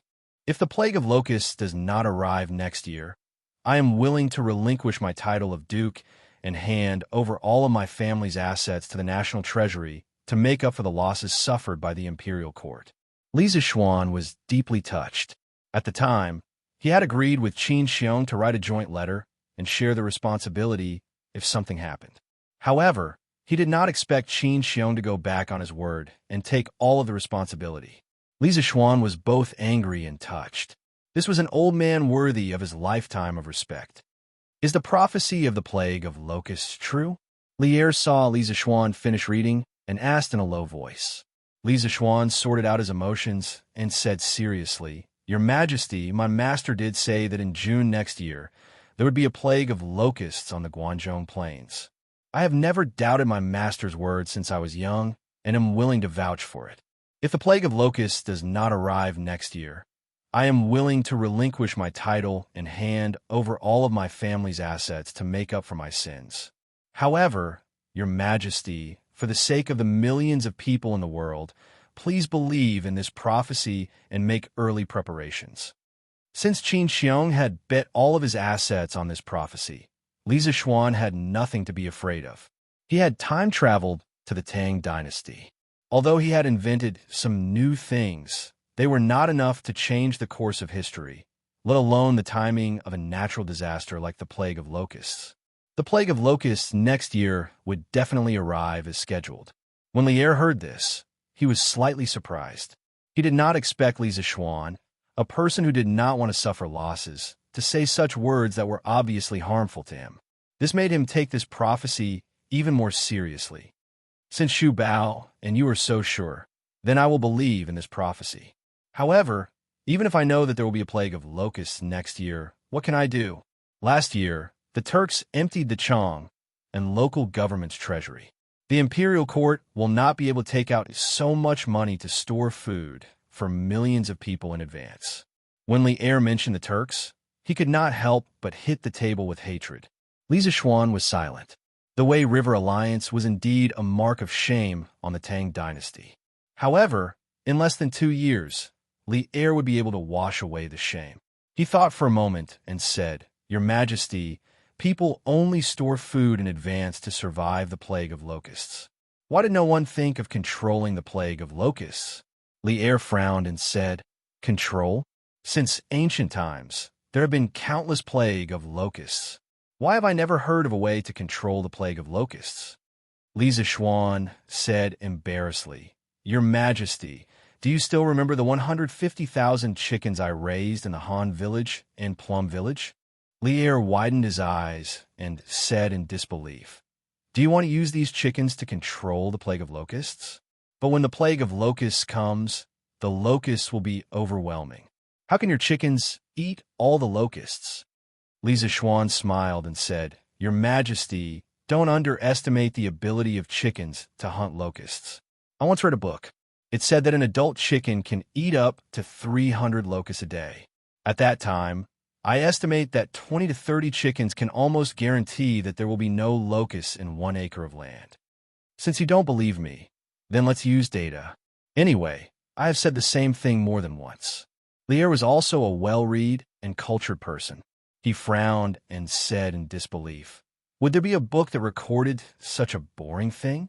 Why haven't I seen it before? Li Zishuan choked and said awkwardly, This is the only book left behind by my master. It is long gone, but what I said is true. If your Majesty doesn't believe me, you can send someone to catch a chicken and test it. Lier nodded thoughtfully. Suddenly, he pointed at Li Zishuan's nose and scolded in a bad mood. No wonder you bought so many chickens. Last time, you deliberately quibbled in the imperial court. You said that you bought the chickens for the farmers and for the chicken feast next year. You are deceiving the emperor. Tell me, what do you think you should be punished for? Old Li was really unkind. He actually killed the donkey after it had outlived its usefulness. Li Zishuan was speechless. He cried out in grievance, Your Majesty, the 2 reasons I mentioned are indeed true. As for the locust plague prophecy, this is a matter of great importance. This humble subject would not dare to speak nonsense. Your Majesty, the Empress said that it is time for lunch. At this time, a delicate palace maid came in and said to Lier. Lier nodded. He stood up and said to Li Zishuan, You are a slippery fellow. Later, write a detailed plan of your plan and present it to me. Li Zishuan suddenly felt tired. He said listlessly, As you wish. Lier was angry when he saw him like this. He resisted the urge to slap Li Zishuan on the back of his head. Lier flicked his sleeves and said, Okay, then you can go back first. Li Zishuan cupped his hands and left. He complained to Lier in his heart. He kept me here for half a day and didn't even eat. How stingy. However, it was better that he didn't stay for lunch. There were so many rules in the palace. If he made Old Li unhappy, Wouldn't he be looking for trouble? Li Zixuan walked out of the palace quickly. He was afraid that Li Er would send someone to call him back again. He came to the palace gate and found his horse. Li Zixuan tidied his clothes and mounted the horse. He rushed towards Yongle Lane. In the palace, Li Er was on the way to Shi Nei court. He said to the servant beside him, "Go and summon Fong Xianling, Duru Hui, and Zhongsun Wuji to the palace for a meeting in the afternoon." "Yes, your majesty." Chapter 151. Yongle Lane, Li Residence. "Young master, you're back." San Bao, who was guarding the door, quickly ran over to take the reins from Li Zixuan's hands. Li Zixuan nodded and walked in. When he came to the front hall, he saw Han Yushi at first glance. She had indeed returned. Other than Han Yushi, Lan Iron Egg, and his parents, Li Zixuan actually noticed that Han Lijing was also here today. "Oh, Uncle Han, you're here today." Li Zixuan greeted him warmly. Han Lijing stood up and cupped his hands to Li Zixuan. "Young master, you're back. I went to Plum Village yesterday and heard that Yushi was kidnapped by bandits when I came back. I was very anxious, but the city gate was already closed at that time. This morning, I rushed over to inquire about the news. I didn't expect that young master had already rescued my daughter. Young master's kindness to my family is as heavy as a mountain." Li Zixuan waved his hand and smiled. "Uncle Han, you don't have to be so polite. Wasn't this nonsense?" Han Yushi was not only Han Lijing's daughter, but also his own wife. Wasn't it natural for him to save his own wife?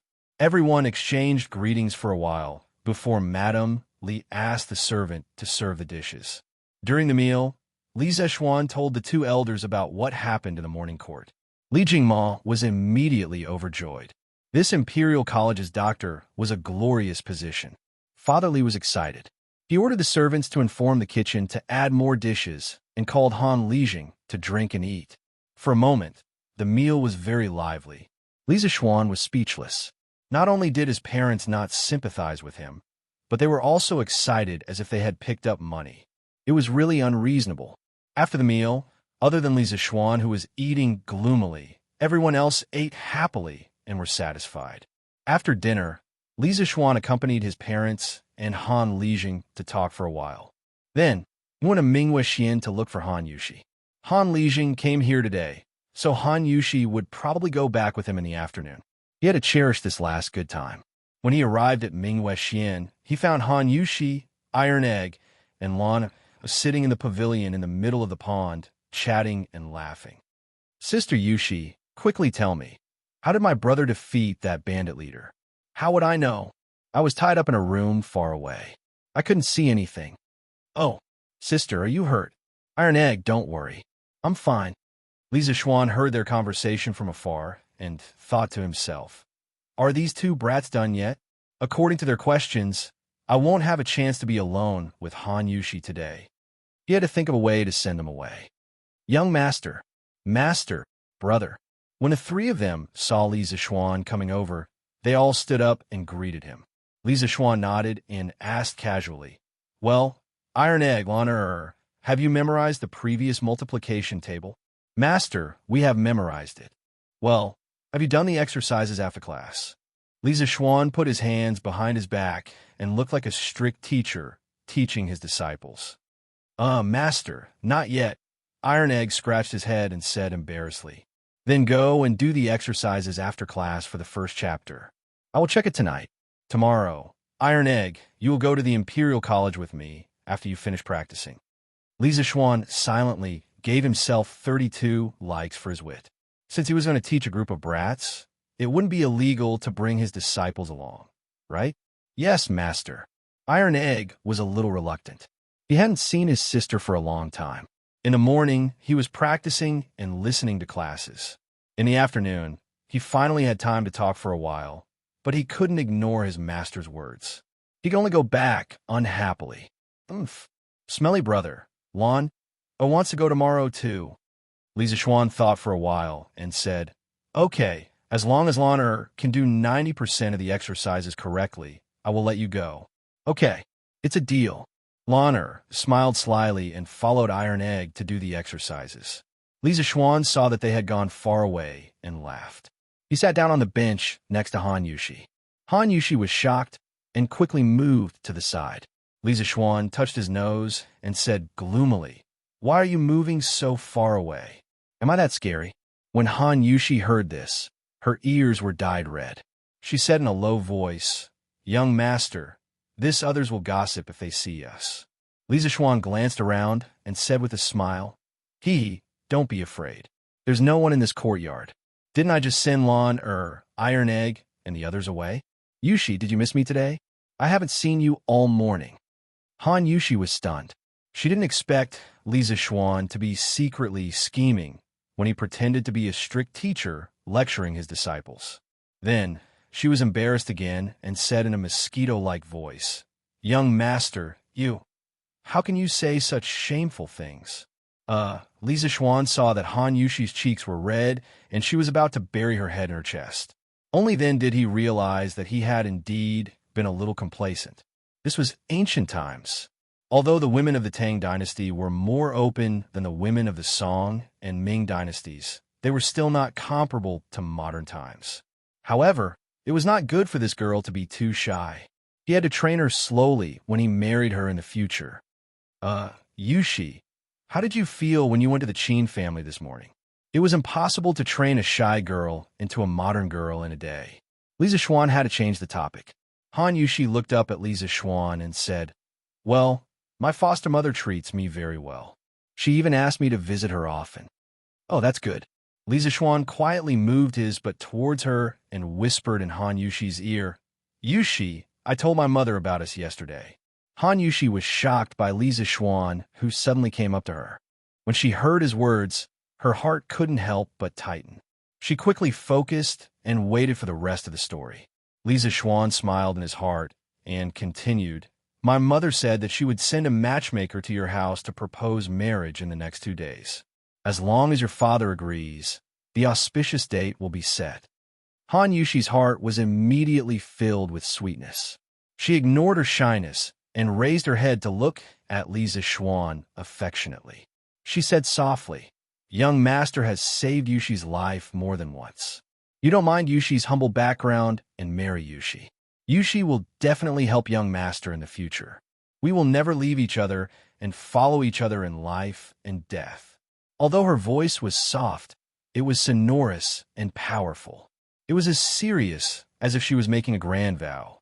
Oh my God, who said that ancient women didn't know how to say romantic words? Li Zishuan's heart melted in an instant. He couldn't help but hug Han Yushi and let her lean on his shoulder. He sniffed the fragrance of her hair and said gently, "Silly girl, who dares to say that your status is humble? You're Uncle Qin's foster daughter now. Besides, even if you were just a commoner, I am still willing to marry you. I only like you as a person.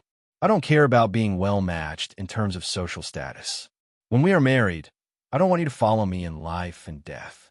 We will live well. I will take you to travel all over the world, eat all the delicacies in the world, and be a celestial couple for 100 years. Han Yushi was shocked by the future life that Li Zishuan described.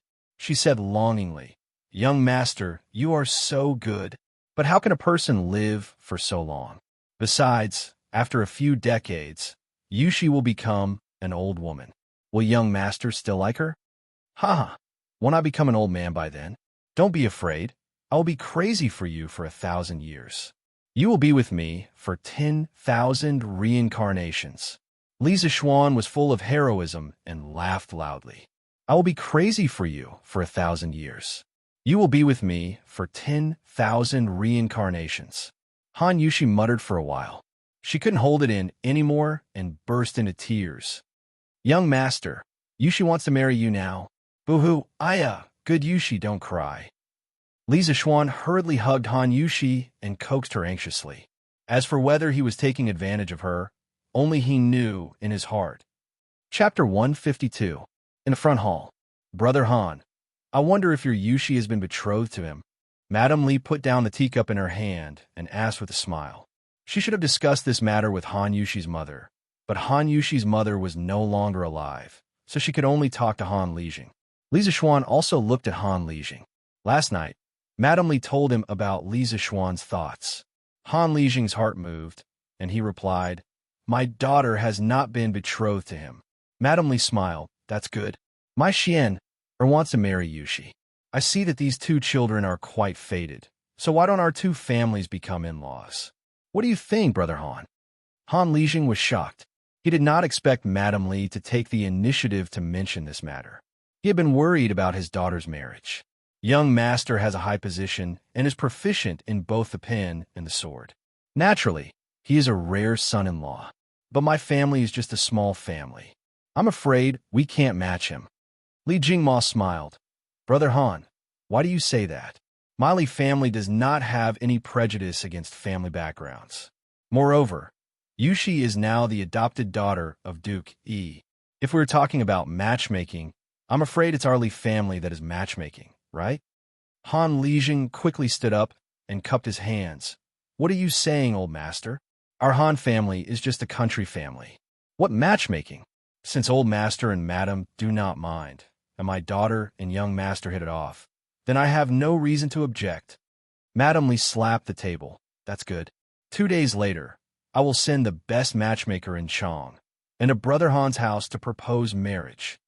Han Lijing was relieved. He cupped his hands and said, I will definitely wait at home. What should go must go. After all, Han Yushi was not his wife yet. Around 3 p.m., Han Lijing brought Han Yushi and left the Li family. Li Zixuan looked at Han Yushi's beautiful back and felt lost. Shaking his head, he returned to his courtyard and called San Bao over. San Bao, have you gotten Faubert to make a blackboard and chalk for me? That day, when he taught Iron Egg and Lawner for the first time, he realized that he was not used to not having chalk and a blackboard. Thus, he wrote down the method of using chalk and blackboard and asked San Bao to send it to the workshop. He asked Faubert to make a batch first. San Bao replied, Young master, it's all done. Yesterday, Manager Fu sent someone to send it over. At that time, I saw that young master was busy, so I put the blackboard and chalk in the storeroom. In the primitive society, China had discovered the lacquer tree and knew how to use the sap of the lacquer tree to make paint. During the 5 dynasties, Zhu Zundu wrote the Lacquer Classic, which was the world's earliest lacquer monograph. The Tang dynasty also had various colors of lacquer, so it was not difficult to make a blackboard. The key was the chalk. It took Faubert a lot of effort. He did not know how many times he scolded Li Zixuan in his heart for being a prodigal and making useless things. Li Zixuan nodded and went to the storeroom in the south alone. He pushed the door and entered. There were a few blackboards that were about 2 to 3 square meters in size and a few boxes of chalk. There were hundreds of boxes in each box. Other than white, there were also red, yellow, and blue chalk. Li Zixuan stepped forward and took out a piece of chalk. He casually drew a few strokes on the blackboard in front of him and couldn't help but nod in satisfaction. Although the chalk wasn't as fine as the modern ones, the words written were still clear and barely enough. That's right. Li Zixuan planned to bring the blackboard and chalk with him when he went to the Imperial College tomorrow. As for the cost of the materials, he did not ask Lier for it. For the time being, he would take it as his contribution to the Tang Dynasty's education industry. After looking at the blackboard and chalk, Li Zixuan called Xiao Shi over and they went to the study room together. Xiao Shi sensibly helped him grind the ink. Li Zixuan held his chin and pondered for a moment. He then picked up the brush and started to write a lesson plan. Since the fate of being a teacher was unavoidable, then he would be the most awesome teacher. This was Li Zixuan's style of doing things in his previous life. Either he did not do it, or he did it well. Teaching mathematics in the Imperial College would definitely not be the same as teaching Iron Egg. He could not guarantee that the students in the Imperial College would be as obedient as Iron Egg. Many people felt that mathematics was very difficult and boring. However, they did not know that this class could also be very interesting. At this moment, he could not help but think of his elementary school mathematics teacher in his previous life, Lu Wenjie. His mathematics classes were really lively and interesting. It was not like the mathematics teachers in junior high school, and university who just read from the books and were not interesting at all. Li Zixuan recorded down some very interesting basic mathematics questions. He planned to keep them for tomorrow. It was the first class, so he had to pique the interest of the naughty children. Otherwise, no one would listen to the rest of the class. Actually, Lisa Schwan was thinking too much. In this era, the concept of respecting one's teachers was very important. As the saying goes, a teacher for a day, a father for life. In order to learn, one had to respect one's teacher. Basically, whatever the teacher told you to do, you had to do it. Otherwise, you would be labeled as a traitor and your reputation would be completely ruined. On the other hand, it was different from before the Sui dynasty, where the government schools were exclusive to the children of the nobles. The Tang Dynasty Imperial College would also make an exception and recruit a group of children from poor families. These children from poor families had a very strong thirst for knowledge. They did not care if what you said was interesting or not. As long as they could learn something from it, they would be willing to listen even if it was as plain as water. After half an hour, Lisa Schwan finished writing all the interesting jokes that he could think of. He stood up and rubbed his sore wrist. Xiao Shi quickly poured a cup of water for him and passed it to him. "Young master, you have been tired for half a day. Drink some water." Lisa Schwan smiled. He was really thirsty. He took the cup and drank a few mouthfuls before letting out a long breath. "Okay, I'm done. Xiao Shi, thank you for your hard work." Xiao Shi had been grinding beside him for as long as he had been writing. Grinding ink was also a very tiring job. After a long time, it was not as easy as writing. Xiao Shi smiled and said, "Young master is the one who has worked hard." Xiao Shi has not seen young master so serious in a long time. Lisa Schwan sweated. "Are you praising me or insulting me?" Cough, cough. "It's getting late.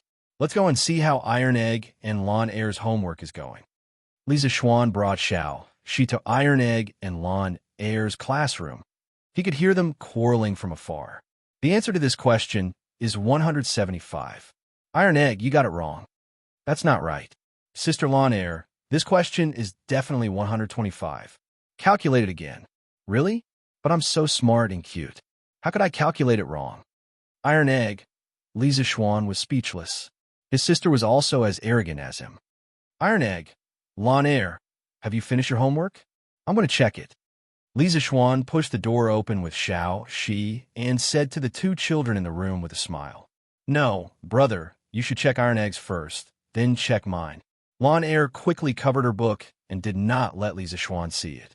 She had just calculated it. She seemed to have calculated it wrong. That was why she wanted to let Lisa Schwan check Iron Eggs first. She still had a chance to change it. This girl secretly matched her answers with Tai Dan. She hadn't even settled the score with her, but she actually went overboard. Forget it. Who asked her to be her younger sister? Lisa Schwan shook his head. He could not be bothered to argue with Lawn Air. He took Iron Egg's homework and began to read it. After a while, Lisa Schwan nodded and praised. "Everything is correct. Iron Egg, you did well." Iron Egg was instantly happy. Lawn Air quickly changed the answers and passed the book to Lisa Schwan.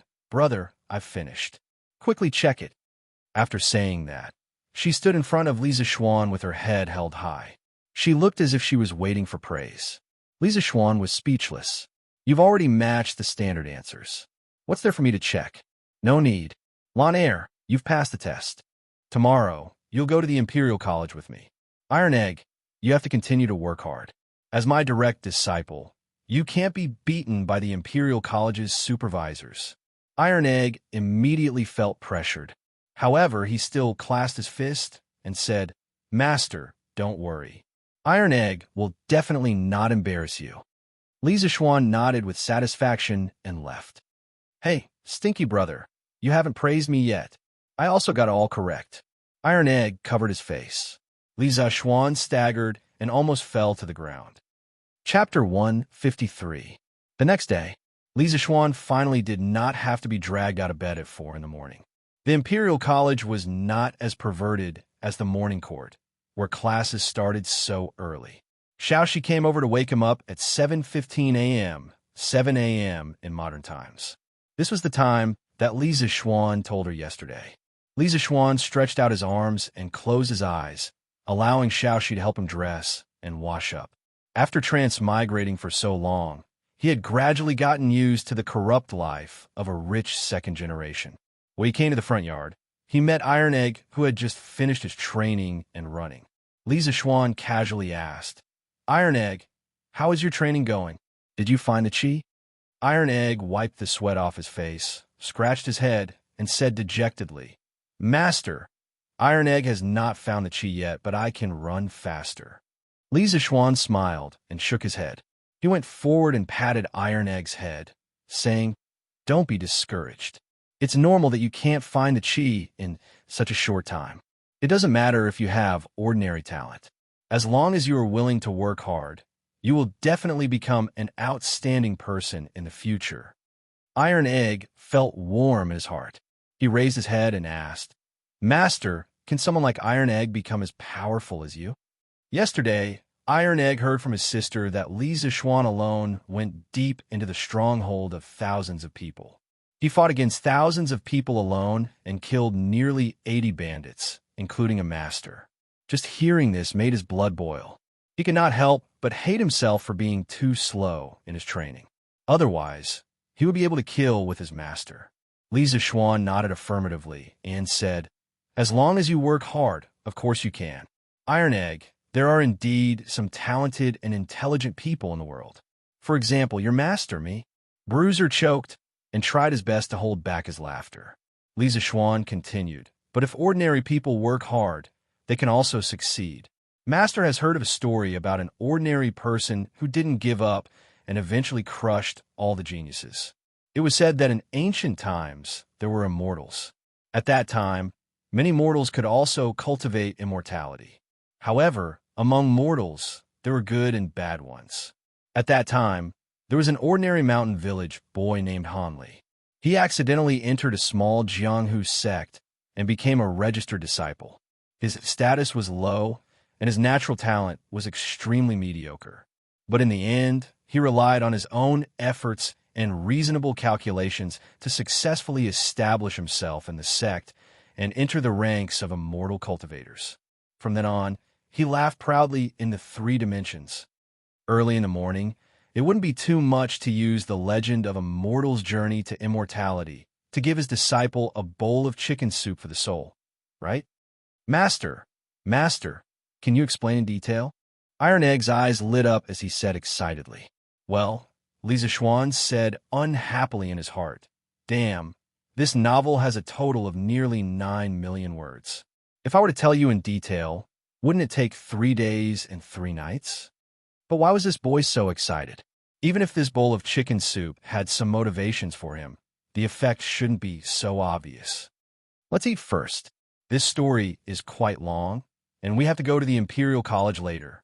But Iron Egg, why are you so excited?" Iron Egg said embarrassedly, "Well, Master, Iron Egg's real name is Hanli. Iron Egg is just my nickname."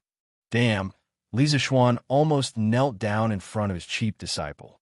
What a coincidence. You're going to heaven. He didn't expect that a random bowl of chicken soup would cause a collision and cause a car accident. He had suspected that the name Iron Egg was just a nickname.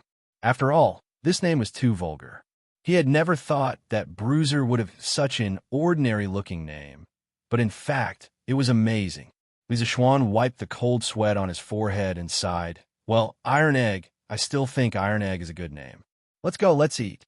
If he was really called Iron Egg Hanli, he would probably be out of character and wonder if he had walked into the wrong scene. After breakfast, Li Zixuan took Lon Iron Egg, and a few servants who were carrying chalk on the blackboard to the Imperial College. The Imperial College of the Tang Dynasty was built next to the Imperial City, not far from Yongle Lane. That was why Li Zixuan dared to sleep until 1:15 in the morning. Half an hour later, the group arrived at the entrance of the Imperial College. After making their identities known, Li Zixuan led the group through the gate under the strange gaze of the gatekeeper. The Imperial College was called the Imperial College during the Wuda era, and it was called the Imperial College during the Sui Dynasty. It was only this year that Li officially named the Imperial College as the Imperial College. There were more than 10 houses of various sizes and dozens of unknown towering trees outside the houses. The environment was very beautiful. Occasionally, they could see a few supervisors hurrying to the houses. They were probably late because they had overslept in the morning. "Mr. Li, you're here?" Kong Ningdao walked out from an exquisite room and greeted Li Zixuan. "Yes, Mr. Kong, I'm not late, right?" Kong Ningdao looked at the sundial in the courtyard and pointed at Lisa Schwan. He said in a good mood, "You're just in time. You really know how to rush." Lisa Schwan thought to himself, "It's good enough that I'm here on time, yet you're still being so picky. But why did you bring these people here?" Kong Yingda looked at the strange group behind Lisa Schwan and couldn't help but be confused. What's the use of that black wooden board? Also, why did you ask them to carry that big box? Are you here to teach or to move? Lisa Schwan smiled proudly and said, "Mr. Kong, this is a good thing. It can allow students to learn more efficiently. In China's academies, most of the time, students learn from books. If they had any questions, they would ask the teacher, and the teacher would give them a face-to-face lecture and answer. Sometimes, when a famous teacher came, the teacher would hold several lectures. The students would sit below and listen to the lecture and take notes. There was no blackboard to help with the teaching. However, research showed that people always received information through their various senses.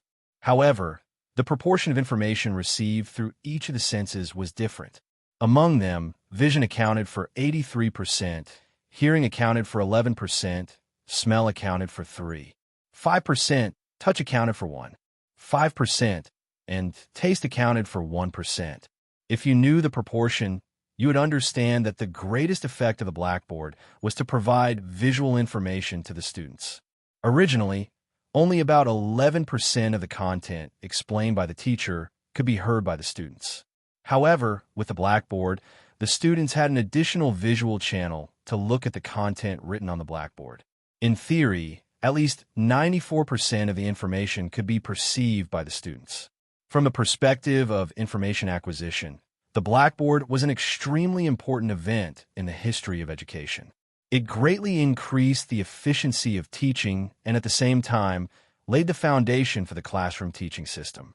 In his previous life, no matter how the curriculum was reformed, even when multimedia teaching replaced the blackboard, the visual method of information acquisition never changed.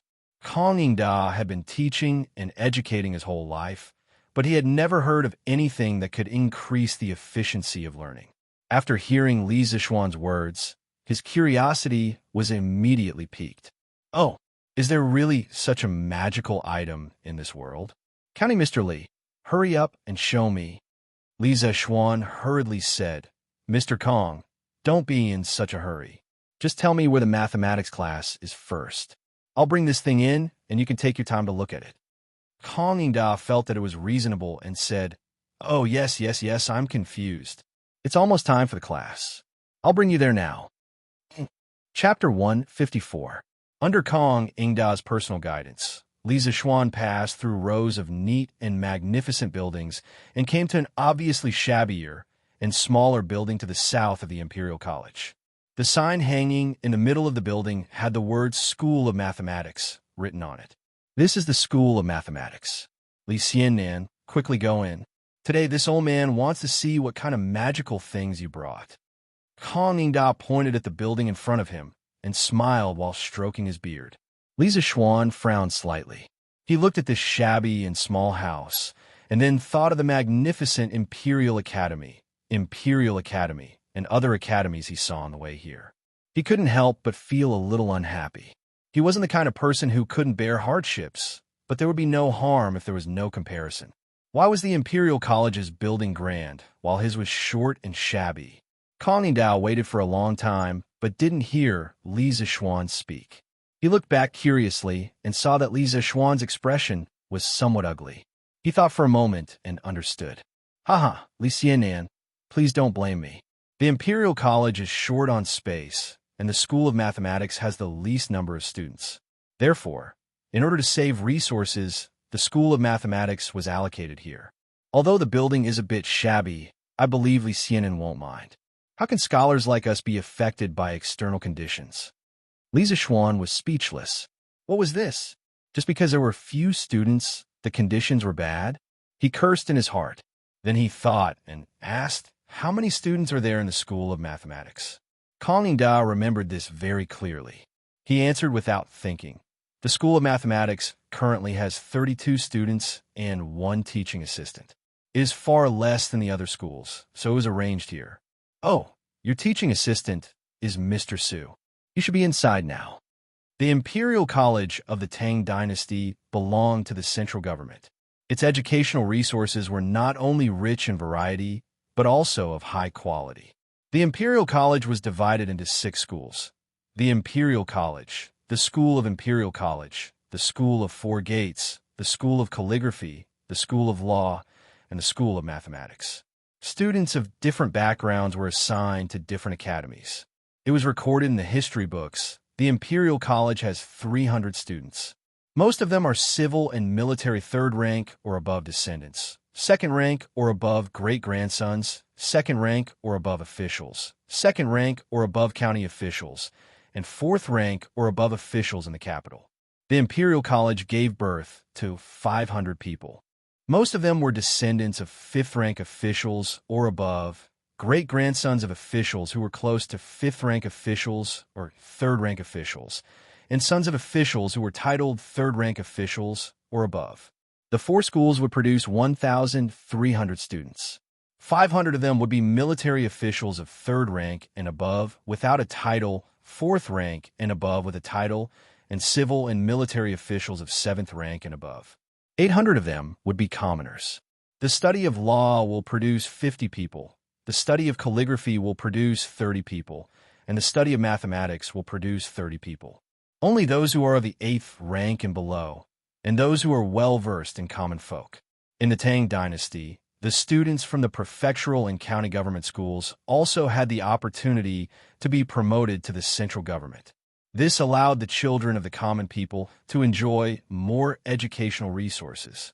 After passing the examinations, the children of the common people in the prefectural and county government schools would be promoted to the central government schools in mathematics, calligraphy, law, or the 4 schools. After that, if their results were outstanding, they could be promoted to the Imperial College. The students of the Imperial College could make up for the Imperial College.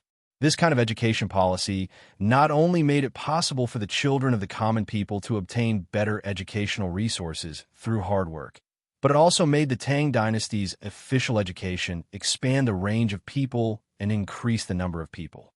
This was something that had never happened in any of the previous dynasties. At this moment, a person walked out of the room. It was Su Hongji, whom Li Zixuan had seen 2 months ago at the ready-made clothing store. Su Hongji went forward and cupped his hands with a smile. "Chancellor Kong, Professor Li."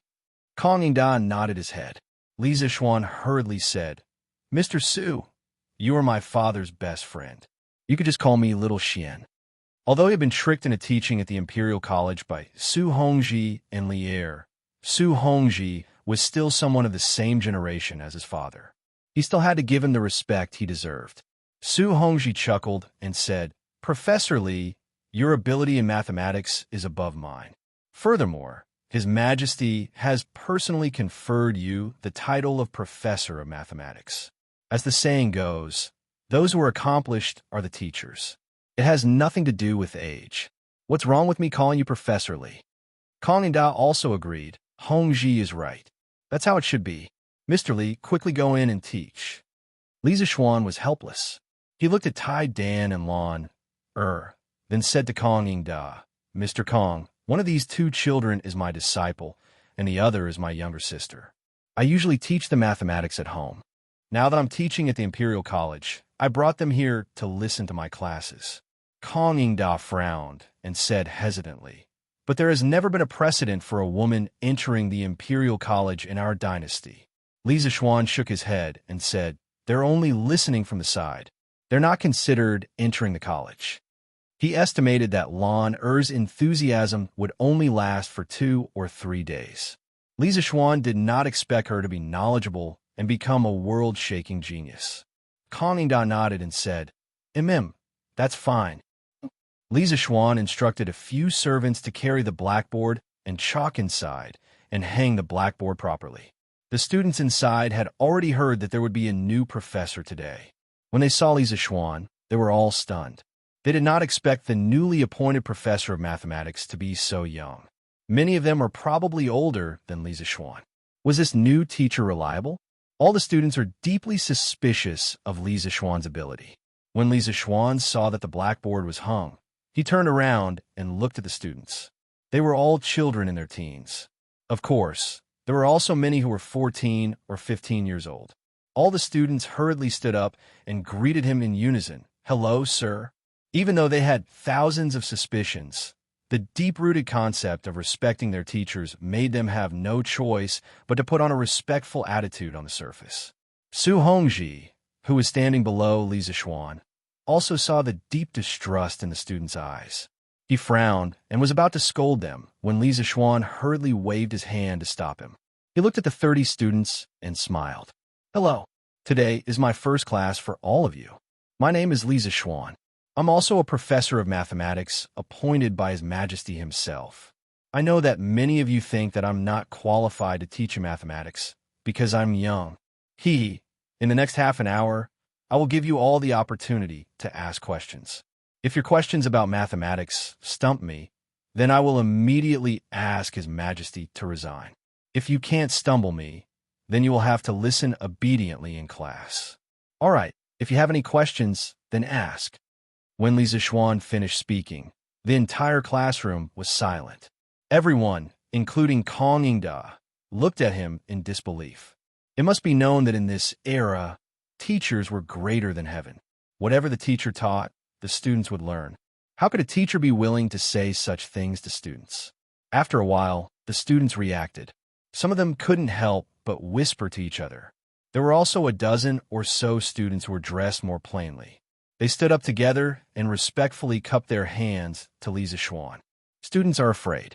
Students have absolutely no intention of doubting, sir. Please take back your order." The voices of these dozen or so students immediately drowned out the noise in the classroom.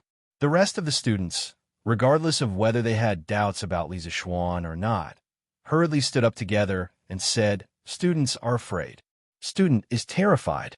Teacher, please retract your order."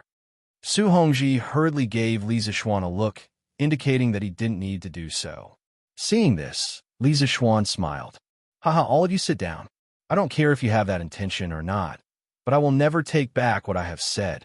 Since I am going to be your teacher, of course, I will be more capable than you. You can set your questions without any worries.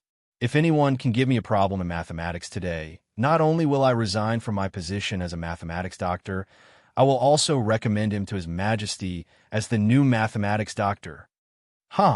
Li Zixuan's last sentence was like poking a hornet's nest. Many of the students in the Institute of Mathematics were poor children who had been selected from other provinces and counties to enter the directorate. Weren't they studying hard for the sake of a good future? If they could baffle Li Zixuan, then they would very likely have a meteoric rise. How could they not be tempted? Su Hongji was so anxious that his forehead was sweating. Kong Yingda, on the other hand, was relatively calm and thoughtful.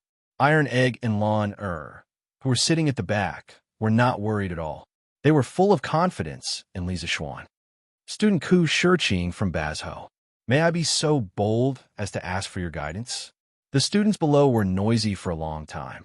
Finally, one of them could not help but stand up and cup his hands to challenge Li Zixuan.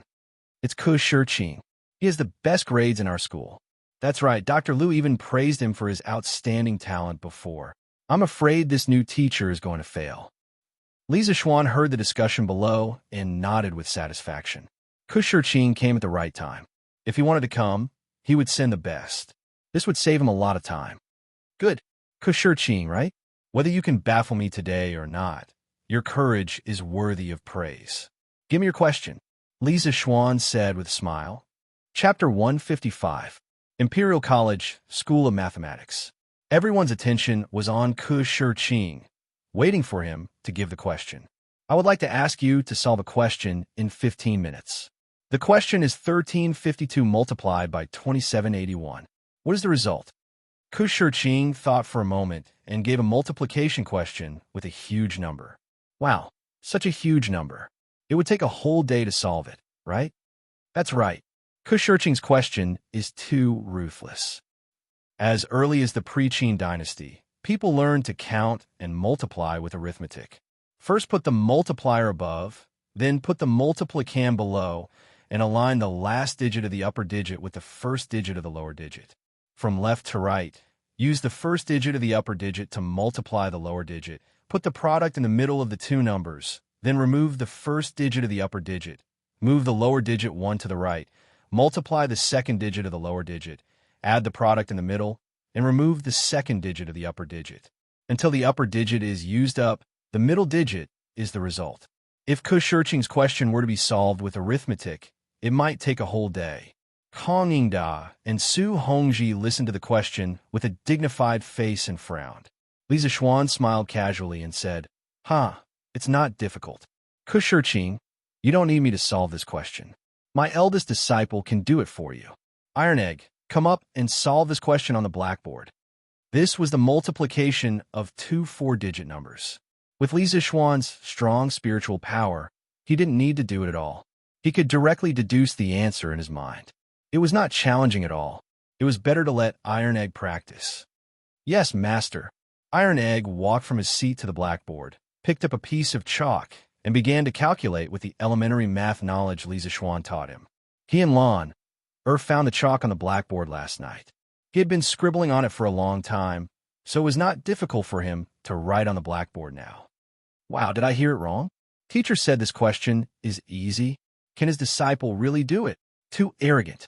Kushirching also frowned and secretly thought that this new mister was really arrogant. At that moment, he stopped talking and focused on the Iron Egg to solve the problem. However, he was dumbfounded by what he saw. What is this black wooden board? Why was he able to write on it? Why was the handwriting so clear? He could see it from so far away. Also, that guy called Iron Egg, what kind of words did he write? Why does it look like scribbles? The rest of the people also noticed that something was wrong and started whispering to each other. This blackboard is so magical. It can actually be used to write. In this way, when teacher teaches in the future, won't we be able to listen to and read at the same time? Moreover, it will be more convenient to take notes. That's right. In the past, Sir spoke too fast, and I couldn't remember everything. With this, I'll definitely be able to learn better. Now, I hope that you can defeat Kushirching so that you won't have to leave. Hey, look at what that kid wrote. How come I don't know him? I don't know either. Why does it look like scribbles? When Kong Yingda saw Bruiser scribbling on the blackboard, he instantly understood what Li Zixuan was talking about outside the classroom. He had been teaching for many years, so he could tell at a glance that teaching on the blackboard was much more effective than teaching in front of a book. Kong Yingda had been teaching for many years, so he could tell at a glance that teaching on the blackboard was much more effective than teaching in front of books. Kong Yingda was extremely excited. He thought to himself that such a good thing should be given to all the teaching rooms in the directorate. He had to ask Li Zixuan for a batch later. When he looked at Iron Egg's handwriting, he could not help but frown. He thought to himself, did Li Zixuan not teach this kid to write before? Why is his handwriting so crooked? I can't recognize it at all. Su Hongji had seen this kind of handwriting before, but he was still shocked at this moment. He did not expect Li Zixuan to be so confident that he could calculate such a huge multiplication problem with his strange handwriting. Time ticked by. After about 7 minutes, which was equivalent to 4 or 5 minutes in modern times, Bruiser left 7 lines of Arabic numerals on the blackboard. He had already calculated the result, but he was still a little worried. He checked it again and found that the result was the same. He then turned to Li Zixuan and said, Li Zixuan, Master, Iron Egg has calculated. The answer is 3,759,912. Li Zixuan nodded slightly.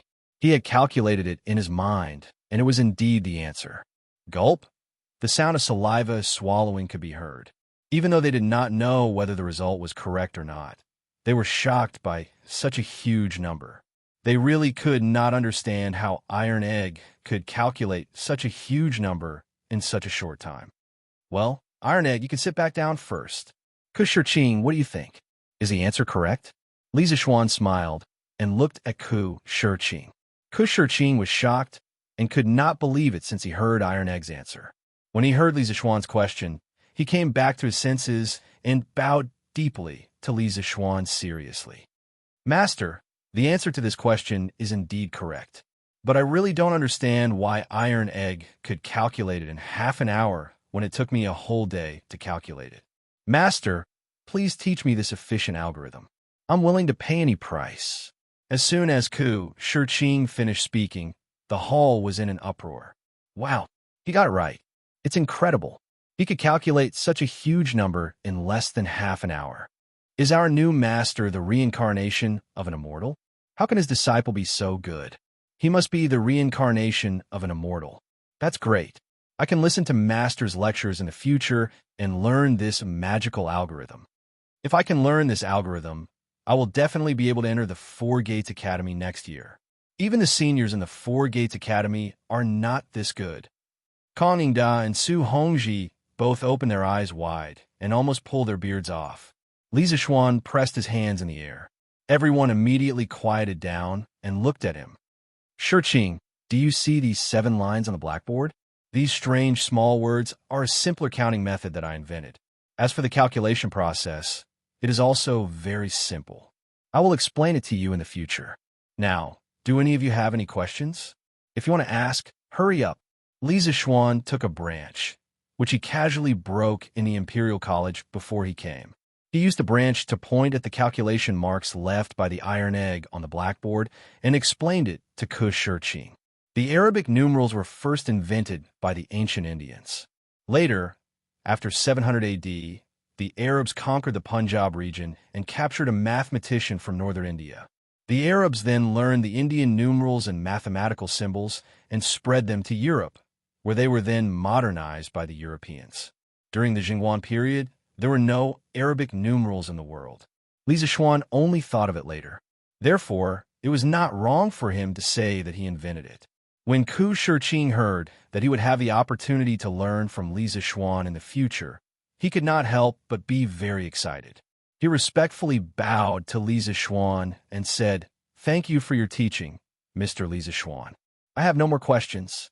Mr. Li Zixuan has opened up a new path and created his own school of mathematics.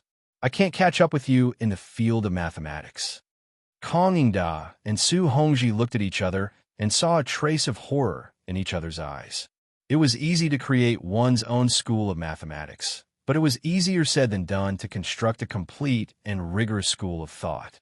Since ancient times, those who were able to create their own sects and schools were all famous grandmasters or even great sages. For example, Confucius, Laozi, and others. If Li Zixuan's self-created school of thought could stand up to scrutiny, he would probably become a saint in the future. Was this the emergence of a saint in a golden age? Li Zixuan was secretly pleased by Ku Shiqing's praise. He waved his hand and said with a smile, "All right, if anyone has any questions, please ask. If there are no questions, I will officially start the class." The rest of the students looked at each other. Li Zixuan's disciple was already so powerful. How would they dare to go out and look for trouble? Therefore, Li Zixuan waited for a long time, but no one stood up to ask a question. Just as he was about to officially start the class, he heard a loud voice coming from outside the room. I have a question. Dr. Li, please answer it." Chapter 156. First Class, Little Fatty's Revolt. Following a loud laugh, Li Tai, the little fatty, walked in with a smile on his face. He was dressed in luxurious clothes. Kang Yingda and Su Hongji, who were near the door, quickly stood up and cupped their hands. "Greetings, Prince of Wei." Li Zixuan was also surprised. He cupped his hands at Li Tai and said, "Greetings, Prince of Wei." The rest of the students looked at Li Tai in surprise. Just as they were about to stand up and bow, Li Tai smiled and waved his hand. "No need to be so polite. I came to the Imperial College today to listen to the class. From today onwards, I'm also a student of the School of Mathematics. We will be classmates in the future." Buzz, buzz. The students in the hall couldn't help but discuss among themselves. The buzzing sound was endless. "Oh my God, Prince of Wei will be classmates with us in the future. Did I hear wrongly? This is unbelievable. Our new mister is too amazing. He even managed to attract His Highness King Wei over. I have decided. I will stay in the School of Mathematics from now on. With such an impressive teacher and Prince of Wei as my classmate, why should I go to the Four-Gate School? Brother Ming is right. As the saying went, learn literature and martial arts, and you will be a part of the Emperor's family. Scholars like them studied hard so that they could be recognized by the emperor and become successful. Now that Prince of Wei, who was the emperor's favorite, was in the school of mathematics, why should they leave? When Kong Yingda heard that Li Tai wanted to study in the school of mathematics, he couldn't help but be shocked. He quickly tried to dissuade him. "Your Highness, you can't do this." Li Tai smiled and said, "Chancellor Kong, my father has already agreed to this. From today onwards, I will be a student of the School of Mathematics." Kong Yingda shook his head helplessly and retreated to the side. Li Tai looked at Li Zishuan and said, "After we parted at Strange Taste Pavilion that day, Brother Li was first conferred a noble title and then appointed by my father as a doctor of mathematics in the Imperial College. Brother Li is really successful. I wonder if Professor Li is willing to accept little Wang as a student." Li Zishuan heard that Li Tai was going to be a student in the school. Although he looked calm on the surface, he felt a little strange in his heart. He didn't know what this little fatty was going to do. Could it be that he hadn't been tortured enough last time and wanted to get back at him? Come. He wasn't afraid of this little fatty. "Your Highness, why do you say that? As the saying goes, education is open to all. Since I am teaching in the School of Mathematics, I can teach anyone. However, if Your Highness enters the School of Mathematics, there will only be teachers and students. There will no longer be any Wei Wang." He had to give this little fatty a heads up. If he were to come over and put on airs in front of everyone, how would he be able to teach? How would the other students learn? Li Tai understood the meaning behind Li Zishuan's words. He smiled and said, "Of course. From now on, in this School of Mathematics, Mr. and my fellow students can call me Qin Quebec. I will not put on the airs of a prince." Last time in front of Strange Taste Pavilion, he was asked 10 questions in a row by Li Zishuan until he was speechless. Li Tai had regarded this as the shame of his life. He had been doted on by Li Er's eldest grandson since he was young and had been praised for his intelligence many times. How could he be willing to lose to Li Zishuan, who was previously a nobody? Yesterday, when he heard that Li Zishuan was going to be a postdoc in mathematics, he was moved. He thought that it would be better if he could learn all of Li Zishuan's knowledge and use it to defeat him. Therefore, Li Tai asked Li Er to enter the School of Mathematics to study. Li Er had always doted on this child. Moreover, this was not a big deal, so he naturally agreed.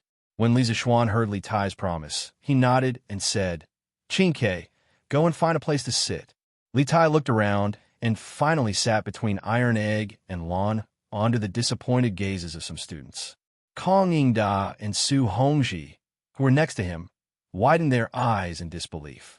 The Prince of Wei was naughty and mischievous, which was known by all the civil and military officials. Li Zishuan spoke to him in such a commanding tone, but he was not angry at all. Was this an illusion? After Li Tai sat down, Li Zishuan looked at him and asked, "Qin Ke, you said you had a question before. Now say it." Li Tai looked like an obedient child. He stood up and cupped his hands and said, "Teacher, this student's question is, today there are 2 people together. The first line is 7 steps. The second line is 3 steps. The second line is 10 steps to the east. The first line is 10 steps to the south. And the third line is in the northeast." After saying this, Li Tai's lips curled up into an evil smile. This question was one that he had asked several scholars in the Prince of Wei's Literature Hall to find. It was an extremely difficult math question. He had specifically memorized it and wanted to find an opportunity to make trouble for Li Zishuan today. He hadn't expected Li Zishuan to take the initiative to give him a chance to ask. Wow. In the classroom, other than Li Zishuan and Li Tai, everyone else was in an uproar when they heard this question. This question is so difficult. Where did the Prince of Wei find such a difficult question? I don't know. Brother Could, do you know? It should be from the 9-chapter arithmetic Pythagorean chapter. I've seen it before, but it was too difficult, so I couldn't solve it. Oh, it's the most difficult Pythagorean chapter. This time, Mr. Li is in trouble. Yes, the situation is not good. Li Zishuan had inherited the memories of his predecessor, so he could still understand simple ancient Chinese. The translation of this question was, it is known that A and B set off from the same place at the same time. A's speed is 7, B's speed is 3. B keeps walking east, first walks south for 10 steps, then walks north and slightly east for a while before meeting B. How far did A and B walk? When he heard this question, he was a little surprised. This little fatty did not come with good intentions today. If he wanted to solve this question, he would need to use the Pythagorean theorem and a quadratic equation. If it was someone else, they would definitely be stumped. However, how could Lisa Schwann be stumped by a junior high mathematics question? However, what Lisa Schwann did not expect was that the ancient people had already learned the Pythagorean theorem. This was something that his previous mathematics teacher did not tell him. It seemed that he could never underestimate the wisdom of the ancient people. In fact, the Pythagorean theorem was recorded in detail in the 9-chapter arithmetic, but it was mainly used in astronomy. The Pythagorean chapter of the 9 chapters of arithmetic begins with the introduction of the Pythagorean theorem and its variations. The Pythagorean theorem states, the Pythagorean and the Pythagorean are multiplied by each other, and the Pythagorean and the Pythagorean are multiplied by each other, and the Pythagorean and the Pythagorean are multiplied by each other, and the Pythagorean and the Pythagorean are multiplied by the Pythagorean and the Pythagorean. Therefore, the Pythagorean technique can be understood as a method of deducing the third side of a known right triangle from both sides. Lisa Schwann quickly listed the equations in his mind and solved them. In a few breaths, he got the answer. This was the benefit of having a strong spiritual power. It allowed his brain to react as fast as a computer. Chinke, this question is very good. Some of you may think that this question is very difficult, but in fact, as long as you learn my new mathematics, this question can be solved in less than 10 minutes. After Lisa Schwann finished speaking, the rest of the students widened their eyes in disbelief and whispered to each other. Li Tai looked at him indifferently. In fact, he thought that Lisa Schwann must be bragging. Lisa Schwann smiled and said, the answer to this question is that A took 10.5 steps, and B took 24.5 steps. Am I right, Chinke? Li Tai could no longer stay calm. He opened his mouth and said, how is this possible? It took the grand secretary of the prince's mansion 2 days to calculate. When the rest of the students heard this, they knew that Lisa Schwann had answered correctly again. They could not help but cheer. That's great, Mr. Li answered correctly. He doesn't have to leave the school anymore. That's amazing. Mr. Li is really amazing. It's great that we can learn such amazing mathematics in the future, huh? Li Tai was stunned for a long time and finally came to his senses. He cupped his hands and said to Lisa Schwann, Mr. Li is very talented and knowledgeable. I am sincerely convinced. Seeing this, Lan Er smiled with her small eyes. She was very proud to have such an amazing brother. Bruiser also had a proud look on his face. Kang Ningda and Su Hongji were both shocked and speechless. They thought to themselves, it seems that a great person has come to the Imperial College. Well, half an hour is up. Since you didn't stump me, I will be your teacher from now on. From today onwards, I will lead you to the real door of mathematics. At that time, you will find that you have come to a new world. Lisa Schwann looked at the time and said to the group of children in a clear voice. Chapter 157. Inside the School of Mathematics. The students sat up straight and listened attentively to Lisa Schwann's speech. A capable person would be respected wherever he went. Lisa Schwann had already won everyone's respect with his powerful arithmetic ability. Students in my class, if you have any questions, you can raise your hand to interrupt me at any time. If you have any questions, we can discuss them together. Don't bury your doubts in your heart because of embarrassment. That will only accumulate more and more questions. Lisa Schwann saw that they all looked serious and sat up straight. He couldn't help but say a few words to make them relax. When the students heard this, they all felt that this way of teaching was very novel. In the past, the teacher was teaching while they listened silently. If they had any questions, they could only hold it in and ask the teacher after class. Lisa Schwann continued, I don't care how you studied before. Since I'm teaching, you have to listen to me from now on and learn according to my rhythm. In the future, the School of Mathematics will have a small exam every 7 days, a midterm exam every month, and a big exam every half a year. The first place in the monthly exam will be rewarded with a free meal at the Zuatian restaurant. You can bring your family and order whatever you want, but you can't waste it. The last 5 in the monthly exam will take turns to clean the School of Mathematics before the next exam. In 2 days, I will ask someone to put up a big sign in front of the School of Mathematics. The first 5 in the monthly exam will enter the honor roll, and the last 5 will enter the shame roll. As for the first place in the half-year exam, the reward will be 100 strings of coins. Do you all understand? The students in the classroom were just applauding Lise Schwann's open-minded teaching system. When they heard this series of rewards and punishments, they were all dumbfounded. The last 5 not only have to clean, but also enter the shame roll? That's so embarrassing. No, we can't be the last 5. In the future, we'll have to work late at night. The first place can have a free meal at the Zuatian restaurant. How much is that worth? Wenhao, do you want to fight for the first place? Yes, I will fight for it. I once told my parents that I will take them to the best restaurant in Chang'an for a meal one day. Okay, I believe you can do it. Brother Shirqing, doesn't that mean the first place is already in your bag? You can't say that. None of us understand teachers' new mathematics. We all have the same starting point. Oh, the one who is most likely to win first place is teacher's direct disciple, Iron Egg. Well, that's possible, but isn't that unfair? Kong Yingda stroked his beard and did not say a word. In fact, he was thinking to himself, this reward and punishment system is quite novel. I'll see how effective it is later. If it can promote students' learning, then I'll promote it to the other academies of the Imperial College. These students' reactions were all within Lise Schwann's expectations. After all, no one wanted to lose face. After they quieted down a little, Lise Schwann picked up a piece of chalk, squinted his eyes, and smiled. Don't worry, everyone. If Iron Egg is ranked first, then the reward for the first place of the month will be automatically extended to the second place. Well, I've explained the learning system of the mathematics school to you. Next, let's get to know each other. According to the order of your seats, everyone will stand up and introduce themselves. Come, let's start with you. A thin boy in the first row near the door saw Lise Schwann pointing at him. His face instantly turned red, and he stammered, "Teacher, are you talking to me?" Lise Schwann also saw that the boy was a little shy, but the root of his shyness was his lack of self-confidence.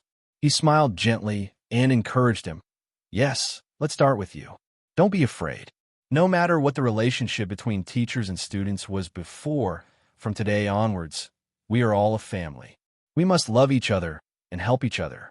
Since we are a family, why don't you stand up and introduce yourself? The boy hesitated for a while before he finally plucked up his courage and stood up. He said shyly, "Hello, teacher." "Hello, everyone. I'm Lu Yin from Jianzhou, Hedong Province." Lise Schwann staggered. What a domineering name. "Hello, teacher."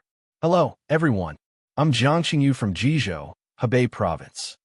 Lise Schwann listened attentively to their self-introductions, memorizing their names and faces one by one. His memory was excellent. By the time all the students had finished their self-introductions, he had already built a database of their information in his mind. Well, let's start the class. For the first lesson, I'll teach you a new counting method. Look at these 10 numbers on the blackboard. Lise Schwann introduced the Arabic numerals to the students as he wrote and drew on the blackboard. The students looked and listened attentively while taking notes below. Kong Yingda nodded secretly. This way of teaching with the blackboard did make it easier for the students to concentrate. "Hey, Sister Lan, can you give me your teaching materials? I can buy them for 10 strings of cash." Look, our Prince of Wei is so generous, directly offering 10 strings of cash. He's not like that poorly Cheng Xian from before, who had to grit his teeth and beg for half a day to buy a copy of Journey to the West before he was willing to offer 5 strings of cash. It turned out that Li Tai saw that everyone else was taking notes from time to time, except for Lan and Iron Egg. He glanced at their table and immediately discovered their secret. It turned out that they had teaching materials.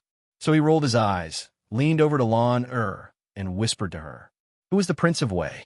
Anything that could be solved with money was not a problem. But Lan was a rich woman herself. She didn't care about that little bit of money. "Not selling? You're the Prince of Wei. You're so stingy." Lan pouted and said with disdain, Beside him, Bruiser quickly covered his mouth to stifle his laughter. Li Tai was speechless. Among all the civil and military officials in the court, only Lanner would dare to say that he, Li Tai, was stingy. 20 strings of cash, Li Tai said ruthlessly. He didn't believe that this girl wouldn't be tempted by that much money. Unfortunately, the result disappointed him. Not selling. Li Tai's face darkened. He wanted to get angry, but when he saw Li Zixuan giving a lecture, he didn't dare to say anything. He could only mumble to Iron Egg and say, "Brother Iron Egg, how about you sell your teaching materials to me?" Iron Egg thought about it and felt that it was a good deal to sell a book for 20 strings of cash. Moreover, he heard from his master yesterday that these teaching materials, so he nodded to Li Tai and said, "Okay." Then he handed the book to Li Tai. Li Tai was overjoyed. After being rejected by Lanner, he didn't have much hope. He didn't expect to receive such a pleasant surprise. He excitedly took over the teaching materials. Without saying anything, he took out a few gold pancakes and placed them on Tai Dan's table. "Good, Iron Egg. You're a good brother. I, Li Tai, will recognize you as my brother." Iron Egg took the gold cookies and was secretly happy. With so much money, he could buy a lot of delicious food for his father and sister. I've explained the new counting method, the new symbols, and the 4 arithmetic rules. Here is the multiplication table. Copy it down. You must memorize it by today. I'll check it tomorrow. Li Zixuan wrote the multiplication table on the blackboard and said to the students. As the students copied, they exclaimed that the new numbers and new symbols were too easy to use. It was many times more convenient than using Chinese characters. Su Hongji, who was at the side, couldn't help but praise Kong Yingda. "Chancellor Kong, the advantages of Professor Li's new counting method and new operation symbols are too obvious. It can be considered a groundbreaking revolution in the history of mathematics." Although Kong Yingda didn't specialize in mathematics, he had done some research on it. He nodded and said, "Indeed, I'm afraid that your school of mathematics will officially rise in the future." After a while, when they finished copying, Li Zixuan wrote 5 addition, subtraction, multiplication, and division problems on the blackboard and said, "Now, use the knowledge I just taught you to solve these 5 problems. I'll ask 5 people to come up and do it on the blackboard." Chapter 158. Ke Shiqing, Wang Meng, Meng Wenhao, Zheng Ziren, Li Tai. The 5 of you come up and answer these 5 questions according to the order I call. Li Zixuan randomly picked a few students. Of course, Li Tai was an exception. He wanted to deliberately make things difficult for this little fatty. Wang Meng, Meng Wenhao, and Zheng Ziren were shocked. They didn't expect Li Zixuan to remember their names just by listening to their self-introduction once. They couldn't help but be more convinced by this new teacher. The 5 of them obediently came to the blackboard, took out chalk, and imitated Li Zixuan's writing on the blackboard, and prepared to answer the questions. Who knew, clack? The 5 of them had just touched the chalk on the blackboard when the chalk in their hands broke one after another. Kong Yingda and Su Hongji, who were watching from below, felt their hearts ache. To them, chalk was a good teaching material. It was normal for people who were used to writing with a brush to not control their strength when using chalk for the first time. Li Zixuan didn't scold them. It was just a few pieces of chalk. He didn't feel bad. Li Tai frowned. He tried a few more times and finally got used to the strength of the chalk. When he looked at the question carefully, he was dumbfounded. It was a combination of addition, subtraction, multiplication, and division, and the 2 numbers multiplied by each other were 3 digits. It was his first time learning this new type of arithmetic. Did it have to be so ruthless? The little fatty pouted and looked at Li Zixuan bitterly. He was sure that Li Zixuan must have done it on purpose. But Li Tai wasn't someone who would admit defeat so easily. He gritted his teeth and gave it his all. Accompanied by the squeaking sound of chalk rubbing against the blackboard, the few of them began to answer the questions. After a while, Ke Shiqing, Wang Meng, Meng Wenhao, and Zheng Ziren finished their calculations. They put down the chalk and returned to their seats. Only Li Tai was still sweating profusely as he calculated. Li Zixuan smiled and didn't provoke him. He looked at the answers of the other 4 students first. Slowly, his smile froze on his face. "Wang Meng, stand up." "Sir." Wang Meng realized that he had miscalculated. He stood up and stammered. Who taught you that 9 times 6 equals 45? See? Sir, it's you taught me. Ah. Wang Ming asked curiously. Li Zishuan was furious. Bullshit. Show me the multiplication table on the blackboard. Let's see what 9 times 6 equals. Wang Ming glanced at the multiplication table and felt that he had done nothing wrong. He immediately regained his confidence and confidently said, Teacher, look at the multiplication table. It says 6, 9, 54. Doesn't that mean 6 equals 45? Holy shit. Li Zishuan felt like 10,000 alpacas were galloping through his heart. The other students in the classroom were silent for a moment, and then they couldn't help but laugh. Li Zishuan explained the commutative law of multiplication to Wang Ming and punished him by making him copy the multiplication table 10 times. At this time, Li Tai finally finished his problem. Just the calculation steps alone took him more than 20 lines. It was really difficult for him. The problem wasn't that difficult, but it would take some time to solve. Li Tai wiped the sweat from his forehead, put down the chalk, and glared at Li Zishuan. He turned around and was about to return to his seat. Pfft. Ha ha ha. All the students pointed at Li Tai's face and laughed loudly. It turned out that when Li Tai was wiping his sweat, he had accidentally smeared the chalk dust on his face. Instantly, he looked like a little fat pig that had been smeared with white powder. Li Tai reacted. He quickly wiped his face with his sleeve and awkwardly returned to his seat. Li Zishuan ignored everyone's laughter. He looked at Li Tai's solution and nodded. Although this little fatty was sometimes arrogant, it was undeniable that he had the right to be arrogant. He learned things faster than others. Quiet. What are you laughing at? Li Zishuan roared. The students in the classroom immediately quieted down. Li Zishuan nodded with satisfaction and said, Other than Wang Ming, the other 4 students all got it right. They are worthy of praise. Especially Li Tai. His problem was the most difficult, but he still managed to solve it. Everyone applauded him. After that, Li Zishuan took the lead and clapped his hands. But the other students looked at him strangely and did not applaud. Li Zishuan calmed down and suddenly understood something. In ancient times, there was no such thing as applauding when praising others. In fact, the origin of applause was said to be in ancient Rome before the Christian era. In a barbarian tribe that was at war with Rome, there was such a habit. When the leader finished speaking or issued a call, the soldiers would tap the weapons in their hands to show their support. This was much easier and more powerful than the Roman soldiers shouting to respond to the leader. Therefore, the Roman soldiers gradually learned this method, and it eventually evolved into applause. In ancient China, there was also applause.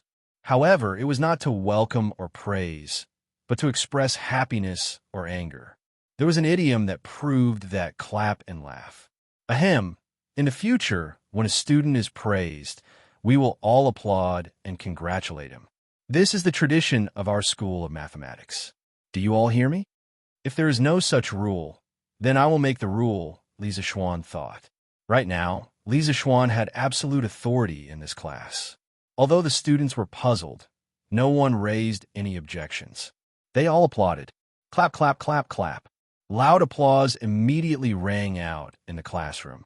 Hee. As Li Tai listened, he suddenly felt that the feeling of being applauded by others was quite good. He suddenly felt that Li Zishuan was not so despicable. Then, he could not help but applaud for himself. Kong Yingda and Su Hongji shook their heads and smiled bitterly.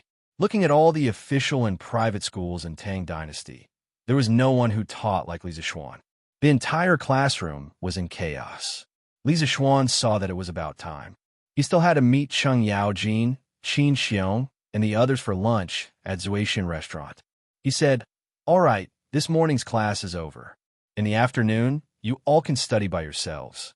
As for your teaching materials, I will personally pay for them. In the next 2 days, I will arrange for craftsmen to print them out for you. When the time comes, everyone will get one.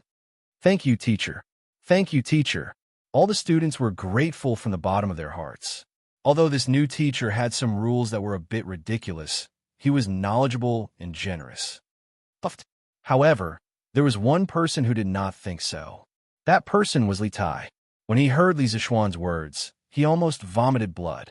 He had spent 20 strings of coins to buy this teaching material.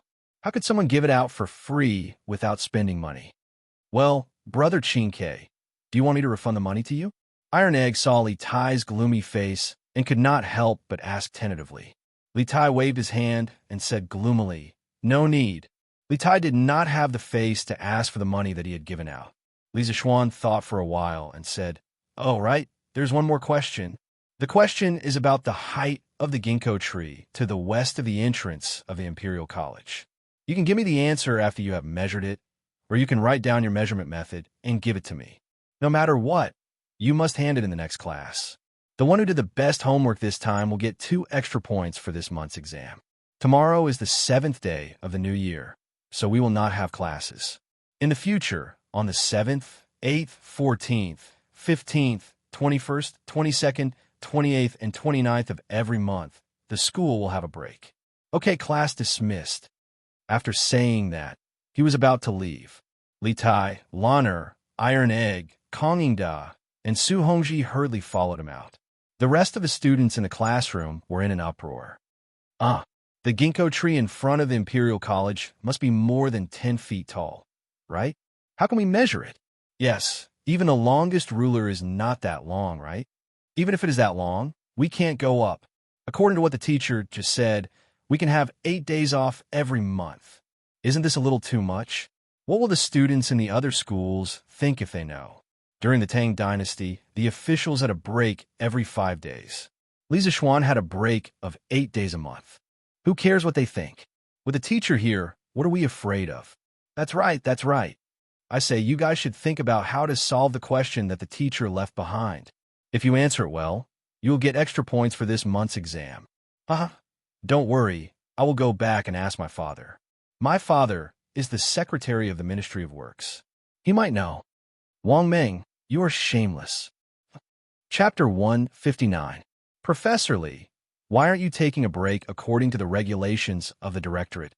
Kong Yingda chased after Li Zishuan and asked. From his point of view, Li Zishuan was completely messing around. It was very likely that he was intentionally slacking off. Chancellor Kong, mathematics is a very taxing subject, and one must strike a balance between work and rest in order to ensure high efficiency. In the future, other than having 2 days off every 5 days, I plan to let the students go to class for 45 minutes and rest for 15 minutes every day. My master said that a person's attention can only last for about 5 to 6 minutes at most. After every 3 minutes, taking a quarter of an hour off can ensure that a person's efficiency in doing things will double in the following time. Therefore, it is very necessary for this kid to do this. Li Zishuan said with a serious expression. Even though he was indeed slacking off, shouldn't he find an honorable reason to slack off?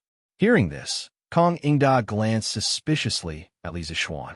Even though he didn't believe him, he couldn't find a loophole in Li Zishuan's words. Su Hongji held back his laughter and didn't say anything. He was certain that Li Zishuan was doing this to slack off. Cough, cough. Then let's not talk about this matter for now. Professor Li, I feel that your blackboard is quite beneficial for teaching. I wonder if you can provide a set of blackboards and chalks for writing on them for the other institutions of the directorate? Kong Yingda thought about it and didn't plan to pursue Li Zishuan's mistake of using the excuse of taking a break to slack off. After all, he had something to ask of Li Zishuan today. Mr. Kong, it's not easy to make these blackboards and chalks. The cost is rather high. If you want me to provide blackboards and chalks for all the institutions of the directorate, and the directorate doesn't pay anything in return, I'm afraid it's a bit unreasonable, right? Li Zishuan said with a smile. Even though his family had a lot of money, it didn't come from nowhere. Kong Yingda's words were clearly trying to gain something without risking anything. How could this work? Kong Yingda understood the meaning behind Li Zishuan's words. He sighed in his heart, but said awkwardly, Haha, of course I won't let Professor Li pay for it himself. I will apply to His Majesty for the court to allocate funds to purchase blackboards and chalk for the 120 classrooms of the Imperial College. I just hope that Professor Li won't ask for too high a price when the time comes. The court's finances aren't rich this year either. Li Zishuan pondered for a moment and nodded. Sir, be at ease. This little one is not the sort of person who only cares about benefits and forgets favors. A country is a country, and only when one has a country can one have a home. This little one will not neglect the country's crisis for the sake of my family. When the time comes, this little one will sell the materials to the Imperial College at cost price. I only hope that the students can study hard and make my great Tang even more prosperous. Kong Yingda cupped his hands in gratitude. Li Xian is a righteous man. Li Zixuan smiled. Righteous? If this were the modern world, many keyboard warriors would call him a fool for not making money. After saying goodbye to Kong Yingda and Su Hongji, the group walked out of the Imperial College. At this time, Li Tai came up and shouted, "Li Zixuan, wait." After leaving the classroom, Li Tai felt that his identity as a prince had returned to him. He began to be unrestrained again. He even dared to directly call Li Zixuan by his name. Li Zixuan stopped and glanced at Li Tai with a faint smile. Alas, the great Prince of Wei doesn't know how to respect his teacher and directly calls him by his name. If His Majesty and the civil and military officials knew about this, what would they think?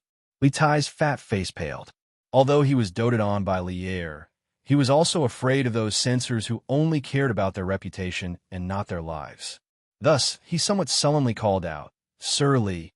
Li Zixuan was secretly pleased. With his hands behind his back, he pretended to be pretentious and said, "Qingke, why are you looking for me?" Little Fatty's mouth twitched, but he was also somewhat helpless. He could only say, "Sir, a few months ago, you said that you wanted to print and sell Journey to the West. I don't know why there is still no news after so long." Li Zixuan touched his nose and said awkwardly, "Cough. So it's about this matter. Qingke, you may not know, but there are many plots in Journey to the West that involve the struggle between Buddhism and Taoism. It's really not suitable to publicize it." This was something that Li Jingma had mentioned to him one day when he was talking to him. At that time, he was so shocked that he broke out in a cold sweat. Journey to the West overall emphasized Buddhism and suppressed Taoism, but Li Er strongly advocated Taoism. If he took this book out to sell, wouldn't he be courting death?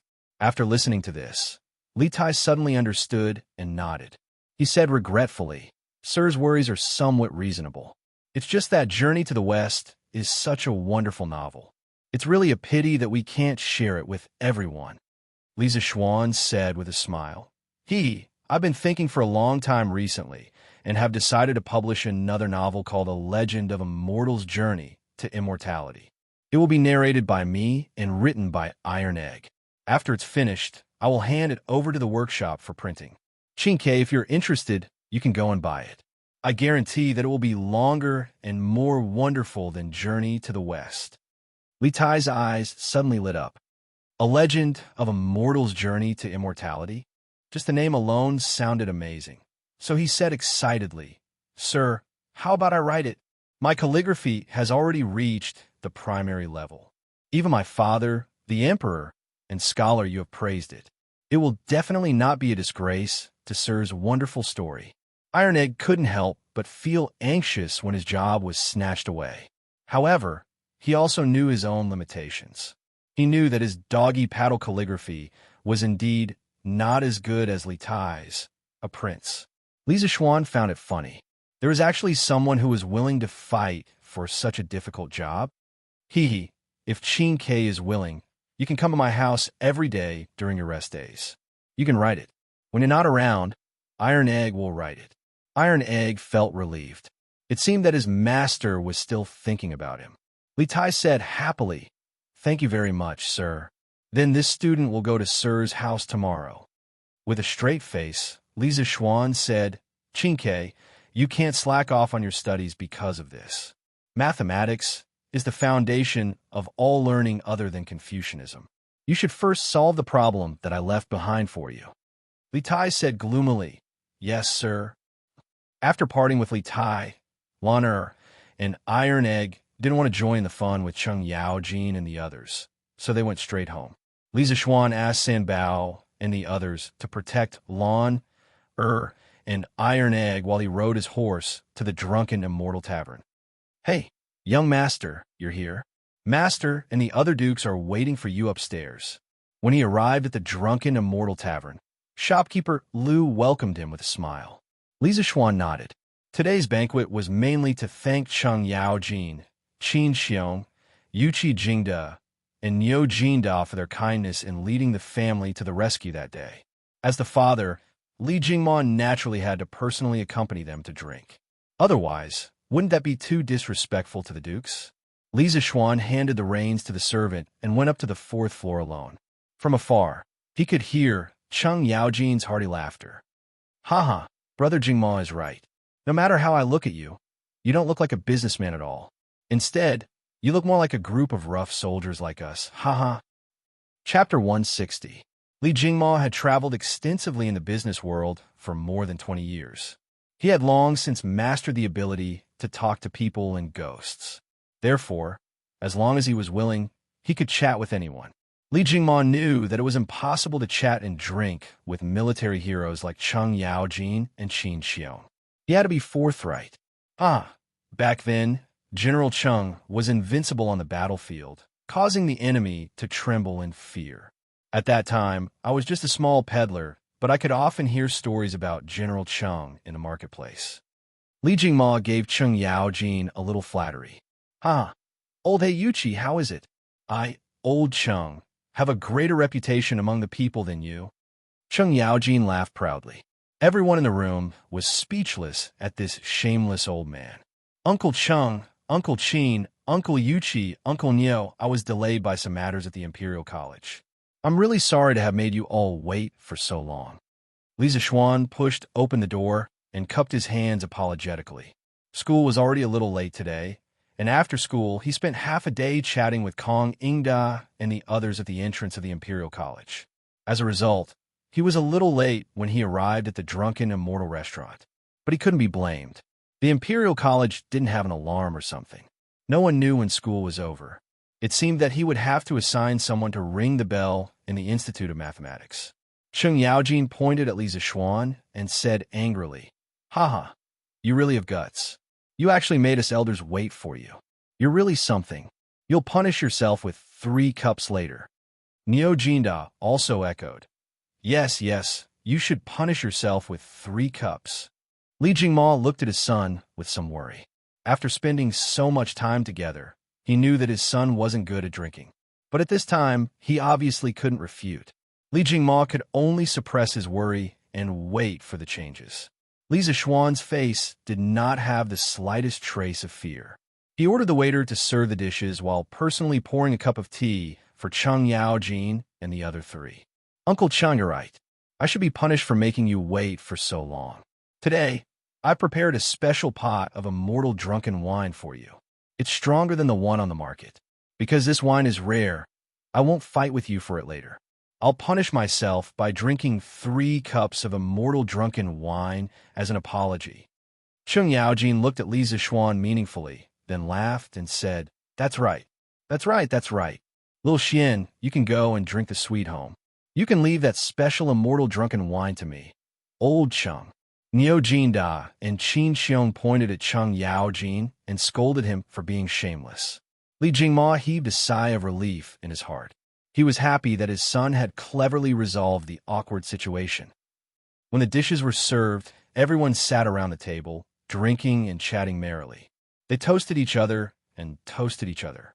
It was very lively. "Little Xian, today seems to be your first day on duty at the Imperial College. How was it? Did that group of scholars make things difficult for you?" Cheng Yaojin asked as he drank. Li Zixuan could hear the concern in Cheng Yaojin's words and felt warm in his heart. Although old Cheng was a boorish person, he treated his own people well. Li Jingma also looked at Li Zixuan with an inquiring gaze. "Haha, thank you for your concern, Uncle Cheng. Chancellor Kong has taken good care of me. The teaching assistant of the School of Mathematics is an old friend of my father. Moreover, the Imperial College speaks with one strength. My attainments in mathematics can be said to have reached a higher level. Therefore, I'm quite successful today." Li Zixuan replied smugly. Cheng Yaojin laughed. You're really shameless. However, little Xian, you're also a capable person. You're proficient in literature and martial arts. Unlike my family's Chonyo, who only knows my 3 axes. Qin Xiong interjected and asked, Little Xian, did spiritual master Ling Su teach you the art of mathematics? Uncle Qin, the art of mathematics is only the foundation of my master's lifetime of knowledge. He said that only by mastering mathematics can one create sturdier cities, more powerful weapons, faster vehicles, and more efficient farming tools. The curved plow from before also contained the knowledge of mathematics. Qin Xiong asked curiously, Your master also knows the art of refining weapons? Oh, I almost forgot. In ancient times, people called this skill of Taoism the art of refining weapons. I've been blindly comparing so much just now. Fortunately, Qin Xiong and the others didn't see through it. Li Zixuan felt a little awkward in his heart, but he continued without changing his expression. My master is indeed proficient in the art of refining weapons. In the early years, my master traveled to various countries and collected the best of each country's craftsmanship. He once created a strange object that could allow people to fly. Once, my master was in a small country in Nanyang and was surrounded by tens of thousands of local aborigines. He relied on this object to float away without a single injury. Bragging wasn't against the law. Li Zixuan described his master to his heart's content. In any case, he had learned a little through various means in the past few months. Spiritual Master Ling Su was indeed an otherworldly expert. The number of people in the world who had truly seen him could be counted on one hand. There probably wasn't a single person who was truly familiar with him. Thus, no matter how he bragged, he wouldn't be exposed. Hiss! The few old people in the room widened their eyes in shock. Yuqi Jingda couldn't help but mutter, There are really people in this world who can fly? Isn't this the means of immortals? Li Zixuan shook his head and said, Uncle Yuqi, this is just borrowing the help of external objects. There are no immortals in this world. In fact, when the technology in the world is developed to the extreme, it isn't impossible for mortals to fly in the sky. Cheng Yaojin's eyes turned, and he chuckled. Little Xian, does your school of mathematics still lack students? What do you think of my family's Chonyo? As a brother, you have to give him a hand. Li Zixuan was stunned. He hesitated for a while before stammering. Uncle Cheng, it's not that I'm unwilling to accept, but I'm afraid that Brother Chonyo won't be able to learn this.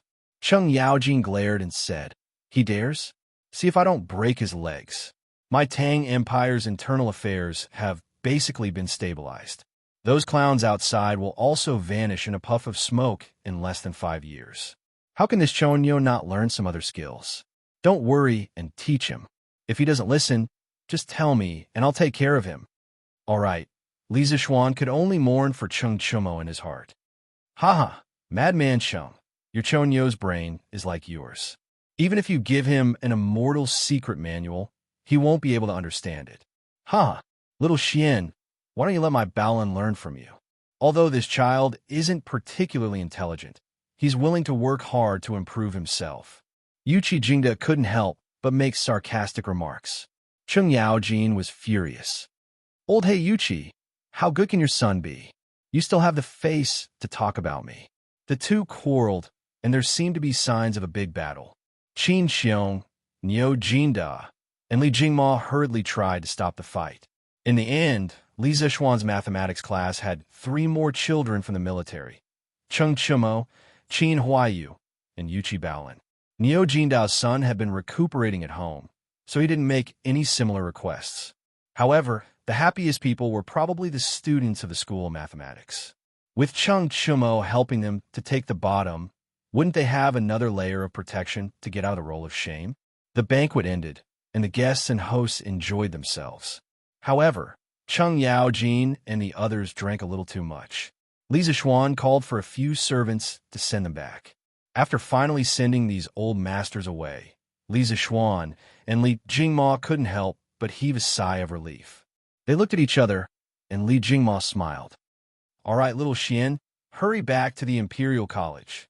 You still have to teach the students in the afternoon, right? Li Zixuan waved his hand and said, No need, father. The students are self-studying in the afternoon. With teaching assistant Sue there, I don't need to go. Moreover, I'll let the students rest tomorrow and the day after, so I don't need to go. Li Jingma's mouth twitched. No one knew his son better than his father. How could he not know what his son was thinking? He paused and finally said helplessly, "Then let's go home." The father and son mounted their horses and headed for Yongla Lane. Chapter 161. In the afternoon, Madame Li came to the West Courtyard. Iron Egg and Lan went to the Imperial College. Li Zixuan was lying on a deck chair in the pavilion in the middle of the lake in the West Courtyard. He opened his mouth and took the grapes that Xiaoxi fed him. Cough, cough, grapes from the grape trellis. Madam! The two maids saw Madame Li come over and bowed. Li Zixuan also quickly sat up. Mother! Yes. Madame Li smiled and sat down on the bench next to her. Xiaoxi cleverly poured a cup of tea and placed it on the stone table in front of Madame Li. Xian'er, are you doing well in the Imperial College? Mother, I'm doing well. With my skills, who can bully me? Madame Li rolled her eyes at her son and took a sip of tea. She smiled and said, Yulan'er is too much. She must go to the Imperial College to cause trouble for you. How can a girl get married in the future if she doesn't learn how to be a seamstress? Mother, there's nothing wrong with Lan or learning more. Why must she learn how to be a seamstress?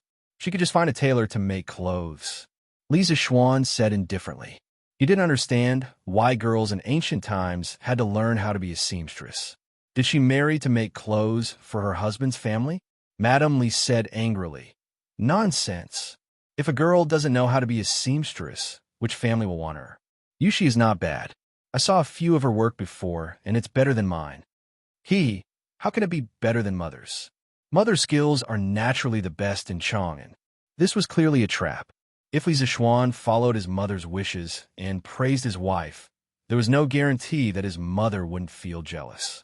Thus, he shamelessly flattered her. Madame Li was happy when she heard this, but she said, You little sly, trying to make me happy. I've already discussed your marriage with Yushi with Han Lijing. Tomorrow, I'll send a matchmaker to the Han family to propose marriage. Li Zixuan was happy when he heard this. He quickly went forward and poured tea for his mother.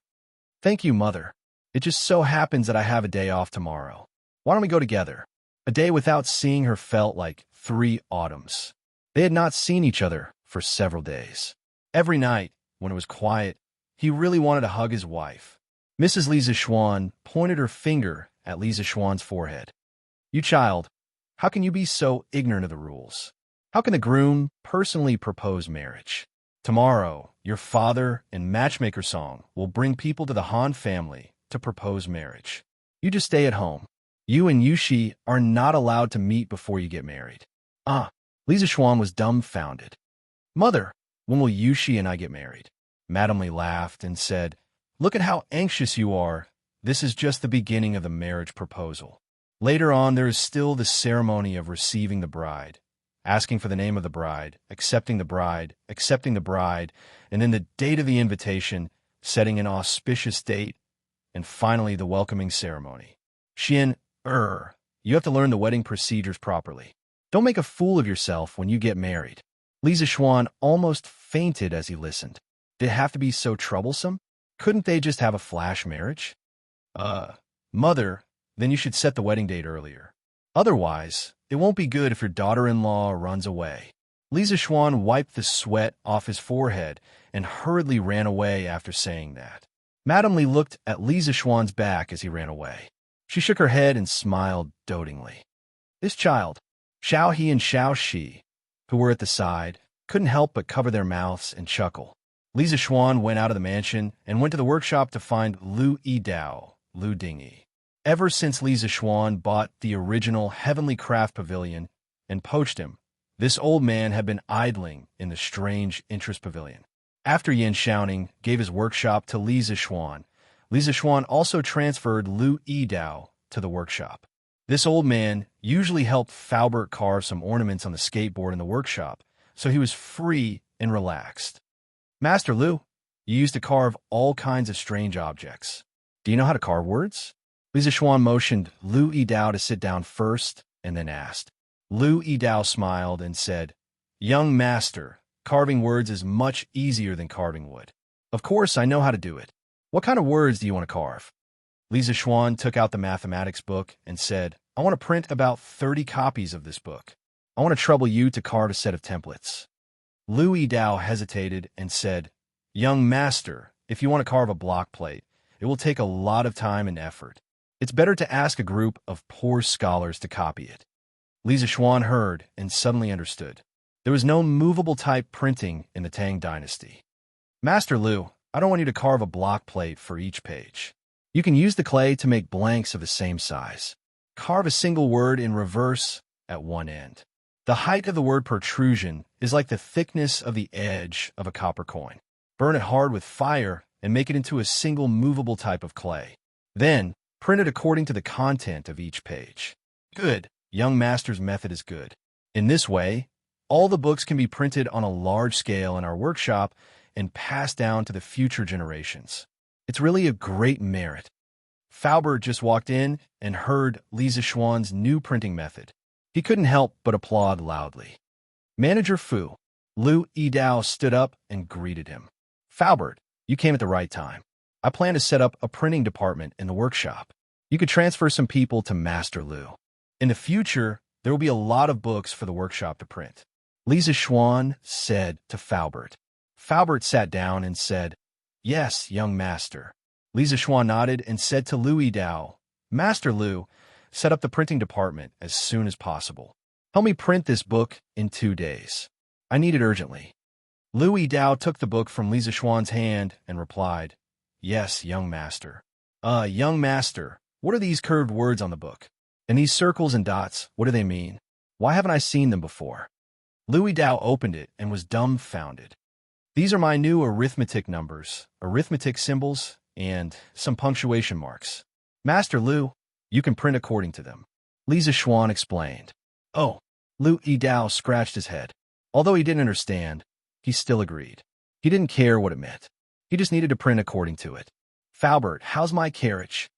Li Zixuan asked Faubert after Liu Yidao went out. Faubert wiped the sweat on his forehead and said, "Young master, it's not done yet.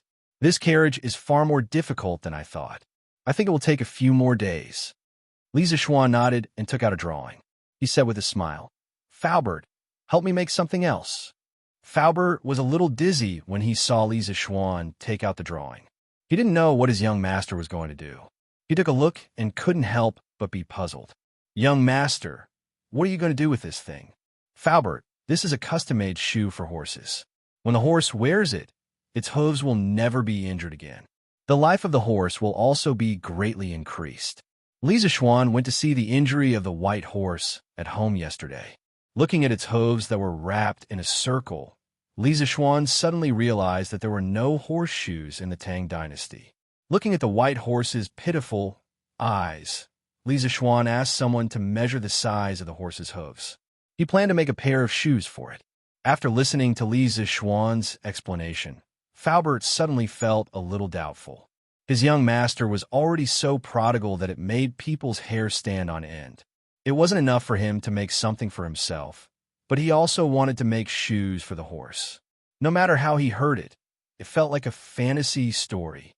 "Young master, will this really work?" Li Zixuan smiled and said confidently, "Faubert, just do it. It will definitely work." Faubert felt helpless and could only agree. Chapter 162. As night fell, the pedestrians on the road went home one after another. After a few minutes, the sky was completely dark. Thousands of lights lit up one after another. In the northeast of Chang and city, many squares were close to the imperial palace, so most of them were the residences of high-ranking officials and nobles. In the northwest of Chang and city, because it was close to the West Market, a large number of rich merchants, Persians, and other non-civilized people gathered here. Therefore, the market structure of Chang and city had always been rich in the west, rich in the east, and noble in the east. Gi Square, southwest of Chang and city. This place was far away from the bustling area, and most of it was a gathering place for poor people. In a dilapidated courtyard, a few lights were lit up. In the room, a little boy about 10 years old was holding a little girl's hand and teaching her how to write. The little girl was about 7 or 8 years old, and her face was a little yellow, obviously malnourished. She seemed to think that writing was fun and an innocent smile appeared on her face from time to time. "How are Yaya? It's time to eat." A woman in coarse gray clothes came in with a bowl and said with a smile, "Oh, it's time to eat." The little girl cheered and broke free from the boy's arms. She ran to the table and looked at the food in the bowl, drooling. The boy shook his head in amusement and asked the woman, "Mother, won't father come back for dinner tonight?" The woman in gray was startled and said, "Your father is helping people unload goods on the murky river. I'm afraid he won't come back tonight. However, don't worry about that. Eat first." The little boy agreed in a low voice and quietly went back to the table to sit down. "Come, however, eat an egg. Today, when I was working at Minister Who's house, his wife gave it to me. Eat it to nourish your brain. Maybe you could be the top scorer in the exam next year." The woman carefully peeled an egg and put it in the little boy's bowl and said lovingly. The little boy looked at the egg in the bowl and then looked at Yaya, who was drooling. He put the egg in Yaya's bowl with chopsticks and said, "Mother, I have eggs for lunch at the Imperial College. Give this egg to little sister." He thought to himself, "I must get first place in this monthly test. That way, I can bring my parents and little sister to the Drunken Immortal restaurant to have a big meal. I heard that the wine in the Drunken Immortal restaurant is called the best wine in the world. My father used to love wine a long time ago, but in order to support my studies, he didn't drink anymore. I must bring my father to taste it. It's been a long time since I've eaten meat. I'm sure you'll like the chicken, meatballs, and braised pork from the Drunken Immortal restaurant. The dompa pork and twice-cooked pork from the Drunken Immortal restaurant would definitely like to eat them." The gray-clothed woman originally wanted to stop him, but after hearing her son's words, she could only give up. She sighed and said, "However, I heard from you yesterday that a new teacher will be coming to your academy today. What do you think? Did Mr. Exian teach well?" This little boy was Meng Wenhao from the School of Mathematics. Today in class, Lisa Schwan had called his name to do some questions on the blackboard. Meng Wenhao smiled and said, "Mother, you must know our new teacher. He's the man from Lantian County who presented the Tiyuan plow to the imperial court a while ago. His mathematical ability is unique. He's the most knowledgeable person I've ever met." The gray-clothed woman was obviously taken aback. She said in astonishment, "So it's Li Xiannan. This person is the great benefactor of our poor family. How? You have to learn well from Li Xiannan and live up to his teachings." Meng Wenhao's mouth twitched. He thought to himself, what would Mr. Exian think if he knew that someone called him Mr. Exian? The next day, the wind was gentle and the sun was bright.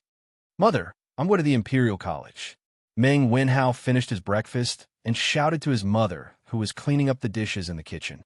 The woman walked out and asked, "However, didn't you say yesterday that you had a day off today?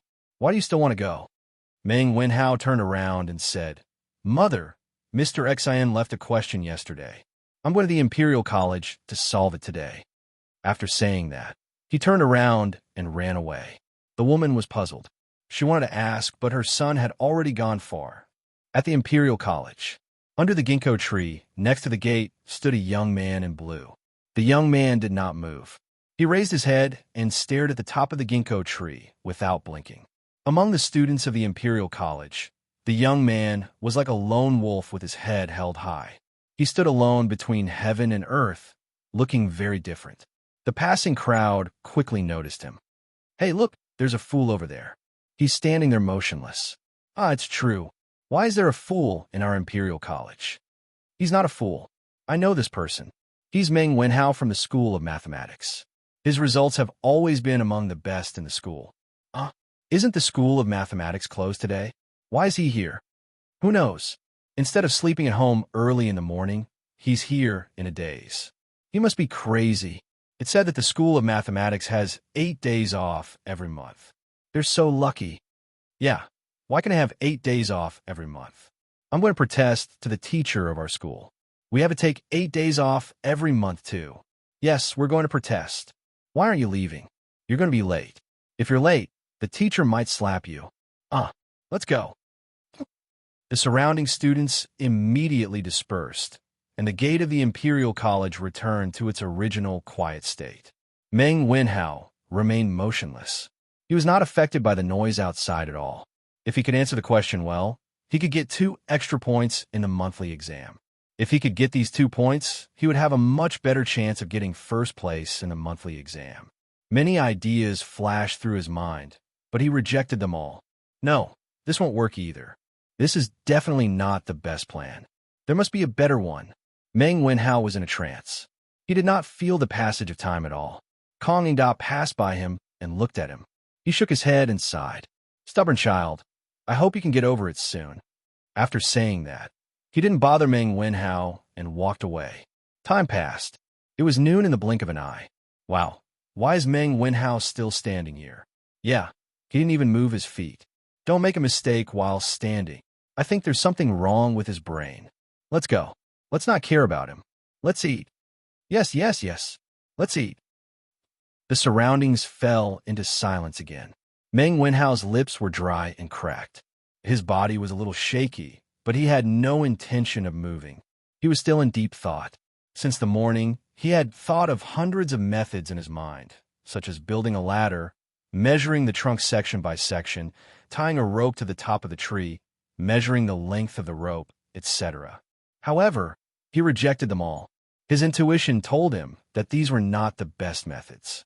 There must be a simpler way. There must be. I can think of something. Meng Wenhao thought firmly.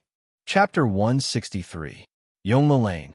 At the Li residence, the marriage proposal team was assembled early in the morning. The leader was a middle-aged woman in her 30s or 40s. She had heavy makeup on, and her laughter was mesmerizing. Li Zixuan's eyes were red, and he hurriedly returned to the west courtyard. Xiaoxi, you're going too? Li Zixuan asked curiously when he bumped into Xiaoxi, who was in a hurry. Yes, young master. Madam asked Xiaoxi to deliver something to young mistress. Xiaoxi replied with a smile. Li Zixuan laughed and joked, Ha! Little girl, you're calling her young mistress so soon? Xiaoxi, wait a moment. Help me deliver something to Yushi too. Yes, young master. Li Zixuan smiled and returned to his room. He spread out a piece of paper and began to write. I'm willing to win the heart of my beloved. When your hair is white and you're past your prime, I'll still hold your hands and give you the gentleness of the world. Be good, Yushi. Stay at home and wait for me to marry you. After he finished writing, he suddenly had an idea. He folded the letter into a paper crane and pressed it flat into an envelope. He sealed it and walked out. Young master, you going to deliver a letter to young mistress? Xiaoxi was carrying a bag and came to the entrance of the courtyard. She was probably going to follow the marriage proposal team to the Han residence. Li Zixuan passed the letter to Xiaoxi and said to Xiaoxi, Little girl, don't peek on the way. Xiaoxi was the timid type, while Xiaoxi was more lively. It was just that her chest was a little small. Ahem, what was he thinking? Xiaoxi pouted and said, Xiaoxi won't peek. Young master must have written some mushy words of love to young mistress. Xiaoxi will die of jealousy if I read it. You little brat. Li Zixuan's face turned black, and he pretended to knock her head. Xiaoxi screamed and ran away with Xiaoxi. Tai Chi Palace, Sweet Dew Hall. This was where Li Er would read and deal with government affairs after the morning court. At this moment, Li Zixuan was sitting at the top with a book in his hand. He frowned as he read. Zhao Song. Is this Li Zixuan's new mathematics? Why have I never seen these strange words before? Zhao Song stepped forward cautiously and said, Your Majesty, this is indeed a new type of mathematics that Li Xianan invented. It is said that this book was compiled by him personally. As for the strange words in the book, I don't understand them either.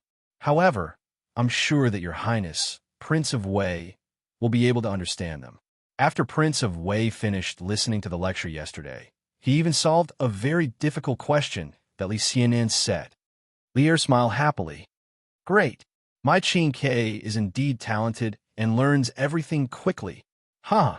Zhao Song smiled and said, It's all thanks to His Majesty's teachings. Li Er laughed heartily, accepting the flattery. Your Majesty, the male student from Li County left a question after class yesterday.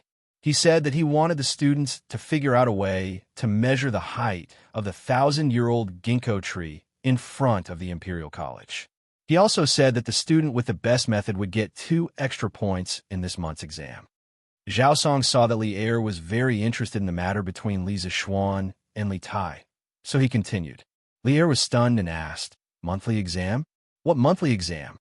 Zhao Song explained, "Your Majesty, this is the examination system that Li Xianan set for the School of Mathematics. It is said that the School of Mathematics has a small exam every 7 days, a midterm exam every month, and a major exam every half a year. The top student in the monthly exam will be treated to a meal at the Drunken Immortal restaurant with Li Xianan's personal funds. He can even bring his family along. The top 5 students in the monthly exam will have a roll of honor, while the bottom 5 will have a roll of shame. They will also be responsible for cleaning the teaching hall. The top student in the half-year exam will be rewarded with 100 strings of cash." Li Er was surprised for a moment, then smiled and said, "This kid is really rich and overbearing. He is even more generous than I am and has a lot of ideas. The students in the Imperial College are going to have a headache. I hope that Li Zixuan can take the lead in guiding the culture of the Imperial College. In recent years, the Imperial College has become a gathering place for rich playboys." Zhao Song said respectfully, "Your Majesty is far-sighted and wise." Li Er waved his hand and pondered for a moment, then said, "But this kid really knows how to make things difficult for others. The ginkgo tree at the entrance of the Imperial College is probably more than 100 feet tall, right? How are the students going to measure it? Zhao Song, can you fly that high with your lightness ability?" Zhao Song broke out in sweat and quickly said, "Your Majesty, this great grandmaster can't fly that high, right? That kind of height is not something that a human can achieve." Li Er rubbed his nose and knew that he was overthinking. "Your Majesty, are you still reviewing the memorials? I have prepared iced sour plum soup for you to relieve the heat." At this moment, Zhang Sun walked over elegantly with a bowl of sour plum soup. Seeing this, Zhao Song quickly retreated to the side and became one with the pillars in the hall like an old monk in meditation. "Ha, Guanyin, you have troubled yourself. In the future, let the servants do these things. You are not in good health and should not be overworked. Come and sit." Li Er moved his seat and gestured for Zhang Sun to sit over. After Zhang Sun sat down, she smiled and said, "Thank you for your concern, Your Majesty. My body is not that weak. Your Majesty, please drink some sour plum soup to relieve the heat." Li Er nodded and took the sour plum soup. He drank a few mouthfuls and exclaimed in satisfaction, "Your Majesty, are you not done reviewing the memorials?" Zhang Sun looked at the stacked memorials on the table and could not help but feel sorry for him. "Soon. Guanyin, please wait a moment. I will finish reviewing them soon and then accompany you to admire the flowers." Li Er finished the sour plum soup in a few mouthfuls and went back to work. Moments later, Li Er looked at a memorial and muttered, "It's this kid again. But this time, he still has some conscience." Zhang Sun came over curiously and asked, "Your Majesty, who are you talking about?" Li Er came back to his senses and said with a smile, "It's all because of that kid Li Zixuan." Kong Ingda wrote a memorial saying that Li Zixuan had created a type of blackboard and chalk that was extremely beneficial for teaching. Thus, he requested that I allocate a sum of money to the directorate to purchase a batch of blackboards and chalk. Zhang Sun was stunned. "This kid even earns money from you, Your Majesty?" Li Er shook his head and said, "This time, this kid still has some conscience." Kong Ingda told him that the Imperial Court's finances are not good this year. Who knew that this kid would take the initiative to give in and only take the cost? How rare. Zhang Sun smiled and said, "If that's the case, this kid is quite righteous. Your Majesty, why do you still seem a little unhappy?" Li Er looked up and sighed. He said in a deep voice, "In the end, it's because the Imperial Court has no money.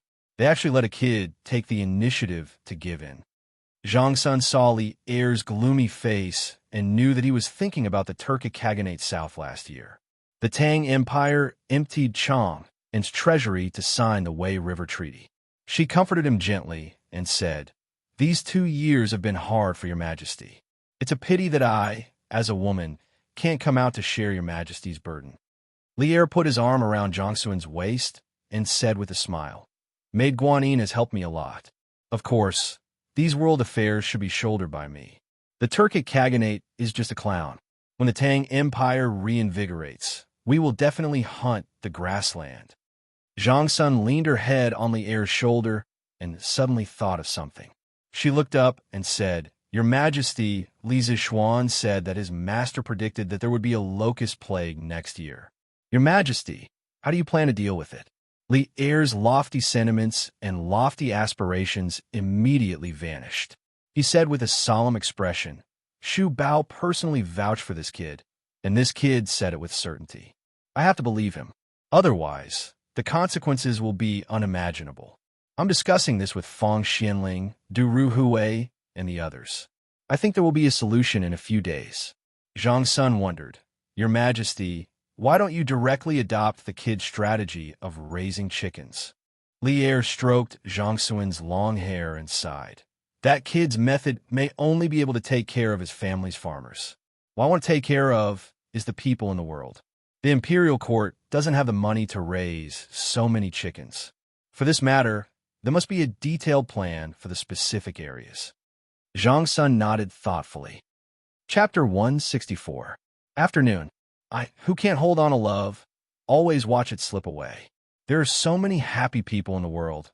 Why can't you count me in? Love must be courageous with every setback. Love must be firm and persistent. Every single person has to see through it. If you want to love, don't be afraid of pain. Find someone you love the most, someone you love deeply, someone you want to love, to say goodbye to being single. Someone who is passionate, infatuated, heartless, and ruthless. To Skarmy, he was afraid that he wouldn't be able to see his wife for the next 2 months. Most importantly, his 2 personal maidservants had left today. He didn't even have a girl to flirt with. Li Zishuan was lying alone on a deck chair in the pavilion of the West Courtyard, singing this single love song, in solitude to comfort himself, a pitiful single dog. As he sang, Li Zishuan felt like he was letting go of himself. His singing became louder and louder. The servants watched from afar as their young master went crazy. They were hesitating whether or not they should tell the madam. F***, stop singing.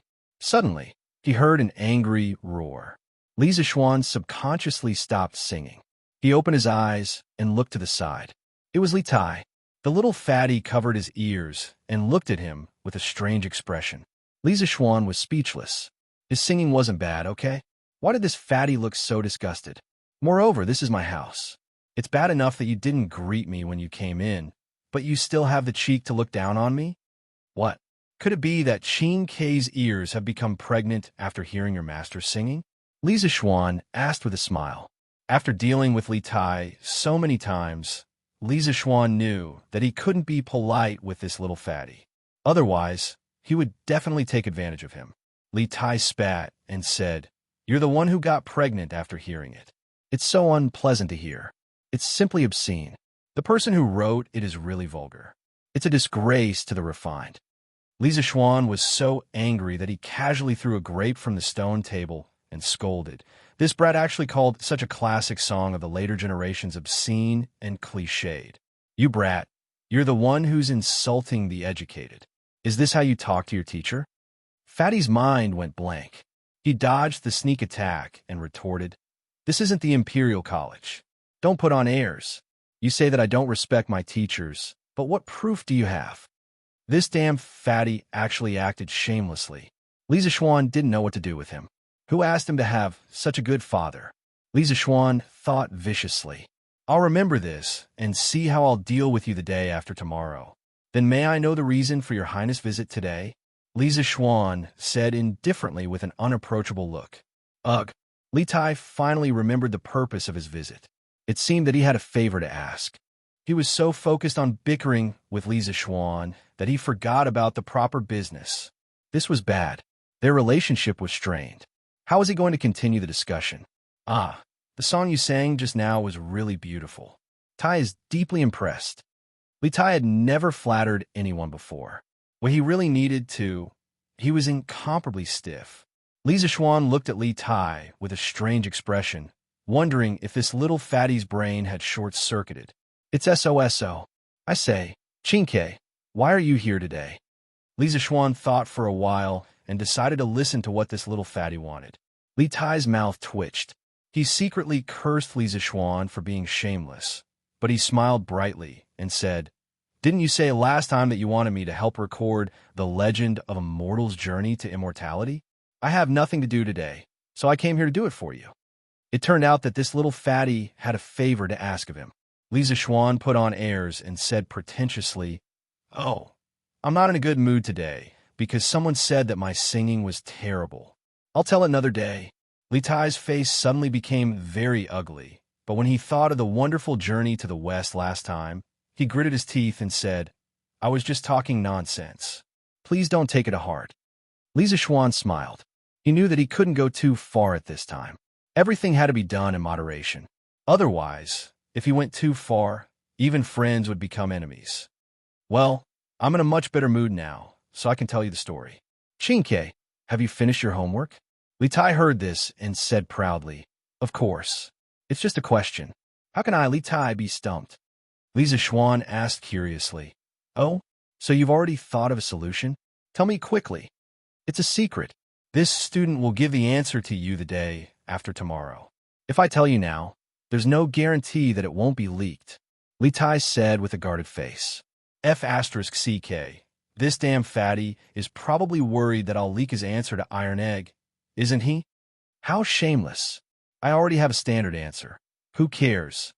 TSK, if you don't want to tell me, then I'll ask someone to call Iron Egg over, and we'll tell him together. After a while, Iron Egg, Lana, and Li Tai sat in a circle in the pavilion. Li Tai had Xian paper in front of him, and a little maid was grinding ink for him.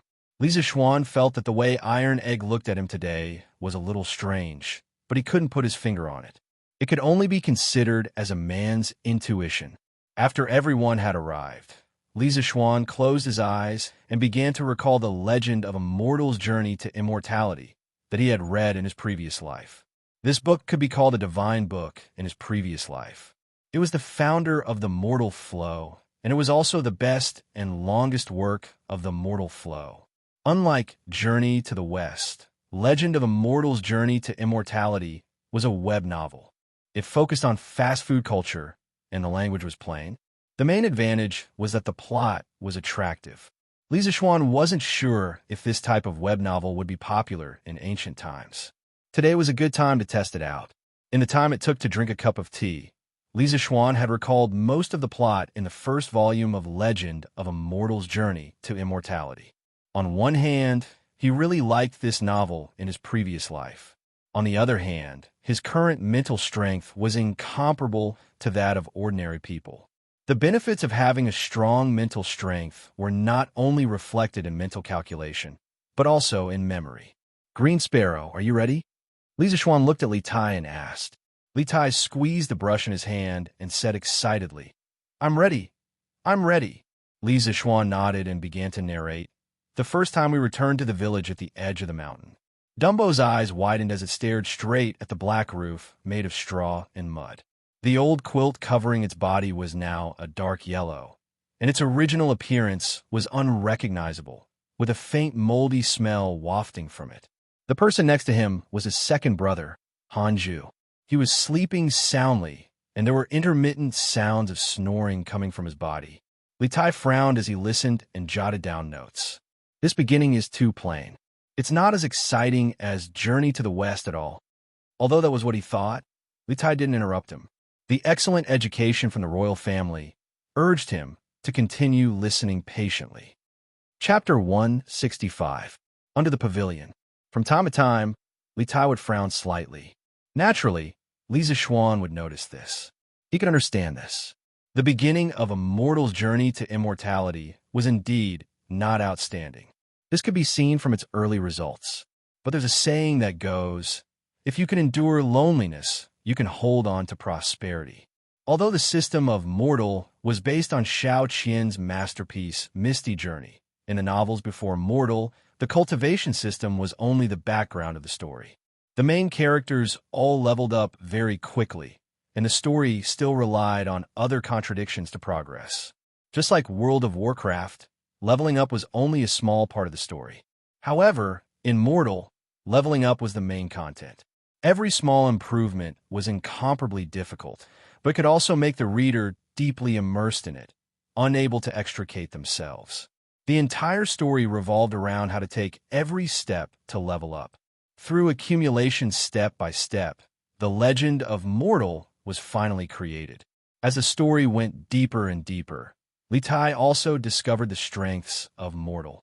Unlike Journey to the West, which was unconstrained and passionate, the main plot of Mortal only revolved around Han Li's cultivation and leveling up. Every step was filled with setbacks. As Li Tai listened, he could not help but put himself in the shoes of the character.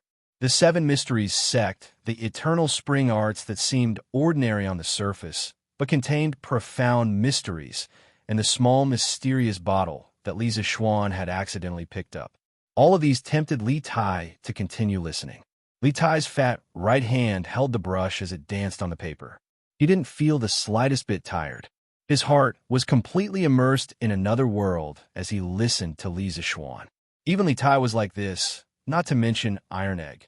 The main character of Mortal had the same name as him. Moreover, their family circumstances were very similar. Thus, after listening to the story twice, Iron Egg was already completely immersed. It was as if he was Han Li in the novel, following the ups and downs of the plot with twists and turns. Lan Er, on the other hand, had no interest in this story. After listening to it for a while, she felt that Han Li wasn't as interesting as Sun Wukong. After bidding farewell to Li Zishuan, she returned to the backyard. Li Zishuan also breathed a sigh of relief. Previously, he had only asked Iron Egg to come over. He did not expect Lan Er to come over as well. Many of the later parts of the novel were not suitable for her to read. It was good that the little girl had left. Han Li dripped a drop of green liquid on a green 3-crow grass, turning it into a yellow 3-crow grass with a 100-year medicinal effect. A few days later, he dripped another drop of green liquid on it, and it actually became another 100 years old. Seeing that this method was indeed effective, Han Li repeated the same method for the next 2 months. Every time a new green liquid was produced from the small bottle, he would drip it on the 3-crow grass. And the 3-crow grass lived up to his expectations. Its leaves gradually turned from yellow to yellow-black, and then from yellow-black to black. Finally, when its leaves were completely black and shiny, it became a rare 1,000-year-old 3-crow grass in the world. Li Tai's eyes widened, and he was shocked in his heart. So this mysterious bottle can infinitely accelerate the maturity of spiritual herbs. This is really amazing. Han Li will definitely be able to completely turn the tables this time. Iron Egg's breathing quickened as he listened. He was as excited as he was when he obtained the mysterious bottle. Okay, that's all for today. Li Zishuan clapped his hands and did not want to continue. He had been talking for almost an entire afternoon, and his throat was smoking. You're done so soon? Li Tai was dumbfounded. He had just gotten into the role, and now it was over. What was this? Iron Egg's face was also full of regret, but he did not raise any objections. Li Zishuan said angrily, "It's already so late. What are you still talking about? Qingke, go back quickly. Be careful. The market will be closed soon." Li Tai waved his hand indifferently and said, "It doesn't matter. If worst comes to worst, I'll just stay at Mr. Li's house tonight. Sir, please tell me 2 more times, or I won't be able to sleep tonight." A large part of the reason why he chose to go to Li Zishuan's class in the School of Mathematics was that it was convenient for him to listen to Li Zishuan's story. After reading Journey to the West, he had been out of books for a long time. Today, he had finally fulfilled his wish. He had just satisfied his craving, but now it was abruptly stopped. How could he stand it? At this time, not to mention that the market was closed, even if it was raining blades, he would not be willing to leave. Li Zishuan's face darkened when he heard this. He roared in his heart, "What the F***CK? If worst comes to worst, you'll just stay at my house tonight. This damn fatty is really thick-skinned. No, I'm tired today. I definitely won't teach anymore." Li Zishuan refused in a muffled voice. Li Tai saw that he was determined and knew that there was no room for negotiation. He thought for a while and said, "Okay, I'll come back tomorrow." "I won't teach tomorrow either. I have something to do tomorrow, Lisa Schwann said quickly. Tomorrow, he would go to the workshop to see how the preparation of the printing department was going. The students were still waiting for the textbooks the day after tomorrow. Li Tai suddenly became angry. He wanted to curse on the spot, but when he thought of the consequences, he shrank his neck and said sullenly, "What can you do? Are you lying to me again?" Believe it or not, Lisa Schwann was too lazy to explain. He got up and was about to take the manuscript of Ordinary Man that Li Tai had transcribed. "Then I'll go with you tomorrow." Hey, this is what I wrote. Why are you taking it away? I plan to sell this story in the future. You can only listen to it. You're not allowed to take it away, so as not to leak the secret, Lisa Schwann said with a smile. F***CK. Li Tai was sure that Lisa Schwann was doing this on purpose. He was taking revenge on him for not handing in his homework in advance. In his opinion, although the novel was interesting, how much could it be sold for? Li Tai gritted his teeth and turned to leave. TSK, this little fatty's handwriting is not bad. Li Tai was speechless. At this moment, he really wanted to turn around and fight Lisa Schwann to the death. Here, Li Tai was addicted to Ordinary Man. Over at the Imperial College, Meng Wenhao was lost in thought, unable to extricate himself. The sun was already setting in the west, but Meng Wenhao was still standing under the ginkgo tree stubbornly, looking up at the treetops. Because he had been in this position for a long time and hadn't stopped drinking, his thin and weak body seemed to be on the verge of collapsing. The drums of the Imperial College sounded, and the students rushed out of the classroom. When they arrived at the entrance of the Imperial College, they found that Meng Wenhao was still standing there. Thus, many people surrounded him, pointing and whispering to each other. "Oh my God, why is he still here? He's been standing there for so long. Will something happen to him? I think he must have been stimulated by something and turned into a fool." "I don't think so. Meng Wenhao's grades have always been good. What stimulated him? I don't care. I'm going home. This person is either crazy or a fool. Yes. Let's go home." After a while, the crowd dispersed. Facing the setting sun, their shadows were very long, and many of them reflected on Meng Wenhao's body. Meng Wenhao inadvertently looked down and saw this scene. He was stunned for a moment and seemed to understand something. Then he shouted excitedly, I finally figured it out." As he spoke, he wanted to run home. Unexpectedly, he stood for too long and lost control of his legs. He fell to the ground, but he continued to shout excitedly. The students who were walking in front of him turned around and saw this crazy scene. They couldn't help but look at each other and think, "It seems that this student is really crazy." Chapter 166. Not long after Li Tai left, Li Jingma came back with a group of people to escort the bride. Old man Li's face was flushed and full of joy. He was pulled by his wife and asked a lot of questions, but he did not seem to be impatient.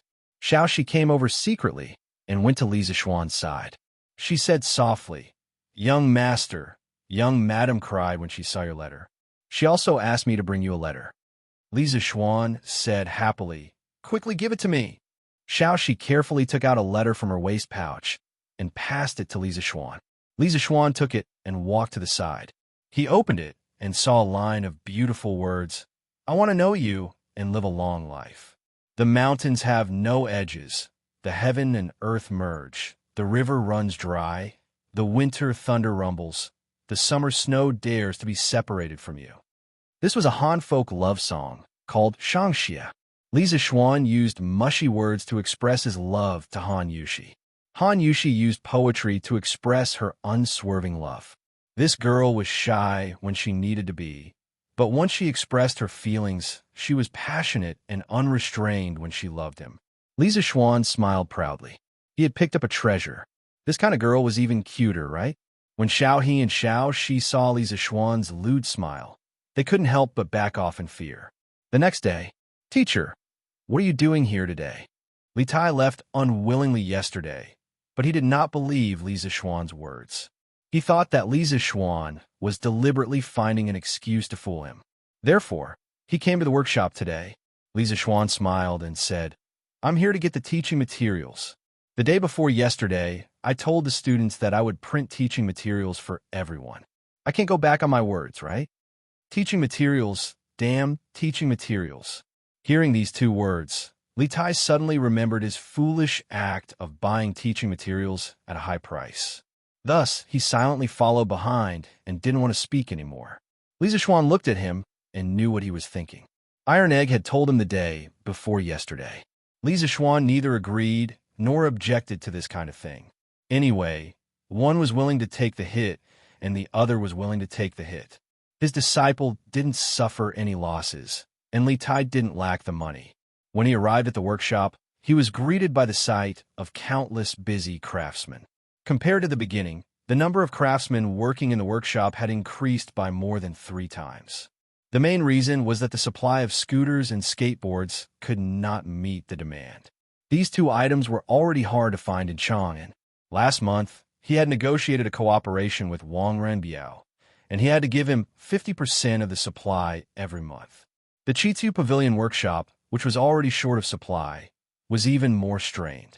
Seeing that Li Zixuan had arrived, the craftsmen didn't stop working. They only raised their heads and greeted him with a smile when Li Zixuan walked to their side. This was what Li Zixuan had told them before. He didn't like formalism. For him, efficiency was the way to go. The craftsmen were now full of a sense of belonging to the workshop. Not only was the treatment good, but there were also no officials who would scold them for no reason. They could obtain the most basic respect here. Therefore, when they worked, it was a race against time. When Li Tai saw that Li Zixuan had arrived and that the craftsmen were still at their original positions, each carrying out their duties, he couldn't help but click his tongue in wonder. It wasn't that he hadn't been to the imperial family's workshop before, but every time he went, all of the officials and craftsmen would swarm out, fighting to prostrate themselves before him. Li Tai didn't find this annoying. Now that he saw the orderly scene of the strange Interest Pavilion workshop, Li Tai couldn't help but think, this is what a workshop should be like. Led by a shop assistant, Li Zixuan came to a spacious, independent courtyard. Inside, dozens of craftsmen were neatly arranging the dried clay molds in a certain order in a frame made in advance. When a frame was filled, it would become a page. Then the ink was brushed, the paper was covered, and the press was done in one go. A page of the book was printed just like that. Li Tai, who was next to him, widened his eyes in shock and said with a confused face, What kind of printing method is this? Why haven't I seen it before? Li Zixuan laughed and said, Qingke, there are many things you haven't seen. Learn from me. Huh. After that, he left the confused Li Tai and went straight to find Lu Yidao. Master Lu, what do you think of the movable type printing technique? Li Zixuan asked with a smile when he saw Lu Yidao fiddling with a few newly dried clay movable characters. Oh, young master, you are here. This movable type printing technique is really magical. It just avoids the shortage of engraving plates. As long as enough individual movable characters are prepared in advance, they can be combined at any time. It greatly speeds up the plate-making time. After the movable tie plates are printed, they can be dismantled and reused. Moreover, the movable type takes up less space than the engraving plates, so it is easier to store and keep. If we only print more than 30 teaching materials, it is certainly not as cost-effective as hiring someone to copy them. However, these movable characters can be kept as a backup. If we want to print any books in the future, the cost is too low. Lu Yidao saw Li Zixuan come in and quickly stood up and said excitedly. When Li Zixuan was about to answer, he heard Li Tai, who had just entered the door, shout, Huh, this method is really wonderful. Li Zixuan, you are really a genius. Li Tai was so excited that he didn't even call him Mr. Li. He directly called Li Zixuan by his name. Seeing that Li Tai was praising him, Li Zixuan decided not to argue with him about this. Young master, who is this? Lu Yidao was old and shrewd, but he also had good eyesight. He saw Li Tai's noble aura and knew that he was definitely not an ordinary person, so he asked aloud. Li Zixuan didn't want to scare him, so he waved his hand and said, He is just my student. Li Tai shrugged and didn't mean to reveal his identity. Lu Yidao said, Oh, and thought that since the young master was teaching in the Imperial College and this person could follow the young master around and was the young master's student, he should be the son of an official. So he saluted Li Tai with his hands folded in front of his chest as a greeting. Master Lu, when will my teaching materials be printed? Li Zixuan came here today for the purpose of getting teaching materials, so he asked directly, Young master, they will all be printed and bound in the afternoon. I will send them to your mansion then. Lu Yidao replied with his hands folded in front of his chest. Li Zixuan nodded with satisfaction. He thought for a while and then asked, Master Lu, I asked you to set up a printing department last time. How is it going? Young master, the basic prototype of the printing department has been set up. At present, there is one supervisor, 20 craftsmen in charge of carving, more than 40 craftsmen in charge of typesetting and printing, and a scholar in charge of text proofreading. Li Zixuan said curiously, Oh, there are scholars who are willing to come here? In Li Zixuan's impression, there was a clear division between the classes of scholars, farmers, workers, and merchants in ancient times. Scholars were all arrogant. How could they be engaged in the so-called lowly industry? Lu Yidao stroked his beard and said with a smile, Young master, not all scholars can pass the exam. After all, the majority of people fail the exam. They also need to earn money to make a living. Chapter 167. In the workshop of Strange Interest Pavilion. Master Lu, where is the scholar now? Take me to see him. Li Zixuan was suddenly very interested in this down-and-out scholar. How miserable was this person? He actually came to work in the workshop. Li Tai curled his lips and secretly thought that Li Zixuan was really inexperienced. Li Tai had seen this kind of thing many times. Thinking about it, Li Tai could not help but feel a sense of superiority in his heart. Cough, cough. Young master, this person is probably reading in the back hall. He is a scholar after all. How can I let him mingle with us bumpkins? Thus, I arranged a separate place for him to work. Lu Yidao wiped the sweat on his forehead and said with a little guilty conscience. After all, he had made a decision on this matter.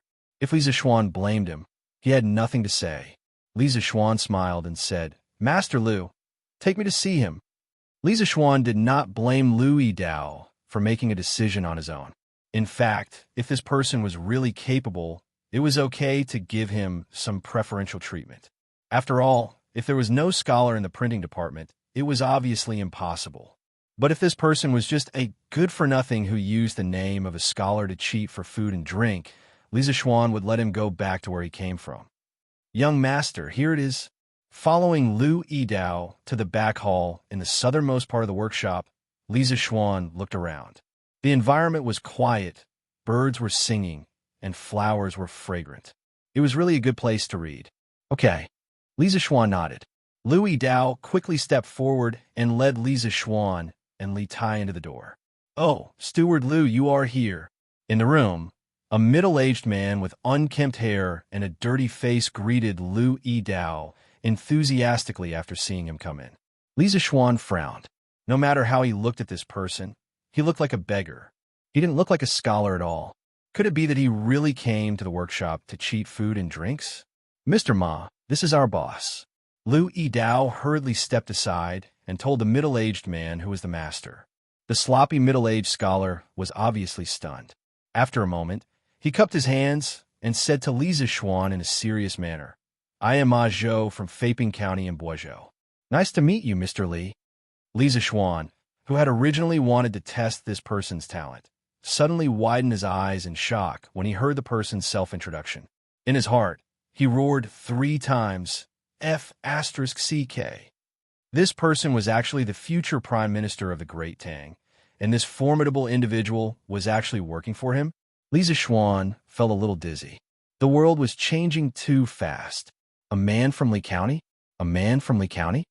Ma Zhou saw that Li Zixuan was standing there in shock and didn't speak for a long time. He was a little worried and called him twice. He was worried in his heart. Could it be that the fact that he was a teaching assistant in Boizhou, drank all day, and was scolded by the provincial governor for not doing any work had already reached the ears of this man from the county?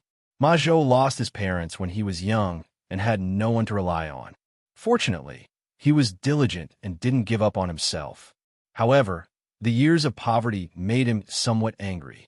His behavior was undisciplined, and he drank wantonly. He was often drunk. During the reign of Wuda, the provincial governor of Boizhou, de Shishu, heard that Ma Zhou was proficient in classics and history. He was knowledgeable and talented, so he hired him to be a teaching assistant in Boizhou. However, this fellow's work ethic was obviously problematic. He drank all day and didn't take teaching as his job. He was paid but didn't do any work. He only knew how to drink and look drunk all day. The Shishu reprimanded him a few times, but Ma Zhou didn't change. He still did things his own way. Finally, one day, Ma Zhou drank and messed things up again. The Shishu couldn't take it anymore and heavily reprimanded him. This time, the reprimand was very heavy. Ma Zhou lost face on the spot. Thus, in a fit of anger, he took off his official robe and handed it to his student. He asked him to return the provincial governor's robe. Then, he laughed at the sky and left Boizhou. When this fellow left Boizhou, he was very confident. However, when he left Boizhou, he was dumbfounded. He didn't have any money for travel. Fortunately, he met a few important people on the way. After a few turns, he arrived at the capital, Chang'an. However, his money for travel had already been used up. However, he had to find a job. After finding a few jobs at the academy, he had nothing to do. The money they gave him was too little. It wasn't even enough for him to drink. Thus, this fellow quit his job and continued to look for jobs. As a matter of fact, he happened to come across the workshop of Strange Taste Pavilion. The pay was very generous. Thus, he didn't care about being reserved as a scholar and eagerly ran over. Oh, Mr. Ma, right? How did Mr. Ma recognize me? Li Zixuan reacted and casually asked. Ma Zhou smiled and said, the scooters of Strange Taste Pavilion are not only popular in Chang'an, they are also gradually becoming popular in other provinces and counties. The divine plow of Curve Yuan also originated from Strange Taste Pavilion. It was greatly promoted by the current emperor. Countless people in the world have benefited from it. Nowadays, who doesn't know the name of Strange Taste Pavilion? Who doesn't know the owner of Strange Taste Pavilion? Just now, when Steward Liu called you owner, I guessed that you were the man from Lantian County. Li Zixuan had only asked casually. He didn't expect Ma Zhou to beat around the bush with so many twists and turns. He thought to himself that when this person was smart, he really wasn't vague at all. Mr. Ma is smart. I wonder if Mr. Ma is satisfied with this job? Satisfied. Ma Zhou nodded repeatedly. However, he heard Li Zixuan's tone. It seemed that he had the intention of raising his pay. Then, he rolled his eyes and added, it's just that there's no wine to drink in this workshop. It's really a fly in the ointment. Li Zixuan rolled his eyes. In his previous life, he had heard that Ma Zhou was addicted to alcohol. Now it seemed that it was true. As long as Mr. Ma has real talent and can help me with something, I'm willing to give you some good wine. Li Zixuan purposely kept him in suspense. Ma Zhou's eyes lit up. He thought to himself that there was hope. He quickly asked, is owner's words true? Li Zixuan smiled and said, of course it's true. I wonder if Mr. Ma has heard of Drunken Immortal? If Mr. Ma is willing to do his best to help me, I'll give you an extra pot of Drunken Immortal every month in addition to your salary. How about it? A pot of Drunken Immortal? Ma Zhou couldn't help but swallow a few mouthfuls of saliva. Not only had he heard of Drunken Immortal, he had also smelled it. Of course, he couldn't afford to drink it. When he first came to Chang, and the first thing he did was to find out where the best restaurant in Chang'an was. In the end, when he arrived at Drunken Immortal, he was dumbfounded when he saw the price of the wine and dishes. With a few hundred copper coins in his wallet, he couldn't even afford a plate of chicken, let alone a liter of Drunken Immortal. Therefore, he could only pretend as if nothing had happened and tell the waiter that he had gone to the wrong place. Then, he silently left. When he walked to the door, he suddenly smelled the strong fragrance of wine on the tables of other diners. As a result, this guy couldn't take another step. He stood at the door of Drunken Immortal for the whole day, smelling the Drunken Immortal. At this time, he heard Li Zixuan say that he could provide him with an extra pot of Drunken Immortal every month. His heart trembled a few times. This was worth 50 strings of coins, which was dozens of times more than his basic salary. However, he had never met Li Zixuan before. Why would he give him such a generous offer? After being excited for a while, Ma Zhou immediately calmed down and became vigilant against Li Zixuan. What does owner want me to do? I'll make it clear in advance. Although I'm poor, I will never commit crimes, break the law, or go against reason. No matter how much money you give me, I will never do it. Sweat, the offer was too generous. The other party thought that he had bad intentions. Li Zixuan was sweating in his heart. It was hard to be a good person these days. Haha, Mr. Ma, don't worry. What I want you to do is definitely not against the law or against reason. It's just that. It's just that. Chapter 168. What do you mean? When Ma Zhou heard the first half of Li Zixuan's words, his eyes lit up. However, when he heard that Li Zixuan did not continue, he felt as if 100 claws were scratching his heart. He was annoyed that Li Zixuan was deliberately keeping him in suspense. Li Zixuan smiled and did not answer. Instead, he changed the topic and asked, "What do you think of the movable type printing technology in this workshop?" When Ma Zhou heard about printing technology, he immediately became excited and said excitedly, "Of course it's good. That's great. With the movable type printing technology, the cost of books will be greatly reduced. In the future, all the poor scholars in the world will be able to afford to read books." Lord Zhu, you're doing a great deed.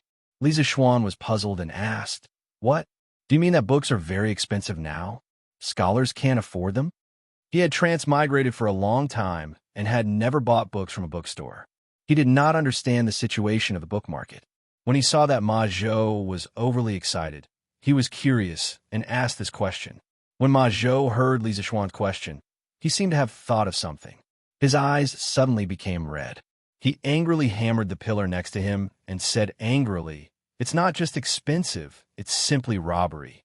My Tang dynasty has millions of books.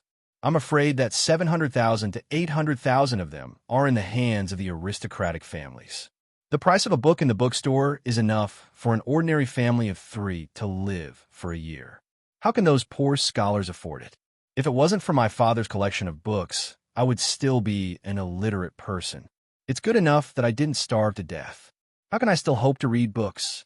The way Ma Zhou was spouting nonsense was like an ancient version of an angry youth. In fact, Ma Zhou was right. The book trade in the Tang dynasty was very active. Bookstores were all over the country. Because engraving printing was not popular, books were still handwritten. Therefore, the price was relatively expensive. Generally, each volume cost more than 1,000 copper coins. Yi Meng of the Southern Song dynasty summed up the price of books before the Tang dynasty in one word: expensive. He said, before the Tang dynasty, all books were written and there was no way to print them. People valued books. It could be seen that at that time, people regarded books as a very valuable commodity and scrambled to collect them. Just like modern real estate, it was more valuable than gold, which led to people buying houses crazily.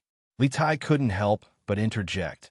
Doesn't the imperial court encourage people to copy books? Mr. Ma, you can copy books and send them to the government office to exchange for money before buying other books. After Lier became the emperor, in order to encourage the people to contribute their books, he once issued an edict. Books from the 3 ministries will be given 1,000 coins. It meant that each copy of a book would cost 1,000 copper coins. It could be said that this was the first time an official price had been set. Therefore, the books in bookstores were usually priced slightly higher than this. Ma Zhou said angrily, "Bullsh asterisk T, if you want to copy books, you have to be able to borrow the books first. Those rich families with book collections will know that you borrow books to copy, so they will first charge you 600 to 700 copper coins as rent." May I ask how I should address you, little brother? Ma Zhou scolded for a while, then remembered that he didn't know who this little fatty was. "Master Lu, you go ahead with your work. I will talk to Mr. Ma for a while," Li Zixuan said. Lu Yidao cupped his hands and said yes, then left and closed the door. "Mr. Ma, this is His Highness, Prince of Wei." Li Zixuan formally introduced him to Ma Zhou. Ma Zhou's legs trembled and he almost knelt down. He had just scolded Li Tai. "Greetings to His Highness Prince of Wei." Ma Zhou said in a trembling voice. Although he hated the rich, the supremacy of imperial power had been deeply ingrained in his heart. Moreover, Ma Zhou was well-versed in classics, history, classics, and books.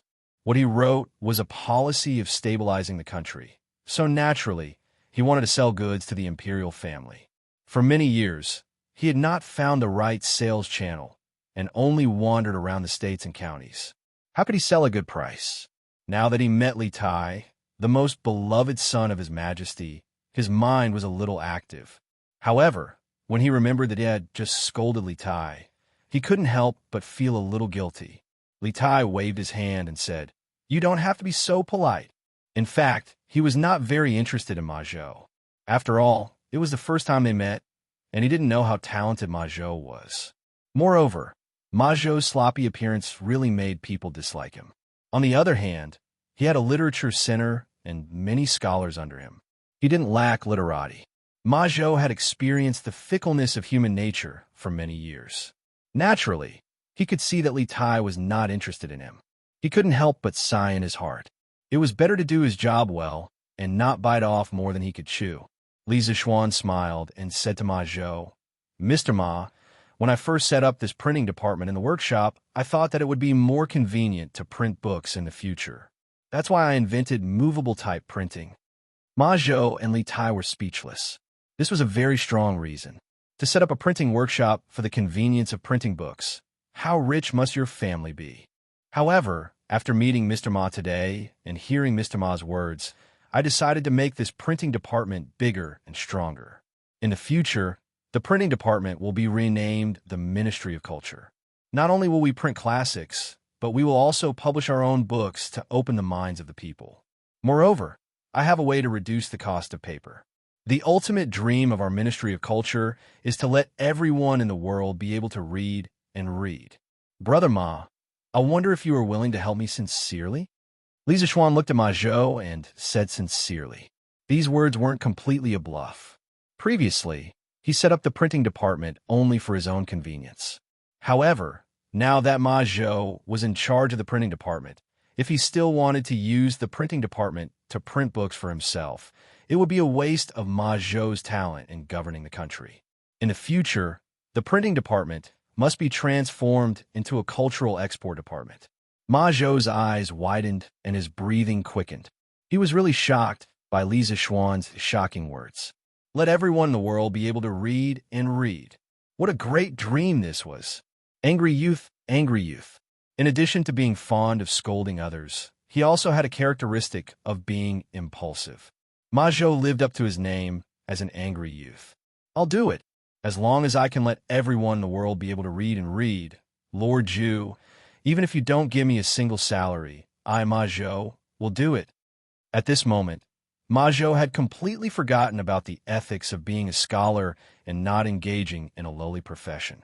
He just wanted to roll up his sleeves and go all out. Good. Brother Ma, you are so bold. Don't worry.